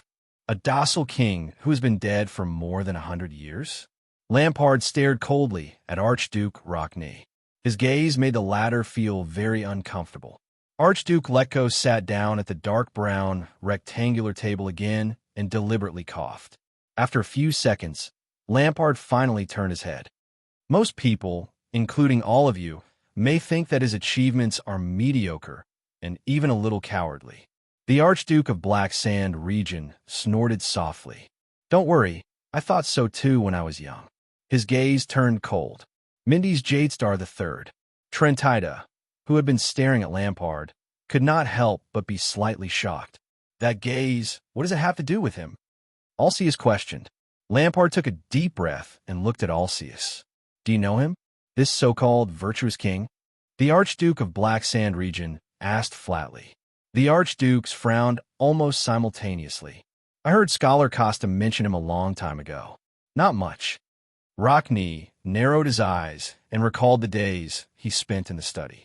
But I heard that he did not do anything major. Lampard's gaze shifted, and he snorted coldly. Did nothing major? I don't have much of an impression of him. It is said that he used various diplomatic means to delay the Fourth Peninsular War. Rockney replied flatly. A king who does nothing is rare, even in Constellation. Lampard's expression did not change. I heard that he was a weak king and compromised with his vassals everywhere. Trentida rubbed his chin and seemed to be deep in thought. For example, the so-called High Noble Parliament and a national conference were all left behind by him. He turned Renaissance Palace into a noisy market, which not only reduced efficiency, but also made it unsightly. That's all. Lampard raised his eyebrows. That's all. He promoted a large number of people to manage his territory, and especially liked to appoint officials from the low-ranking nobles. Archduke Letko thought about something. He even made detailed regulations for this, which offended many great vassals with hereditary official positions. Alcius frowned and continued. Father used him as an example to warn us to be careful of the merchants. I heard that Mindy's the Third borrowed money from the merchants to pay for his finances, and even had to issue franchises to top up the debt. Hence, the nobles mocked him behind his back as the merchant's slave king.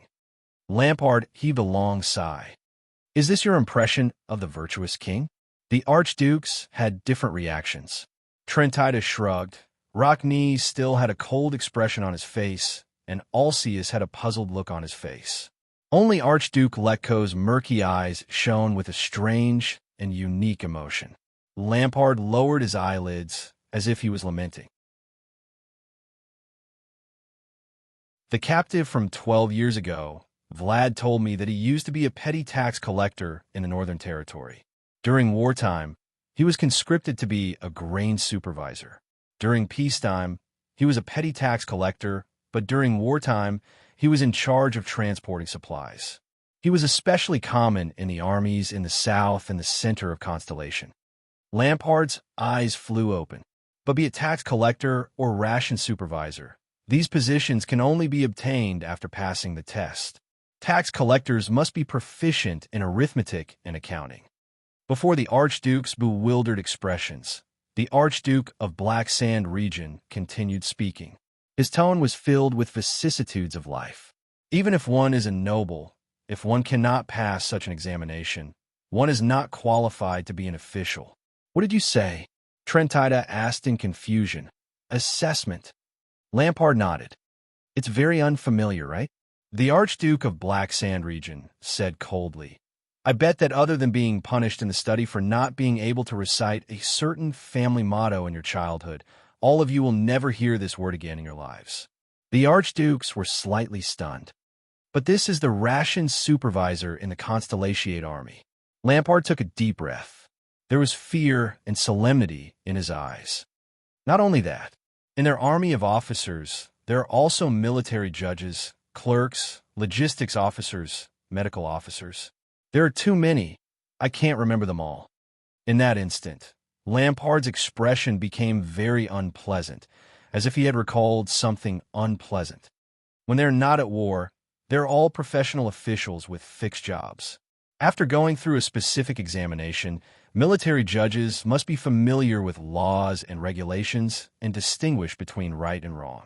Clerks must be proficient in procedures and identifying information. Logistics officers know all kinds of supplies like the back of their hands. Trentida interrupted him. I know what you're talking about. The Archduke of Reformation Tower rolled his eyes and raised his eyebrows slightly. You're saying that the core officers of Starlight Brigade are made up of these literate and knowledgeable people? That's why they can regroup so quickly. Bullsh asterisk T. Lampard retorted rudely, causing Archduke Trentida to swallow the rest of his words.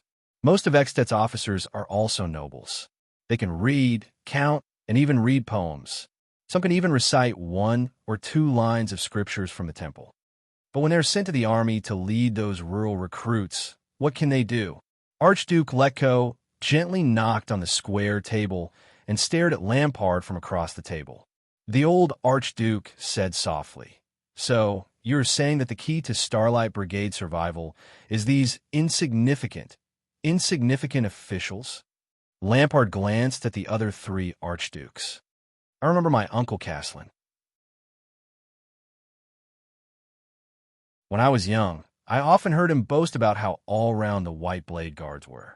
Their strict and cruel training allowed them to take on almost every position, from death squads, messengers, logistics officers, scouts to supervisors, and so on. They were elites rarely seen in the world. The Archduke of Black Sand region immediately changed the topic. So, every time there is a war and countless warriors are recruited, the king will put his White Blade Guards and nobles who are loyal to him to fill up the positions from low-ranking officers to commanders of the guards. It's just like how we archdukes send our personal guards and trusted aides to various positions. All of you are familiar with this scene, right? Lampard tilted his head. His weathered face was illuminated by the firelight, causing it to flicker. And what about the Constellatiate army? He said flatly. The Archduke's hearts suddenly tightened. Lampard's deep and coarse voice resounded in the hall. A long time ago, they were used to a fixed system. Ration officers are only responsible for calculating numbers and transporting goods. Logistics officers are only responsible for distributing supplies. Military judges are only responsible for beheading according to laws and orders. Clerks are responsible for coordination and communication. They only know how to do the one thing in their hands well. They have a clear division of labor, each performing their own duties and not interfering with each other. They also do not need to be restrained by the trusted aides sent by the king or archdukes. The logistics and management of the recruits do not need to be decided at the last minute by the people sent by the higher-ups and will not completely change because of a change in the commander-in-chief. Lampard slammed his palm on the table. His eyes burned. He stared at the archdukes, causing them to feel displeased. Can you imagine it? Lampard gritted his teeth. His expression was ferocious. We Northlanders know almost all armies in the world have been recruiting soldiers from our territories for hundreds of years. We're used to throwing out a handful of gold coins and letting the trusted personal guards we are familiar with, who are also the vassals, discipline the soldiers themselves, provide them with pay, food, equipment, and chop off their heads, chopping wood, and captives, right? Archduke Rockney uncrossed his arms and retorted with a frown. What you just said is a process that only a standing professional army would have the time and effort to refine. And the outcome of a battle is decided in the moment of close combat. Instead of spending energy on these personnel matters and offending countless vassals. It would be better to... Lampard raised his head abruptly and swept his gaze over the Archduke of the city of faraway prayers. He shook his head scornfully in his heart. That's right. In war, these are trivial matters that cannot be ignored. Although Lampard felt disdain in his heart, he still said patiently, "Only professional soldiers who have been preparing for war all year round and have gone through hundreds of battles can gradually get used to it, familiarize themselves with it, and form their own military traditions and rules. For example, the White Blade Guards and the Glacier Sentries." However, the Archduke of Black Sand Region's expression immediately changed. "But the Starlight Brigade is also a conscripted army." Rockney's expression froze. "But this is how it operates. The efficiency of logistics and transportation is more than twice that of ours. It is easy for them to reorganize their personnel. Military discipline is maintained in an orderly manner. Rewards and punishments are clear and clear. From attacking to retreating, there are clear rules." Lampard swept his gaze over each Archduke solemnly. He looked at their faces, which were either filled with disbelief or bewilderment. "It is these trivial matters that we have always looked down on. That group of weak, newly recruited child soldiers are doing much better than us. So, even after they are defeated and scattered, they can still follow a set of self-established procedures and habits to immediately connect logistics, regroup, and recover their combat strength in a short period of time." Lampard took a deep breath. His expression was unpleasant. 12 years ago, in the days of the rear, I heard that useless Poffer complain every day about the injustices they suffered. There was anger in the Archduke of Black Sand Region's eyes. "Why is it always Beacon Illumination City? That brat only knows how to curse like that." Alceus and Trentida looked at each other. They could feel the uneasiness in each other's hearts. Lampard's tone became more and more furious. "What he doesn't see is that because of Horus Jadestar's surprise attacks, our entire army of 100,000 is now in a state of emergency. Even the siege of the fortress has to stop. He can't see that after we got rid of the Butcher constellation, we spent a lot of time redeploying manpower, arranging routes, gathering provisions, and arduously reorganizing logistics to provide nourishment for the war at the front lines despite the nobles' evasions and perfunctory responses from various forces. He also does not see that at the same time, using the Starlight Brigade in the south as an example, the Constellatiates, who have fallen into a desperate situation, are still methodically and continuously arranging the army's next supply, the next replenishment, the next resting place, and the next assembly point under high pressure. They quickly and efficiently reassemble the scattered deserters, defeated generals, and stragglers. This is the truth of the inextinguishable Starlight." Lampard exhaled fiercely through his nose, as if he wanted to expel all the resentment he had accumulated over the past 12 years. King Neuven kept complaining that we were a hindrance to his war. Just because of that brat Pofrit's big mouth, Neuven even ordered his grandfather to abdicate as a punishment. Sometimes I think that perhaps, compared to the enemy, we are indeed a hindrance to him. Letko's expression was solemn. He stared blankly at the square table, deep in thought. "If this is what you want to say." Rockney furrowed his brows. "The Constellatiates have a good logistical operation in the army, but it's still far from enough to convince us." Lampard's lips curled into a faint, cold smile. His laughter was filled with disdain, contempt, mockery, and a hint of anger. Lampard slowly stood up from his seat. His figure was projected to the center of the hall, like a glacier bear that had just woken up. "Do you think this is all? Your territories are not as close to Constellation as mine." Lampard put his hand on his saber. His gaze was fierce. "Do you know what I've seen in the past 10 years? Trentida narrowed his eyes. A faint sense of uneasiness rose in his heart. Alceus exhaled deeply. Rockney resisted the urge to interrupt and quietly waited for Lampard to speak. "No." The Archduke of Black Sand Region's expression was ferocious, and his tone was terrifying. "The inextinguishable Starlight is just a scale of the Great Dragon, a corner of the light of the galaxy. No one knows when it started. That's how their entire kingdom operates, Li Tianlan said. Archduke Letko stared at Lampard's face and listened to his words. There was an inexplicable fear in his heart. Operated like this? This is...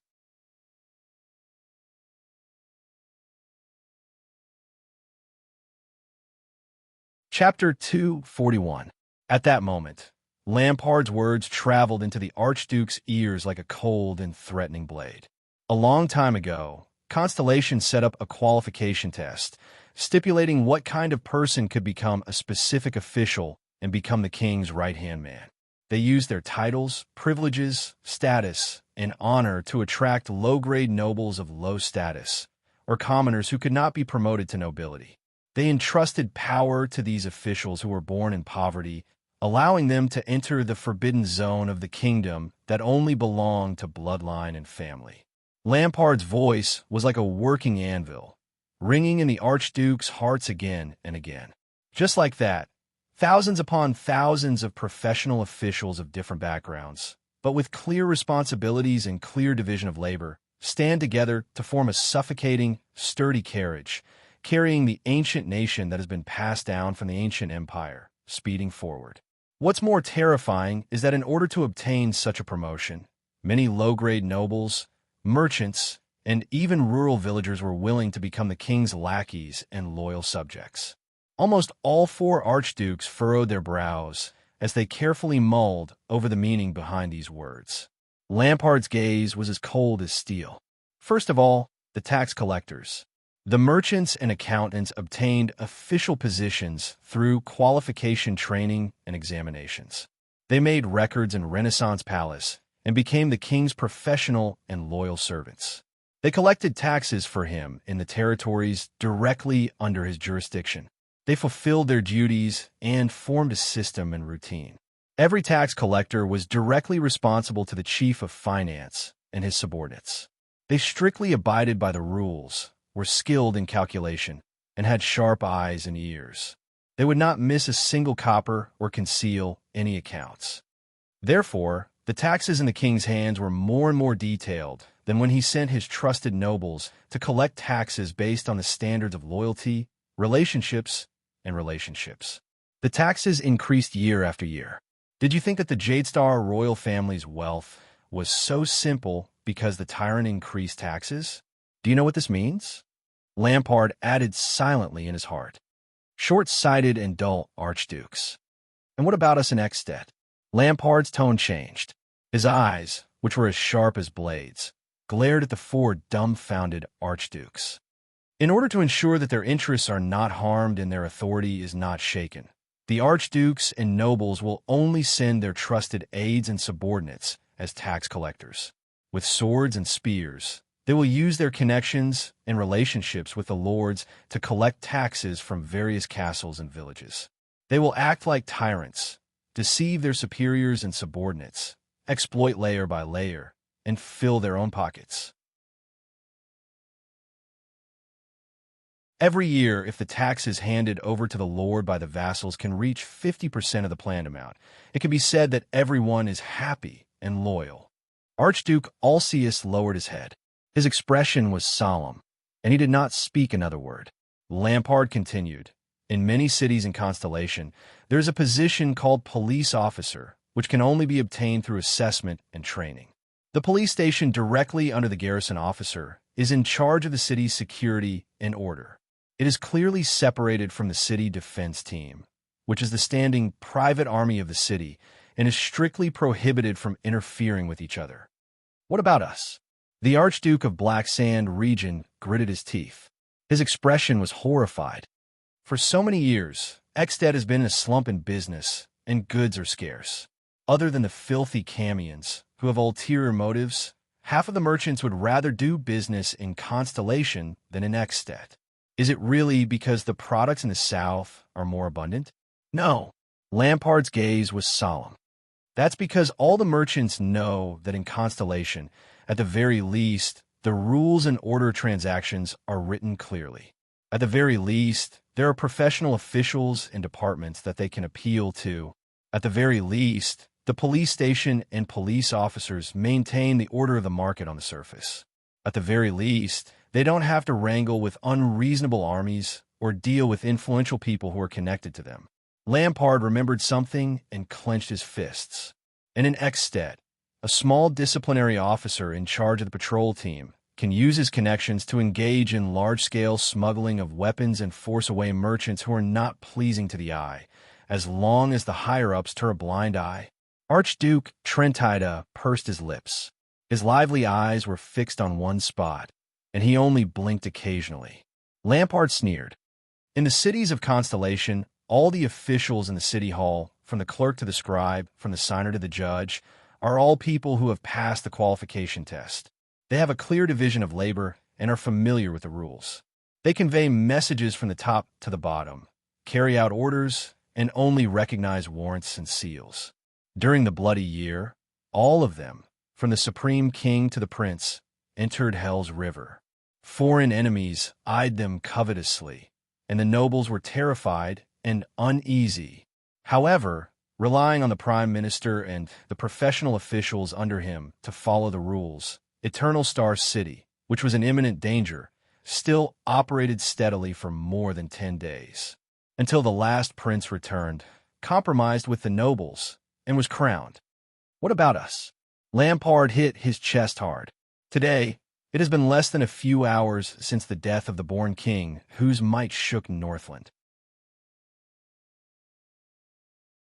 Because of the loss of his prestige, Dragoncloud City is in a mess.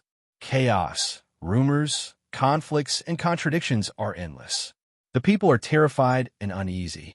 I reckon that Lee Span has been hesitating for a long time about whether to overstep his authority and use the patrol team. He is used to asking for Neuvin's permission. I led the army and rampaged through the city for a few hours. Only when we took down the first gatehouse, only when I stood here, so close that I could spit at all of you, did the dignified prime minister lead his troops here, confused. Archduke Rocknee's expression darkened. He exhaled a long breath, and his gaze was hesitant. Lampard paused for a whole 10 seconds. During this long period of time, no archduke made a sound. Finally, Lampard exhaled a helpless and laborious breath. Fatigue and pain appeared on his face. I know that your territory is far away from Constellation, and that you have only cared about the game with Dragoncloud City over the past few years. But I have already said this much. Can't you feel it? At that moment, Lampard gritted his teeth, clenched his fists, and broke out in cold sweat.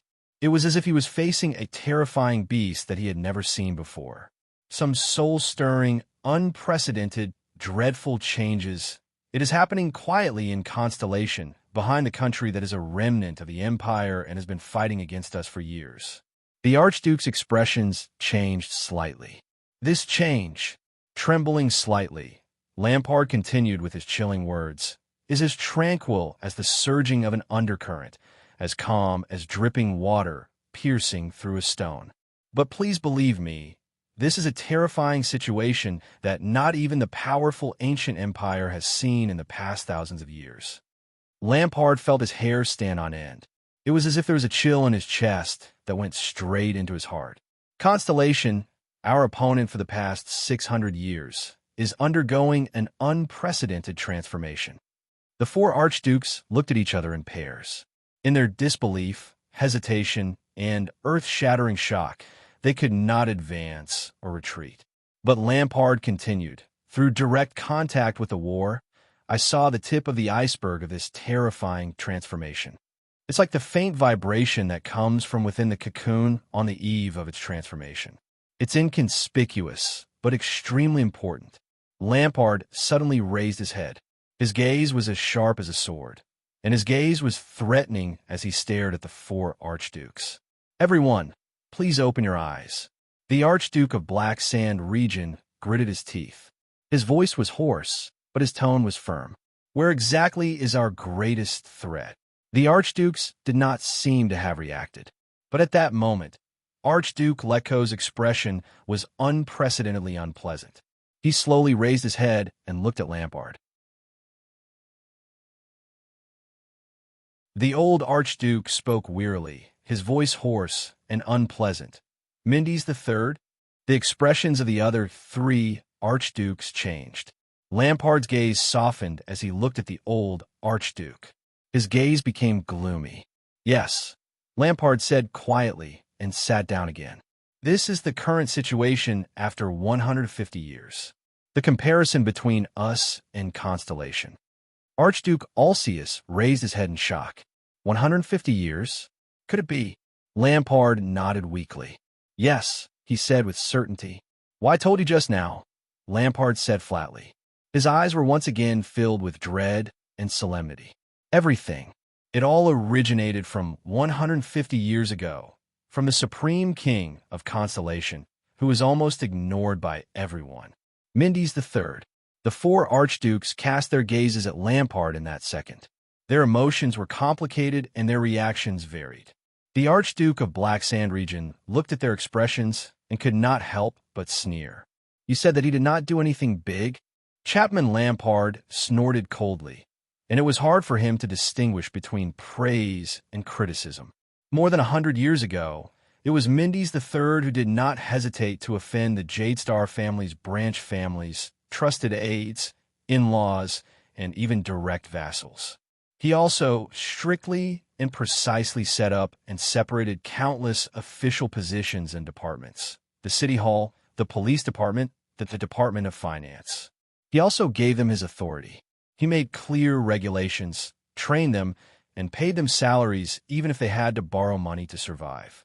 He let these new officials manage the royal family's central territory and even the whole of Constellation. More than 100 years have passed. Even the most remote and domineering vassals with power had no choice but to compromise with the rules of the game left behind by the virtuous king and acknowledge the king's officials for the sake of taxes, efficiency, power, and even more so for the sake of effectively opposing the king. Lampard raised his head. His eyes were as cold as a blade. Relying on these people, Constellation's royal authority gradually penetrated into every corner of the kingdom. It controlled the entire country from top to bottom like never before. Do you think that luck and talent are the only things behind the Starlight Brigade? No, this steel carriage formed by countless professional officials began with Mindy's the third. It has long been in conflict and friction. During the years when we dominated the Western Peninsula, it quietly operated, worked together, and settled for more than 100 years. It influenced us imperceptibly, took root, and sprouted. When he heard this, Archduke Rockney of the city of Faraway Prayers lowered his head deeply. There was a struggle in his eyes. Also, Lampard spoke again, his tone cold. You said that he was weak and omnipotent and compromised with the nobles? Forgive me for reminding all of you, but it was precisely because of the higher parliament and the national conference that compromised with the nobles that Kessel V of our South turned the millions of Constellation civilians into powerful tools for him to fight against the great vassals alone. In the past 5 years, he resisted the fierce opposition of almost all the vassals and unquestionably launched a countrywide war. He unstoppably appointed an heir to the royal family. This is his royal authority. For Constellation, this is already the norm. Lampard abruptly slammed his fist on the square table and said, loudly with a face full of anger, "If King Nuvan were to stand here and ask all of you to recruit troops within a month to follow him into the great desert, how many of you would do it without hesitation?" Alcius and Trentida stared at each other in the air. One of them looked hesitant and shook his head lightly. The other clenched his teeth and breathed rapidly. As for Mindy's the third, you said that he lived by borrowing money? The Archduke of Black Sand region raised his hand and waved it indifferently. But what's more ironic? Lampard leaned forward and clenched his teeth. His expression was cold. More than 100 years ago, Mindy's the third, who supported a large number of officials under him, was constantly borrowing money and never got tired of it. So he ordered that all the debtors be gathered in one house, and with the royal franchise and even the next year's taxes as a guarantee, he wrote all the debtors a unified IOU. Today, more than 100 years later, the house where countless merchants come and go has been expanded many times. It imitated the habits of the Camian city-states and changed its name. The Archduke of Black Sand Region's expression was unpleasant. His tone was hesitant, as though he wanted to narrate a strange situation that even he did not understand. It's called the Royal Family Bank. The few archdukes cast doubtful glances at him. Lampard clenched his teeth and shook his head. 5 years ago, King Kessel did not raise taxes or confiscate property. He only wrote an IOU to the so-called Royal Family Bank, which was formed by countless merchants. He took out a large sum of money, raised countless troops, and fought a costly desert war. After he returned, he actually expanded the regular army. Lampard clenched his teeth and shook his head. Can we imagine that, when we have to raise taxes every time we go to war? Do all of you still think that this war only relied on the Jadestar royal family's wealth? Silence again. No one spoke.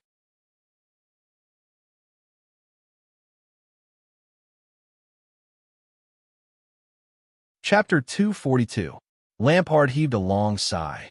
Chapter more than 100 years ago, the first lowly merchant who lent money to King Mendes, the Archduke of Black Sand Region, said quietly. His descendant is one of the 13 distinguished families of Constellation today, the wealthy Sunflower family, the Sucator family who holds the title of Count of Forever Island. There was another period of silence, but the air seemed to be much colder than before. Even the color of the flames in the brazier was much weaker.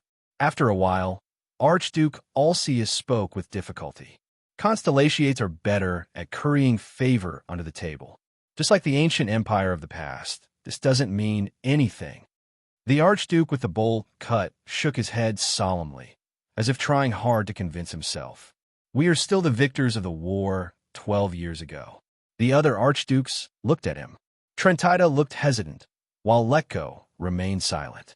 Currying favor under the table, Lampard's gaze sharpened as he mulled over this sentence. He then snorted coldly. I bet that even if you go back 1,000 years, to the ancient empire's most powerful period, you won't be able to see Constellation's current situation. Moreover, the victors 12 years ago? Lampard straightened his back, his gaze sharp. Really? He said coldly, 12 years ago, Constellation was in a state of civil strife. It could barely fend for itself, and its soldiers and food supplies were depleted. We used the power of the entire country to attack the dying and dying Constellation. The veins on Lampard's hand were bulging. He was almost clawing through his scabbard. The Archduke's expressions became very unpleasant. Lampard's expression was absent-minded, as if he had returned to the battlefield that year. At that time, none of us doubted that the Ekstedt army, known for its ability to conquer and invincible in the Western Peninsula, would wipe out their feudal resistance in a few short months. Just like the past centuries, our cavalry would break through their every formation, the catapults would break through every gate, and the heavy infantry would tear apart every southerner who tried to resist. We would effortlessly conquer the Northern Territory, the Land of Cliffs, and enter Eternal Star City. At the very least, you have to be like Khan Trentida, the great spirit archduke from 400 years ago. You have to drive your army to the foot of Eternal Star City, plunder every village, plunder every bit of wealth, and stick the red dragon flag with a black background in front of Eternal Star City before leaving. Lampard raised his head abruptly, as if he had just come back to his senses. What was the result? The Archduke of Black Sand Region's expression was extremely pained. His next words seemed to have been squeezed out through gritted teeth. We spent a few months under the fortress.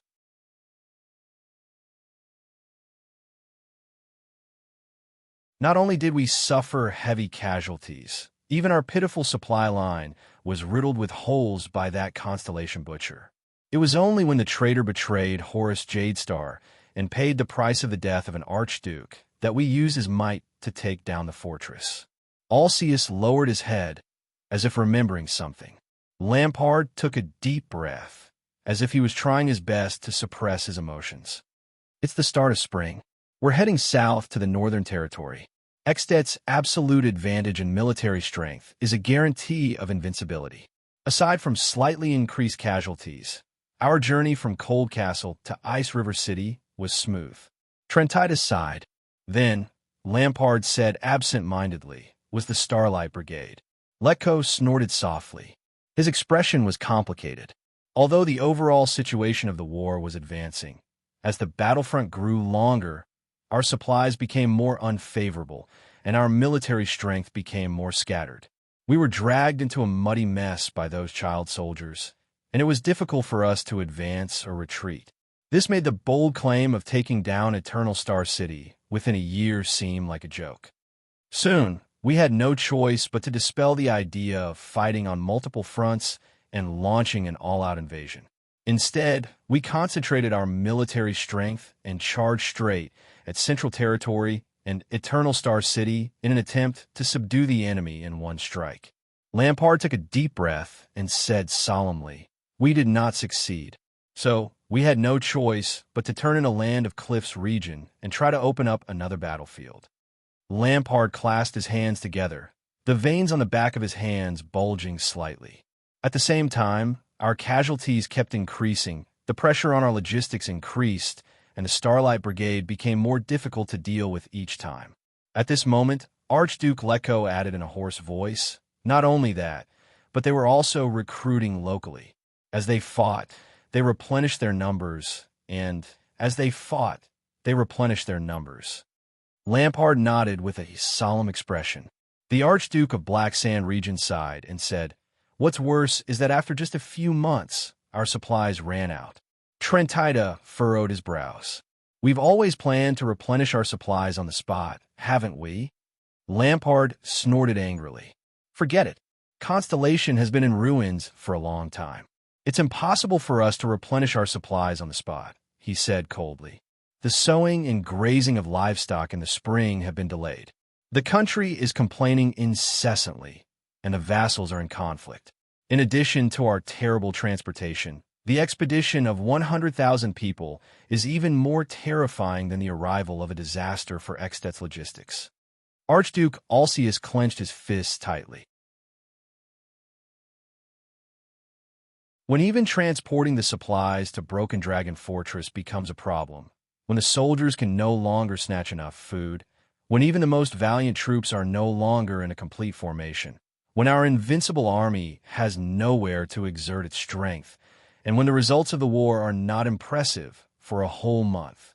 Lampard's expression was extremely gloomy. That's right. Constellation was the first to propose peace talks. It seems that they're asking for help everywhere, using foreign interference to beg for peace, admit defeat, and beg us to let them go. Trentida of Reformation Tower narrowed his eyes. His Majesty Nuven once said that the threat of the allied forces of the various countries made him suspicious. He was worried that after the annexation of Constellation, our empty and unstable state would become a target for all the various countries' diplomatic mediation. Lampard punched his scabbard fiercely. "We're those forces of power that are like flies to Ekstedt. Kemu Union? We've taught them a lesson countless times in the Golden Passage. Hambol, they've been defeated by us in 3 peninsular wars. Mane of Night? It takes months for their army to cross the sea. As for the Sacred Tree Kingdom, Steel City, and even the cunning fox of Constellation, who came to negotiate? Umph." Lampard clenched his teeth. "With my uncle's temper, when did you think you would ever back down because of diplomatic means outside the battlefield?" Trentida did not speak anymore.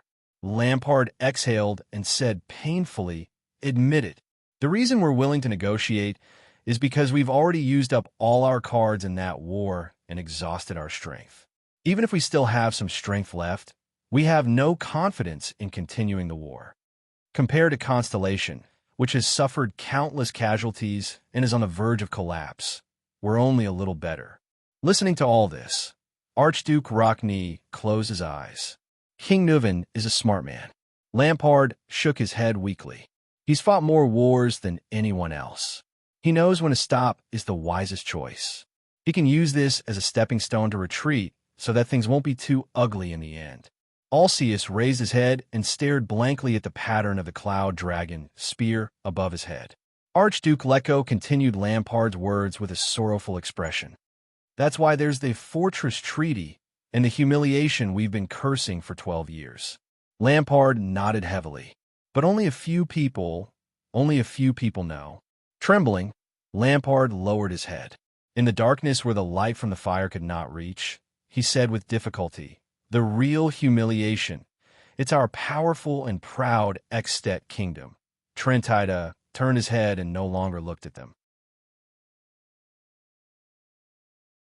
Faced with the calamity that befell the royal family, the instability of the new king, the constellation that used up the last drop of blood due to internal and external troubles, and the kingdom that trembled in fear, Alceus' expression was gloomy. He remained motionless, faced with the unprecedentedly weak constellation that could not even muster a complete army and could only rely on a group of child soldiers to fight. Archduke Rockney looked at Lampard in disbelief, then at Letko. Lampard said with a ferocious expression, "We, the 7 archdukes, 100,000 soldiers, and the power of the entire country, led the invincible Extet warriors, but even Shepherd's River, which separated the Northern Territory and the Central Territory, we couldn't fight our way through." Everyone was silent for a long time. Only the light from the fire flickered. After a long time, Lampard sighed. "I believe that all of you more or less felt it during the war that year. It's just that your pride, your honor, and your arrogance made you afraid, unable, and unwilling to admit it. No, there's someone else who felt it earlier than all of you." But Lampard glanced at the seat of honor on the long table and clenched his fists. "What about the other party?" he seemed to ask subconsciously. After the tragedy of the bloody year, Constellation, Lampard frowned. The population was empty, and it was difficult to recover from the heavy losses, but Archduke Rockney raised his head. His eyes flickered. But 5 years ago, Kessel V led the sickly kingdom to fight the Desert War. The Archduke of the city of Faraway, prayers crossed his arms and trembled slightly. According to the intelligence we sent back from the desert, his military strength was insufficient and his combat power was not good. Even his main force was almost destroyed in the desert. We mocked him for overestimating himself. Lampard shook his head. His tone was weary. He was reminding us. The Archduke of Black Sand region turned to Rockney. "Colgan Rockney, when you faced the great desert," he said faintly, "could you lead the army deep into the heart of the desert, maintain supplies and logistics all the way in the harsh desert conditions, and return safely after a series of bloody battles with the orcs and barren-boned people?"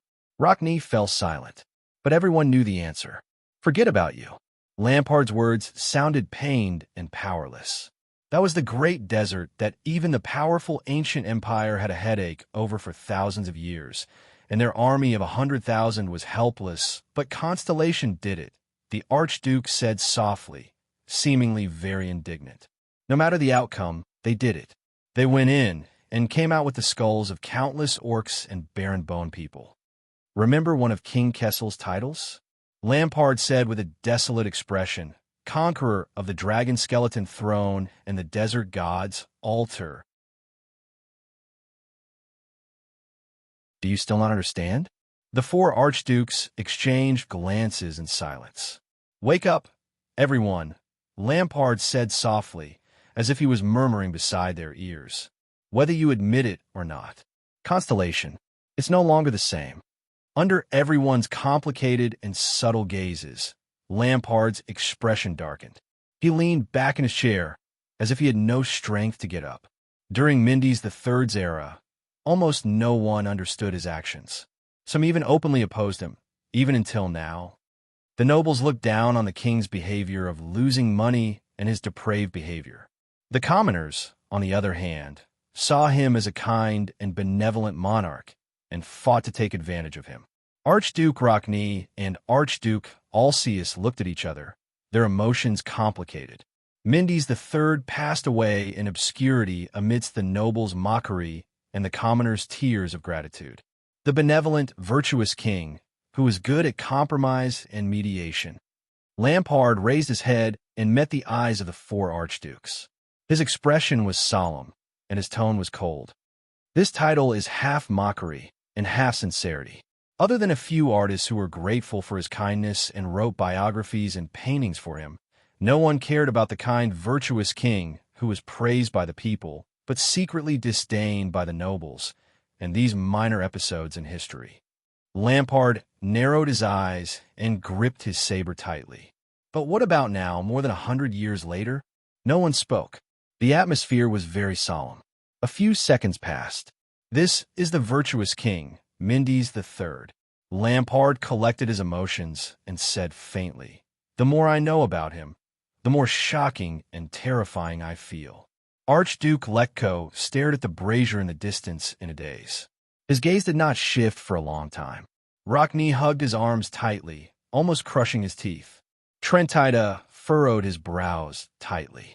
Contrary to his usual cunning self, he was extremely worried. As for Alceus, he only stared at Lampard, as if he wanted to see more things from his face. It's been more than 100 years. Although he died, his officials built Constellation into a steel chariot of excellent quality and complete parts. We only noticed it slightly 12 years ago. Lampard shut his eyes tightly. His shoulders seemed to tremble uncontrollably. To me, Mendes Jadestar III is a terrifying chess player rarely seen in the world, he said with difficulty and pain. More than 100 years ago, he placed his chess pieces in a seemingly casual manner. However, the royal power, the vassals, the people, the country, and history were all in his inconspicuous chess game. He used a long-term game of chess that even his own grandson would not be able to see. He made Constellation, which was originally at a disadvantage against us, be reborn. Before we knew it, we had already left Ekstedt, which we were so proud of, far behind. Even great Emperor Kessel Carlus I, who conquered the world more than 1,000 years ago, could not compare to him. Lampard sighed deeply. His gaze was dreary and misty. Compared to the chess game Mendes set up for Constellation for 100 years, and the intricate chess pieces he placed in a continuous chain, Tormund's great cause of restoring the country was crude and ugly. Rikuru's victory was also so superficial. As for the Calamity's endless power and destruction, it was as despicable and laughable as a stronger baby wielding an iron hammer. What Mendes III cared about was not the victory or defeat of a day, or a night, or a place. Lampard's expression was desolate. His emotions were actually a little hopeless. Nor was it the loss of a family, a clan, a city, or a territory.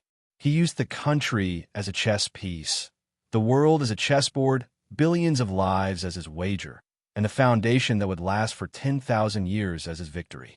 The brazier crackled. The archdukes were silent. Finally, Lampard closed his eyes and sighed softly. Once he placed his chess piece, he played the game for 100 years. The hall fell into a deathly silence. After a while, Lampard came back to life in the almost dead atmosphere. He started to breathe again and started to speak. So, more than 100 years after the virtuous king passed away, Lampard left his seat, or rather, Archduke Cameron's seat. I, Archduke of Black Sand Region, Chapman Solenholt Lampard.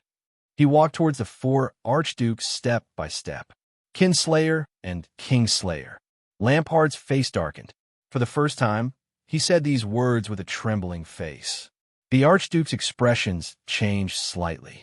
As a Northlander and an Extension, Lampard clenched his teeth and swept his gaze over every single Extension archduke who held military power and power in their hands. I stand here and plead to all of you, to all the archdukes of Ekstedt, to the suzerains who hold the future of the kingdom of the great dragon in their hands.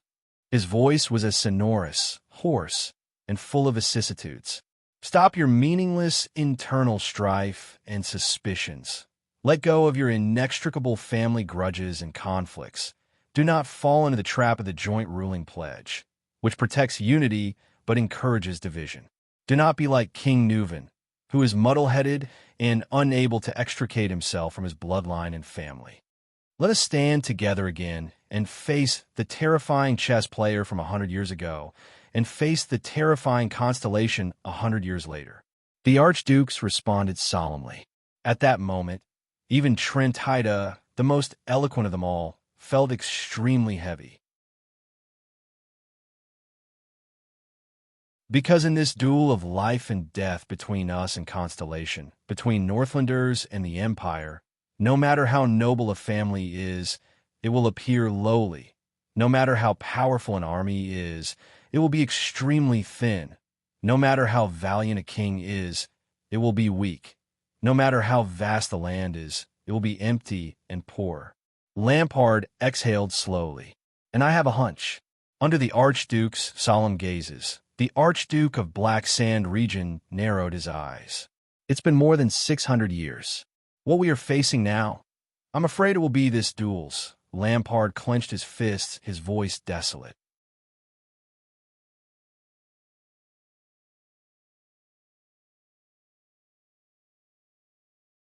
Chapter 243. Cohen stretched lazily and yawned widely. A young girl carrying a piece of cloth passed by and could not help but glance at the tall Cohen. Keep your movements down. An attendant should behave like an attendant. Raphael walked beside Cohen and frowned. We're surrounded by Northlanders. It's inevitable that there are Lampard's spies around. Cohen snorted in dissatisfaction, but he still lowered his head obediently and pressed down on his Northland linen cloak. He rubbed his chin and sighed. The dart paint on my face is airless and a little stuffy. The police officer looked at the carriage behind him and frowned. Is this really going to work? Raphael ignored him and only glanced at the carriage behind him before he continued forward. Soon, Raphael saw their destination. He's dreaming. He knows. This time, he knew very clearly that it was a dream that seemed familiar. In the dream, he was still sitting leisurely and blissfully in the classroom. Podgy's book mentioned that on the way from feudalism to absolutism, the hierarchical state, that's a German word. Don't use your English-Chinese dictionary to look it up, is an important springboard that cannot be ignored. The emerging urban groups required a stable and safe political and economic environment. Obviously, this was incompatible with the traditional suzerain-vassal model, which was based on personal relationships. Therefore, for the sake of benefits, these urban groups began to cooperate with the rulers for a short period of time. They began to participate in the governance through hierarchical meetings and other methods. Their appearance, in fact, weakened the feudal elements, turning the dual feudal system of monarch-vassals into a complicated triangular relationship. But this is far from the centralization of power that we have in mind. This is just the process of achieving this result. These third forces recognized and supported the special status of the rulers and did not treat the rulers as peers like feudal vassals. Through the implementation of various taxes through hierarchical meetings, the rulers strengthened themselves and strengthened their rule over the territories.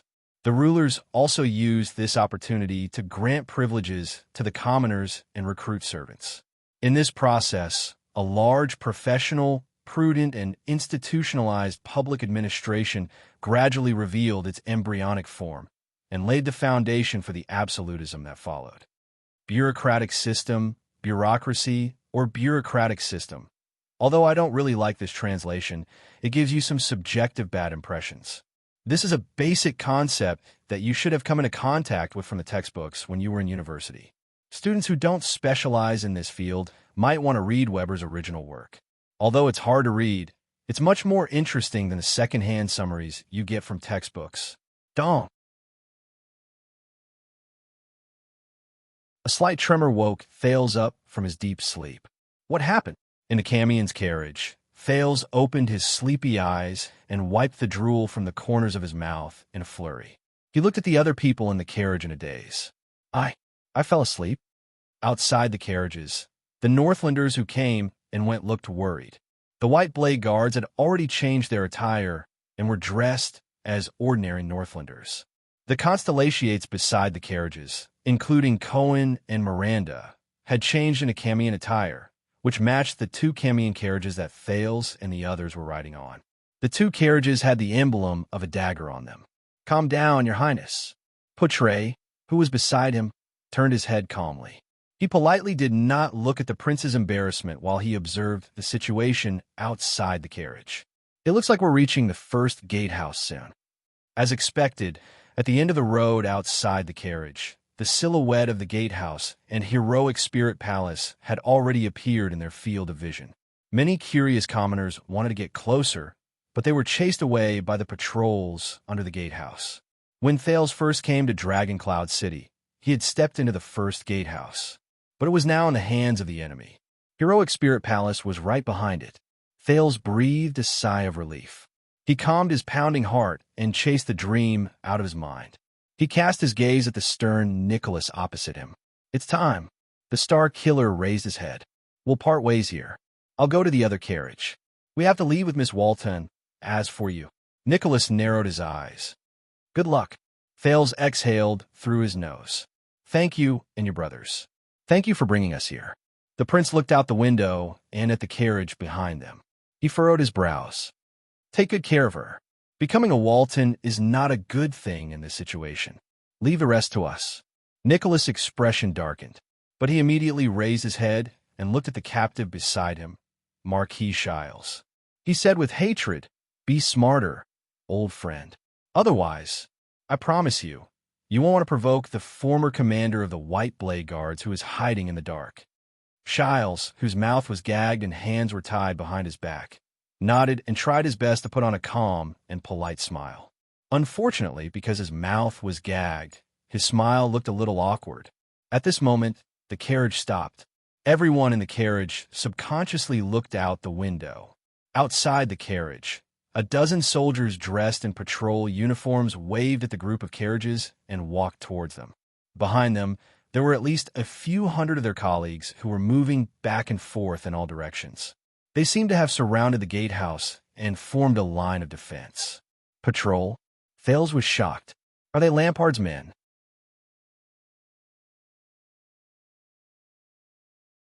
Not only did they seal the gatehouse, they even set up a cordon so far away.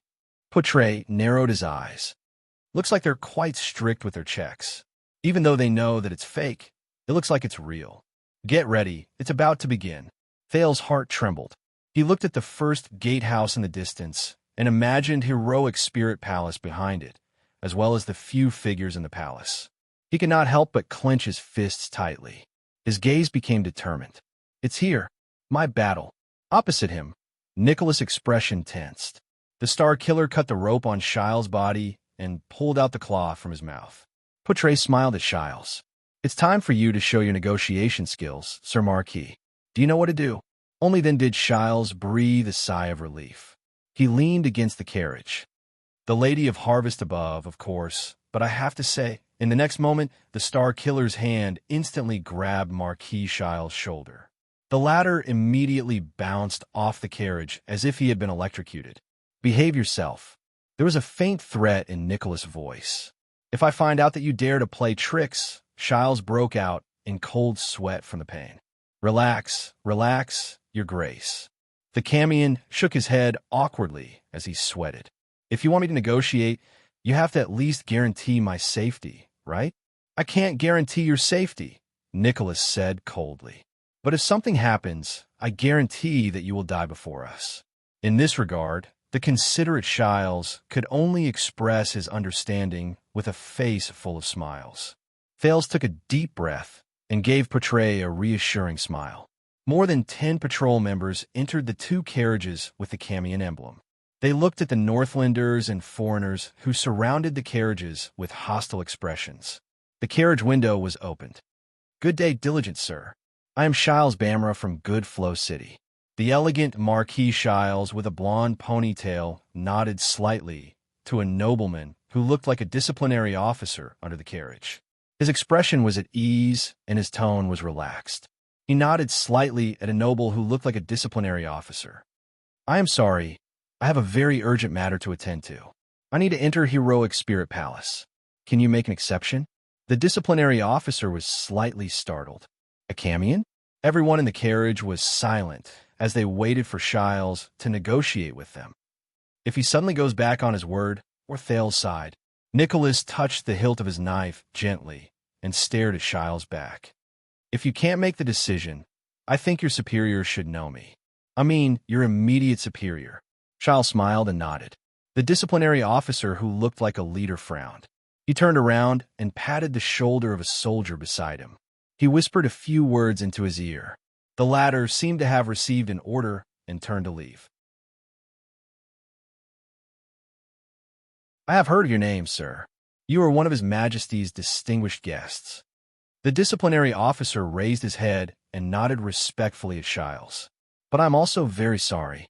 Every carriage that attempts to enter Heroic Spirit Palace and every noble that attempts to enter Heroic Spirit Palace must be inspected. This is an order from the Prime Minister. The moment he finished speaking, everyone in the carriage was shocked. Thales and Poutre looked at each other and saw the surprise in each other's eyes. Prime Minister? Not Lampard? This means Shiles' expression was especially astonished. Wait, you mean? Shiles furrowed his brows suspiciously. This is an order from the Prime Minister? The disciplinary officer also seemed to be a little surprised by the Marquis' reaction. He first looked at his colleagues and subordinates, then nodded at Shiles. The Marquis in the carriage opened his mouth wide. He looked at the patrols around him and asked nervously, You mean Count Leespan, Prime Minister Leespan? Yes. All the patrols in the city are now under the direct command of the Prime Minister. The disciplinary officer replied with a solemn expression. Is there a problem? Shiles stared at him in a daze. Prime Minister? Where is he? In the palace? The disciplinary officer shook his head. No, he's right here. The disciplinary officer pointed at a house guarded by soldiers on the street to his side. He's working in the temporary stronghold behind us. I've already sent someone to invite him over. If you have any questions, you can ask him or ask him directly. Shiles raised his head with a complicated expression. Gatehouse, the first gatehouse. The Marquis looked at the first gatehouse in the distance. He looked at the vague figures on it and asked hesitantly, It is already past time now. Why is it not open yet? Could it be that something happened to Heroic Spirit Palace? The disciplinary officer's expression changed. Of course not. The disciplinary officer reacted quickly and shook his head. His expression was solemn and seemed to allow no doubt.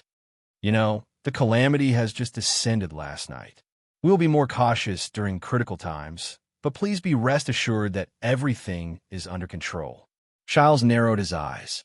He took a deep breath and looked at the house where the Prime Minister was. The Marquis asked keenly, Then why doesn't the Prime Minister enter the palace to keep watch? Instead, he is temporarily stationed in a house. Isn't the patrol on the gatehouse a little too far away from the cordon that you have set up? Could it be that all you dare not go near the gatehouse? The disciplinary officer furrowed his brows imperceptibly. You misunderstand. We deliberately set up the line of defense a little further away from the gatehouse for safety, he answered very seriously, as if to cut off all unnecessary associations from the foreign noble. Before ensuring safety, we have to stop all possible threats outside Heroic Spirit Palace. Of course, we cannot let our guard down even at the gatehouse. Shiles raised his brows. As he spoke, the soldier who delivered the order returned to the disciplinary officer's side and whispered a few words into his ear. Please follow us in your carriage. The disciplinary officer turned his head and nodded respectfully at the Marquis. The Prime Minister wishes to see you. Shiles' expression changed. Oh, he nodded gently, concealing the turmoil in his heart with a smile. All right, we'll come right away. Shiles first gestured at the coachman. Then, with a calm expression, he smoothly closed the window. The carriage started moving again, moving forward slowly along with the patrol team. He turned his head around to look at the people in the carriage. The moment Shiles turned his head around, his expression had already become tense and solemn.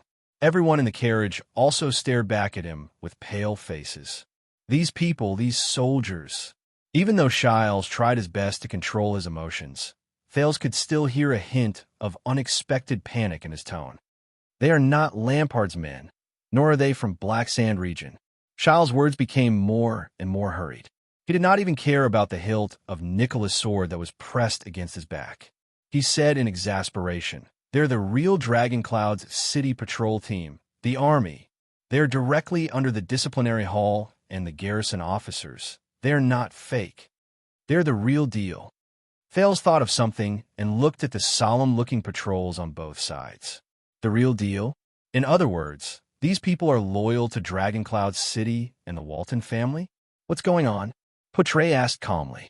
Did Prime Minister Lee Span appear and control the situation? I don't think so. Shiles shook his head. It was obvious that he was also thinking hard about the current situation. I managed to find out. The gatehouse is still in Lampard's hands. Obviously, they're confronting each other and even negotiating. The two carriages, along with the Northlanders and Constellatiates, were moving forward. The gatehouse was in front of them on the right, and Lisbon's house was in front of them on the left. Portray clasped his hands together and narrowed his eyes. It seems that this person is more powerful than we thought. Judging by his posture, he has already noticed that something is wrong in the gatehouse and even in Heroic Spirit Palace. He has led his troops here. Thales sighed softly. He looked at Nicholas with a firm gaze. Now is a good opportunity. You can take advantage of the situation and evacuate with the Waltons, with Miss Walton. Go to your Prime Minister Lee Span. You can either seek help or leave. The image of the terrified little girl on the other carriage appeared before his eyes. We're going to part ways here. Little rascal. Nicholas' expression changed.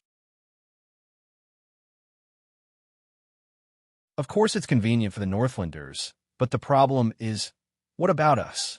Beside him, Shiles gritted his teeth and furrowed his brows. When we see Lee Span, what should we say? We want to save your country. Please let us go. Thales took a deep breath and pondered anxiously. In the original plan, they had to rely on Shiles to deceive the Black Sand region soldiers in the gatehouse. Then, Shiles would find a way to send them to Heroic Spirit Palace. But now, right in front of the gatehouse, Lee Span, Prime Minister, what should I do? How should I face him? Or should I just not face him? When he thought of this, Thales raised his head and seemed to be deep in thought. If we suddenly rush to the gatehouse now and let Shiles bring us in, will we succeed? Will Lee Span and his patrol team intercept or even attack us? The carriage drove past another group of patrolling soldiers. They seemed to be more nervous than the other soldiers. They surrounded a noble and pointed to the gatehouse. Portray frowned. But if that's the case, he did not continue. Nicholas' expression changed. He looked at Thales. You can actually come with me to meet the Prime Minister. We will explain everything, work together with his forces, and act together, Nicholas said flatly. With his cooperation, it will be more convenient for us. As the Star Killer spoke, he glanced at Shiles. His gaze was cold. Anyway, we have a zealous witness from Camus Union regarding the plot to assassinate King Nuven. The expression of the Marquis of Camus Union changed drastically. Thales thought of something. The prince nodded and asked Nicholas solemnly, "If we go to Lee Span, is he trustworthy?" Nicholas paused for a moment. Count Lee Span is the Prime Minister of the kingdom. He has been His Majesty's right-hand man for many years. The Star Killer lowered his head and said softly, "And he is a direct vassal of Dragoncloud City." Thales furrowed his brows. He felt that there was something wrong with Nicholas.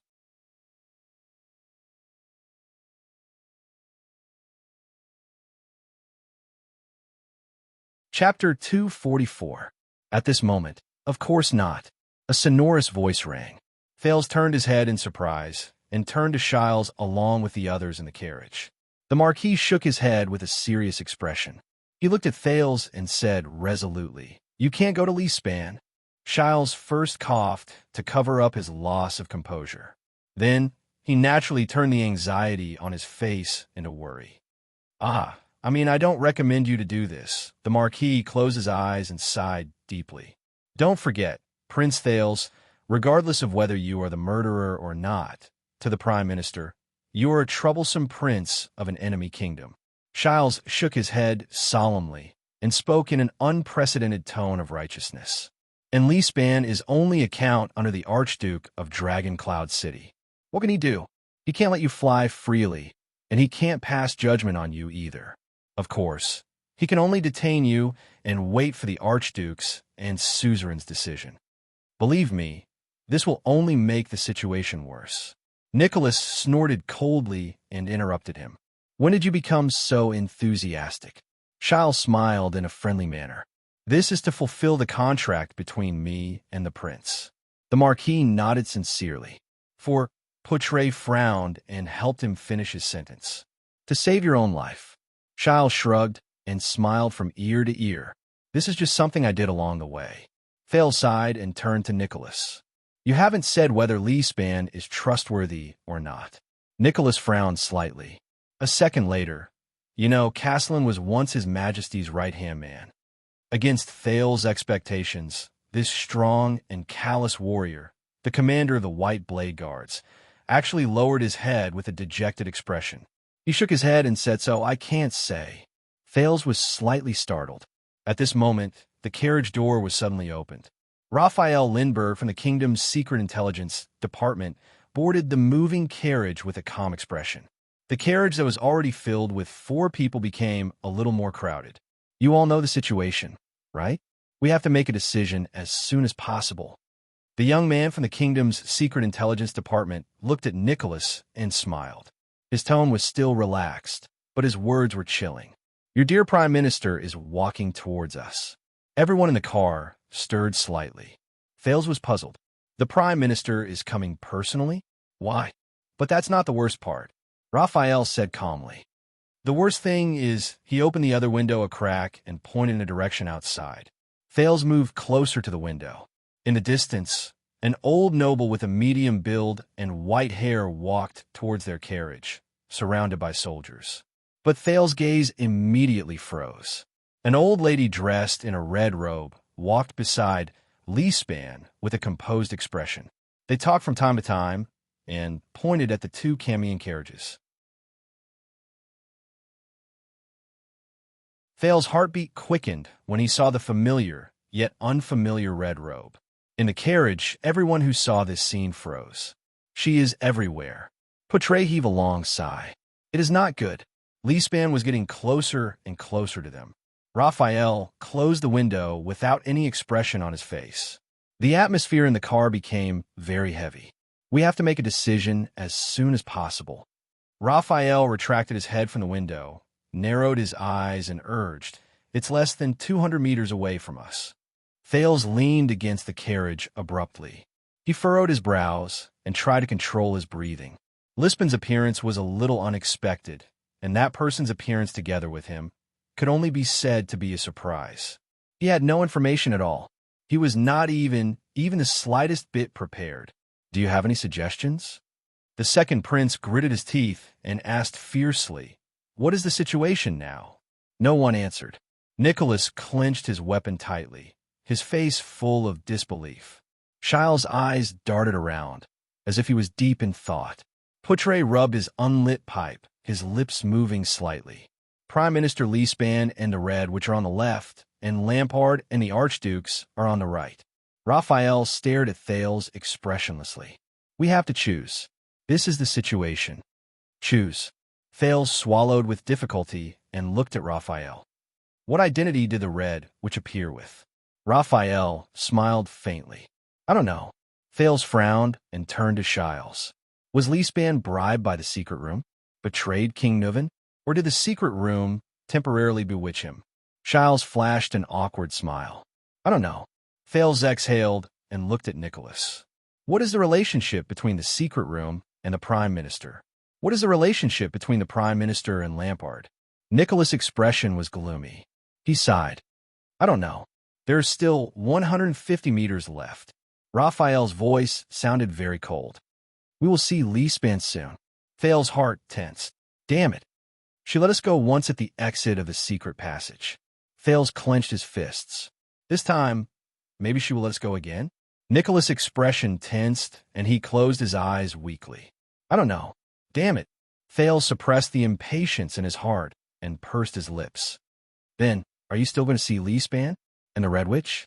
Nicholas did not speak, but his expression became even more terrifying. What about you? The Star Killer asked coldly. Thales, who was trembling slightly in irritation and nervousness, could not help but sigh. Calm down. I have to calm down. They are less than 100 meters away. Leespan and the others seemed to have sped up. Raphael coldly reported another number. Don't forget, we still need time to inform the people outside. The atmosphere became more and more tense. Thales clenched his teeth. So, what is your suggestion, Portray? The prince asked in a low voice, controlling his volume. Putray's gaze shifted. He glanced in the direction of the red, which, even though he could not see outside. You decide, Your Highness, the vice diplomat said solemnly. But my suggestion is, no matter what you do, it is best to have more certainty and less uncertainty. Fales was slightly stunned. Certainty, uncertainty. At that moment, his breathing seemed to have stopped. Yes, he knew better than anyone else what the key to this game of chess was. Wasn't it? He stared at the roof of the carriage without moving. A second later, Fales closed his eyes and exhaled deeply. I have decided. The second prince opened his eyes and said faintly, The Prime Minister is on the left, Lampard is on the right. More certainty, less uncertainty. As for all of you, Lord Nicholas. Fales looked at Nicholas calmly. Are you more afraid of death or failure? Nicholas frowned. Outside the carriage, Count Leespan, the Prime Minister of Ekstedt, was talking to Madame Calchon in the distance. I understand your concerns, but this is absolutely not allowed. The Prime Minister frowned and forcefully rejected the smiling Red Witch. The Archdukes will use their own troops to defend the gatehouse. There has never been such a precedent. But his words were quickly interrupted. Prime Minister. In the distance, Viscount Lysden roared at him at the top of his lungs and pointed in a direction. The carriages. Prime Minister Leespan quickly realized the situation. The two Camion carriages that had just arrived and claimed to be visiting Heroic Spirit Palace, along with a dozen or so attendants, suddenly turned around. They dashed towards the gatehouse. The coachman whipped the horses as if they did not care about their lives. They rushed past the patrol team at the fastest speed possible. The Red Witch looked at the two carriages and frowned slightly. Prime Minister Leespan was stunned at first, then his entire body trembled. Something was not right. The Archduke's subordinates? The gatehouse? Heroic Spirit Palace? He turned his head and looked at the Red Witch, feeling doubtful. Something was not right. Leespan had a feeling that the key to everything that happened today was in that carriage. In the next second, Lispan's expression tensed. He strode forward and roared furiously at his patrol team with the loudest voice he could muster. Stop them. Stop those two carriages. Everyone, stop them at all costs. Above the gatehouse, Count Levon, who was nervously observing the patrol team, saw the change below and was slightly stunned. In his field of vision, a dozen or so people were guarding the two carriages. Under the pursuit of the patrol team behind them, they were heading towards their gatehouse. What's going on? A soldier from Black Sand region reminded him, Your Grace, those two carriages seem to be the symbol of that lord from Camus Union. Should we pull up the gatehouse and receive them? The number one vassal of Black Sand region, Count Levon, frowned. Of course, he recognized the symbol of Good Flow City. But Count Levon thought of the scene in front of Broken Dragon Fortress. If this is a strategy, is it a way to earn money to open the gatehouse? Levon clenched his fists. In the next second, Count Levon raised his hand and shouted angrily at the archers in the distance. Phil, load the bowstring. Firing warning. In the distance, the short soldier, Phil, suddenly pulled out a bunch of arrows from the quiver on his back and stabbed them into the straw on his right. Then he grabbed one of the arrows and knocked it on a big bough. His arrow was aimed at the small dot in his field of vision. In an instant, Phil's eyes moved and the bowstring left his hand. Asterisk whoosh. Asterisk the whistling sound of an arrow piercing through the air could be heard. Asterisk thud. Asterisk the arrow was firmly nailed to the ground. It was right in front of the first carriage's hooves. The horse seemed to be startled and was about to turn around while neighing in fear. But the coachman was obviously skilled. With the whip, he steered the carriage back to its original direction. The carriage continued to charge towards the gatehouse. It did not even intend to slow down. Phil furrowed his brows. They did not stop. Since that's the case, he grabbed the second arrow. This time, after Phil finished knocking the bow, he coldly ordered his subordinates. Firing warning is complete. Everyone knocked the bowstrings. Behind him, more than 100 Northland archers from Black Sand region stood in their positions. They knocked their arrows, lowered their waists, and expanded their chests. Then, they steadily drew their powerful arms apart. The sounds of the bowstrings and the archers' arms groaned together. Under the gatehouse, the silhouettes of the two carriages became clearer. Phil's expression turned cold. Prepare to shoot at the same time. Everyone tensed their muscles. Their expressions were stern, and their bowstrings were pressed against their cheeks. They adjusted their angles at their targets, the carriages and people who were charging towards them onto the gatehouse. The carriages were getting closer and closer. Finally, Phil's expression turned ferocious. He let out his final roar. Fire! In the next second, amidst the neat and terrifying whistling sounds, countless arrows rained down from below the gatehouse, covering the sky and covering the earth.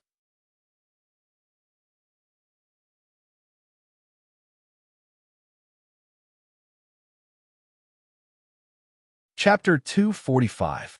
Not a bad speech, right? Double quotation mark. But you also have to understand. We can't just rely on your sensational speech. Archduke Rockney said with difficulty, but his voice was already very hoarse and seemed to lack persuasiveness. We can't just rely on your sensational speech to think that Constellation is already invincible and that Ekstead is facing a great disaster, and that we will die if we don't cooperate with you. That's not realistic. Lampard took a deep breath. Of course you can doubt me. He turned around and faced Rockney without flinching. But you can't deceive your own eyes. King Kessel's expedition in the Great Desert is right in front of you. They were able to smoothly transport the rations and supplies into the vast desert. Lampard continued to say in an unquestionable tone. They could also transport them to Dragon Cloud City, Defense City, the City of Faraway Prayers, and even the Sentry region without any difficulty. He shook his head. The City of Faraway Prayers has been vigilant against the movements of the Golden Passage and the abnormalities in the desert for generations. They are used to taking precautions. I hope this is not empty talk. Rockney did not move and did not speak. Of course, you can say whatever you want about things that haven't happened. Archduke Trentida exhaled. He seemed to be very doubtful. Alarmist words can bewitch idiots who don't use their brains. He narrowed his eyes. But it's best not to use it on us. Archduke Letko raised his head and glanced at Trentida. Alceus lowered his head and stared at the ground. He did not speak for a long time. But they have an efficient and powerful team of officials. This is not a lie. Lampard gestured to the four archdukes. After the Bloody Year, the Jadestar royal family's direct regular army has been increasing year by year. The Mystic guns and other valuable equipment in Broken Dragon Fortress have also increased greatly. These will affect our victory. You can even see confirmation from Madame Calshon. Over the years, the quality of the members recruited by the Secret Intelligence Department has greatly surpassed that of the Secret Room. In the face of their spies and schemes, the famous Red, which can only passively counterattack most of the time. But please believe me, as long as there is the slightest possibility of taking the initiative to attack, she is unwilling to carry out such a risky strategy. The Archduke of Black Sand region walked past the four archdukes. His gaze was solemn, and he gave off an extremely oppressive feeling. Let's look back at the example of the war more than 100 years ago. It's not a difficult task.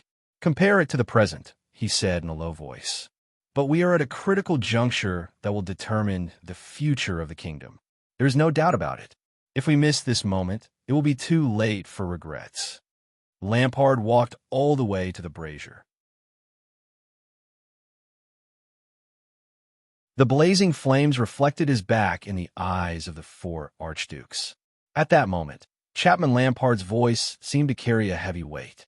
Constellation and us are like two heavily injured swordsmen who saw each other's weakness in the last battle of life and death, he said softly. That weakness is time. Archduke Letko's expression changed. Our weakness is that we can't afford to waste time. We can't give Constellation time to recover from its injuries and slowly reform itself. Constellation's weakness is that they need to fight for time. They will definitely delay the conflict at all costs until the scar of the Bloody Year heals. Lampard's expression became solemn. For the past 12 years, our back-and-forth battles have revolved around this theme. He turned around with a burning gaze. I only figured it out after that. King Kessel's desert expedition, which cost him a lot, was not only a demonstration of their expeditionary abilities, but also a smokescreen.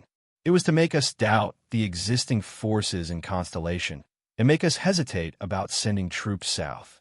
All these years, Constellation and the Kingdom's Secret Intelligence Department have done everything they can to create internal strife in order to buy time and clean up the devastation in the Kingdom.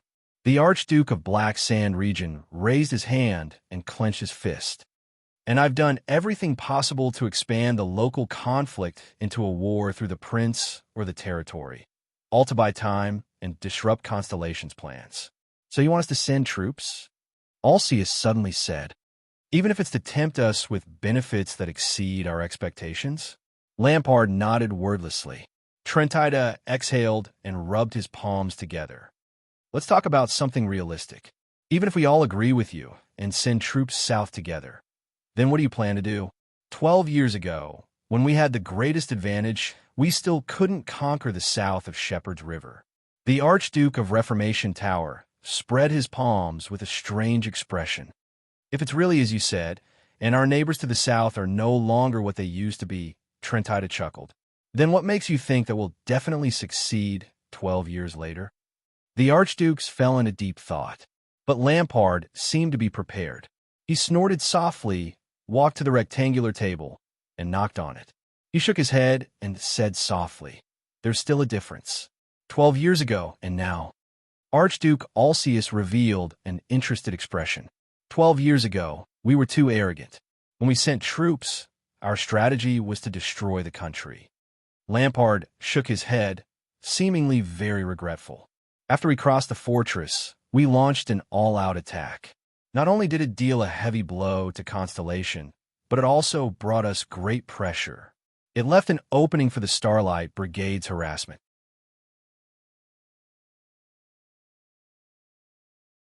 By the time we realized something was wrong, we were already deep in the mud.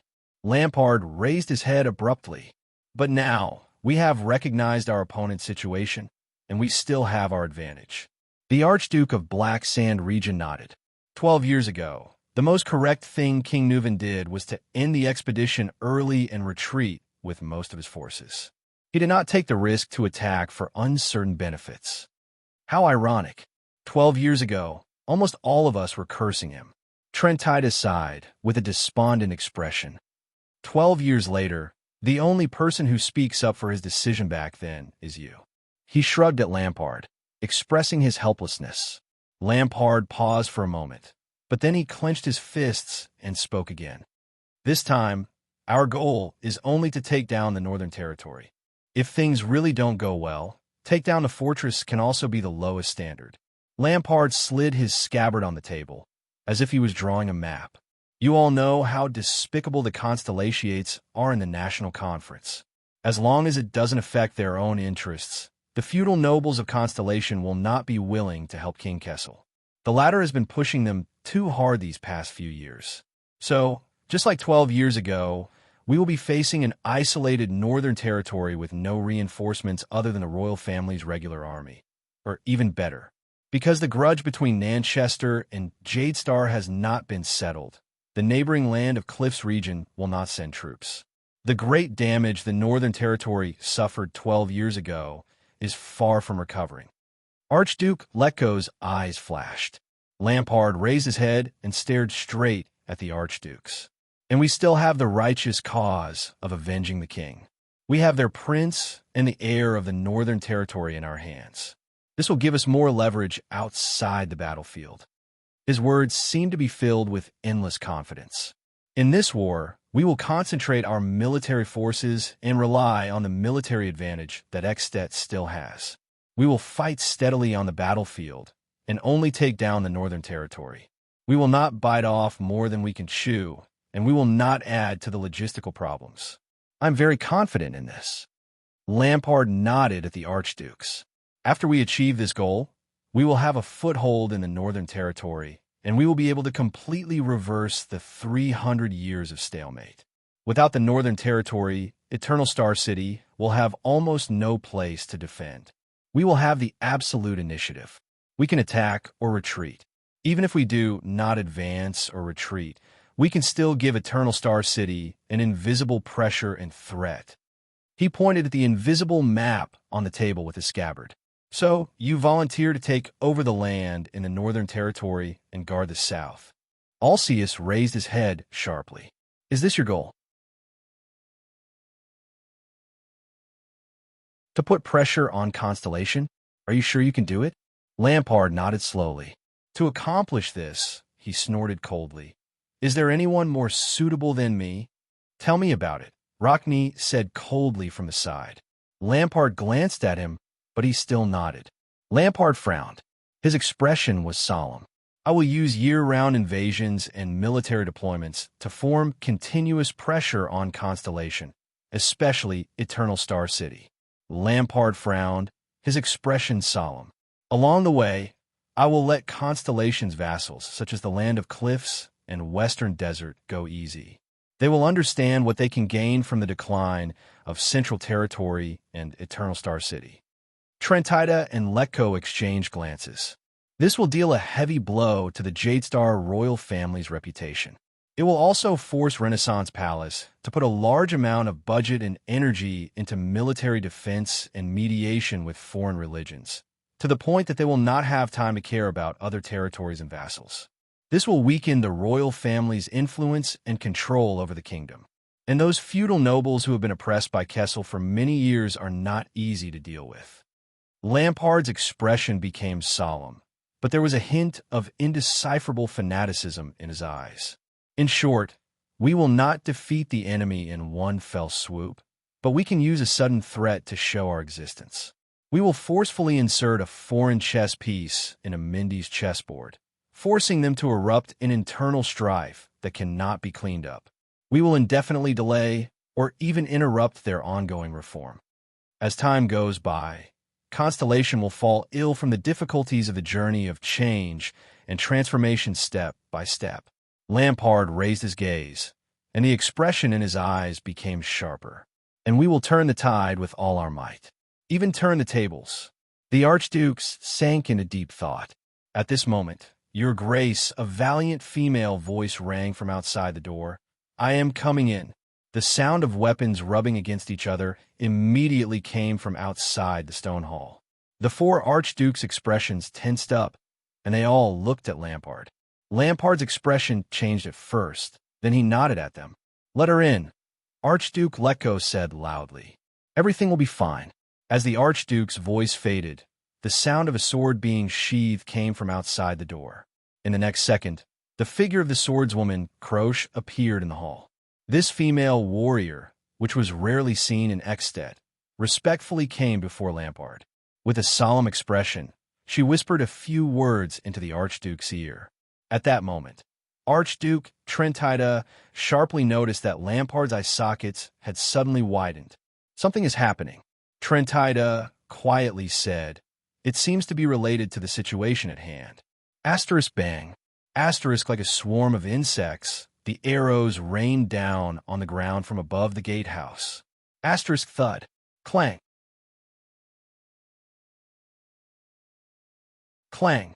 Asterisk a short and piercing sound of nails piercing rang. But the scene they imagined did not appear. The two carriages with the emblem of Goodflow City were not nailed into hedgehogs by the arrows, nor did they slow down or stop. They still charged toward the gatehouse at the same speed. Instead, the three patrol squads chasing after them stopped in their tracks. Their scalps were numb, and they looked in front of them in shock and bewilderment.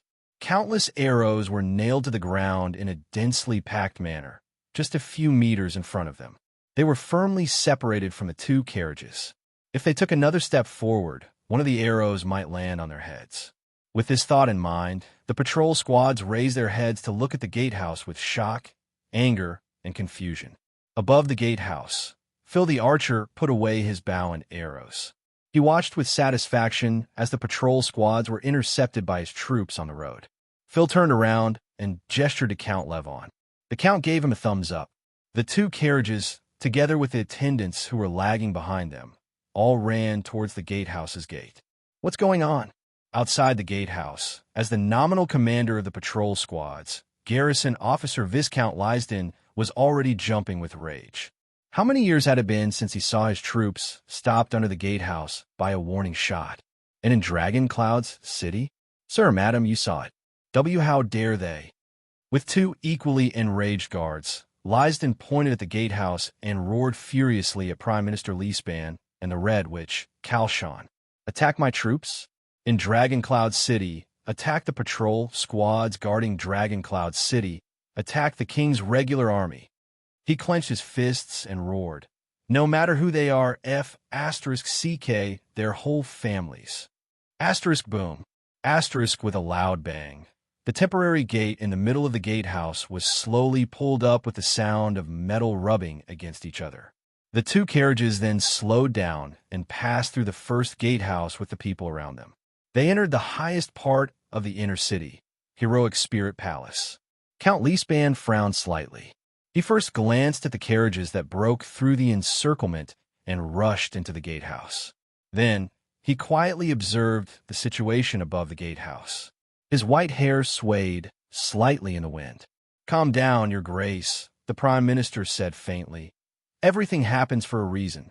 Only then did Viscount Lysden stop talking. But his breathing was still rapid, and the veins on his arms bulged. He stared at the Red, which beside the Prime Minister with an unfriendly expression. Tell me the truth, Madame Kalshan. Prime Minister Leespan sighed. Who are the people above the gatehouse? Who are the people in the two carriages just now? Who is in Heroic Spirit Palace? Forget it. Leespan shook his head. I recognize that archery skill. 12 years ago, when we attacked the fortress, Phelps and his colleagues were the best at suppressing the enemy's shots. This was also thanks to Black Sand Region's years of fighting against the fortress. The Red Witch frowned slightly. She seemed to be a little surprised, but then her expression turned into one of regret. As expected of you, Leespan, she said slowly. Leespan took in her expression. From the patrol team's uniform to the inexplicable increase in the number of soldiers, and a letter from Heroic Spirit Palace urging me to go. The Prime Minister shook his head. He looked exhausted. And your sudden appearance? Why him? Madame Kalshan narrowed her eyes and did not answer. But Leespan did not want her to answer. I've had enough of everything. The white-haired Prime Minister raised his head and looked straight into Madame Kalshan's eyes. He said coldly, I've also had enough of my incompetence and hesitation. The Red Witch sighed. Prime Minister, believe me, everything is far from that simple. But Leespan ignored her. With a cold expression, he ordered, Someone, invite Madame Kalshan to my temporary office. Give her a sealed and isolated room. Remember to be polite. Viscount Lysden's anger had yet to subside. He waved his hand. In the distance, a group of patrol soldiers walked over with angry expressions. Without my order, the Prime Minister said solemnly, she probably won't want to leave. Kalshan stared at him in a daze. Leespan turned his head again and looked at the patrol behind him. Lysden, get your men ready, the Prime Minister ordered coldly. Viscount Lysden was slightly startled. Ready? The Red Witch's expression changed slightly. Prime Minister, you have to think carefully. The Red Witch frowned. This order of yours will not only affect you. This is Dragon Cloud City. Her gaze was complicated. This may cause Extet to be doomed eternally. Leespan turned his head and gave her a long look. His emotions were unclear. Kalshan, old friend. The Prime Minister put his hands behind his back and walked slowly to her side. He said softly, more than 10 years ago, when you destroyed the Lampard family without batting an eyelid, you have always terrified me. Kalshan was slightly stunned. Leespan finished calmly. Now I understand. You did not choose Chapman Lampard. The Red Witch closed her eyes and sighed softly. Leespan, the Prime Minister's gaze was extremely terrifying. You created him with your own hands. Kalshan lowered her head and smiled gently. Viscount Lysden came to the Prime Minister's side. With a hesitant expression, he asked, Sir, what should we prepare? Leaspan no longer cared about the Red Witch's reaction. He turned his head abruptly and looked at the gatehouse, at the slowly descending steel gate. His gaze was firm, prepared to attack the city. You're tuning in to the Romance Rendezvous YouTube channel. We're so grateful for your support, and don't forget to subscribe to join us on this incredible journey through captivating stories. Your generosity through donations truly makes a world of difference, as it's the primary source of revenue that allows me to expand and enhance this channel for you. Thank you from the bottom of my heart for being a part of this adventure.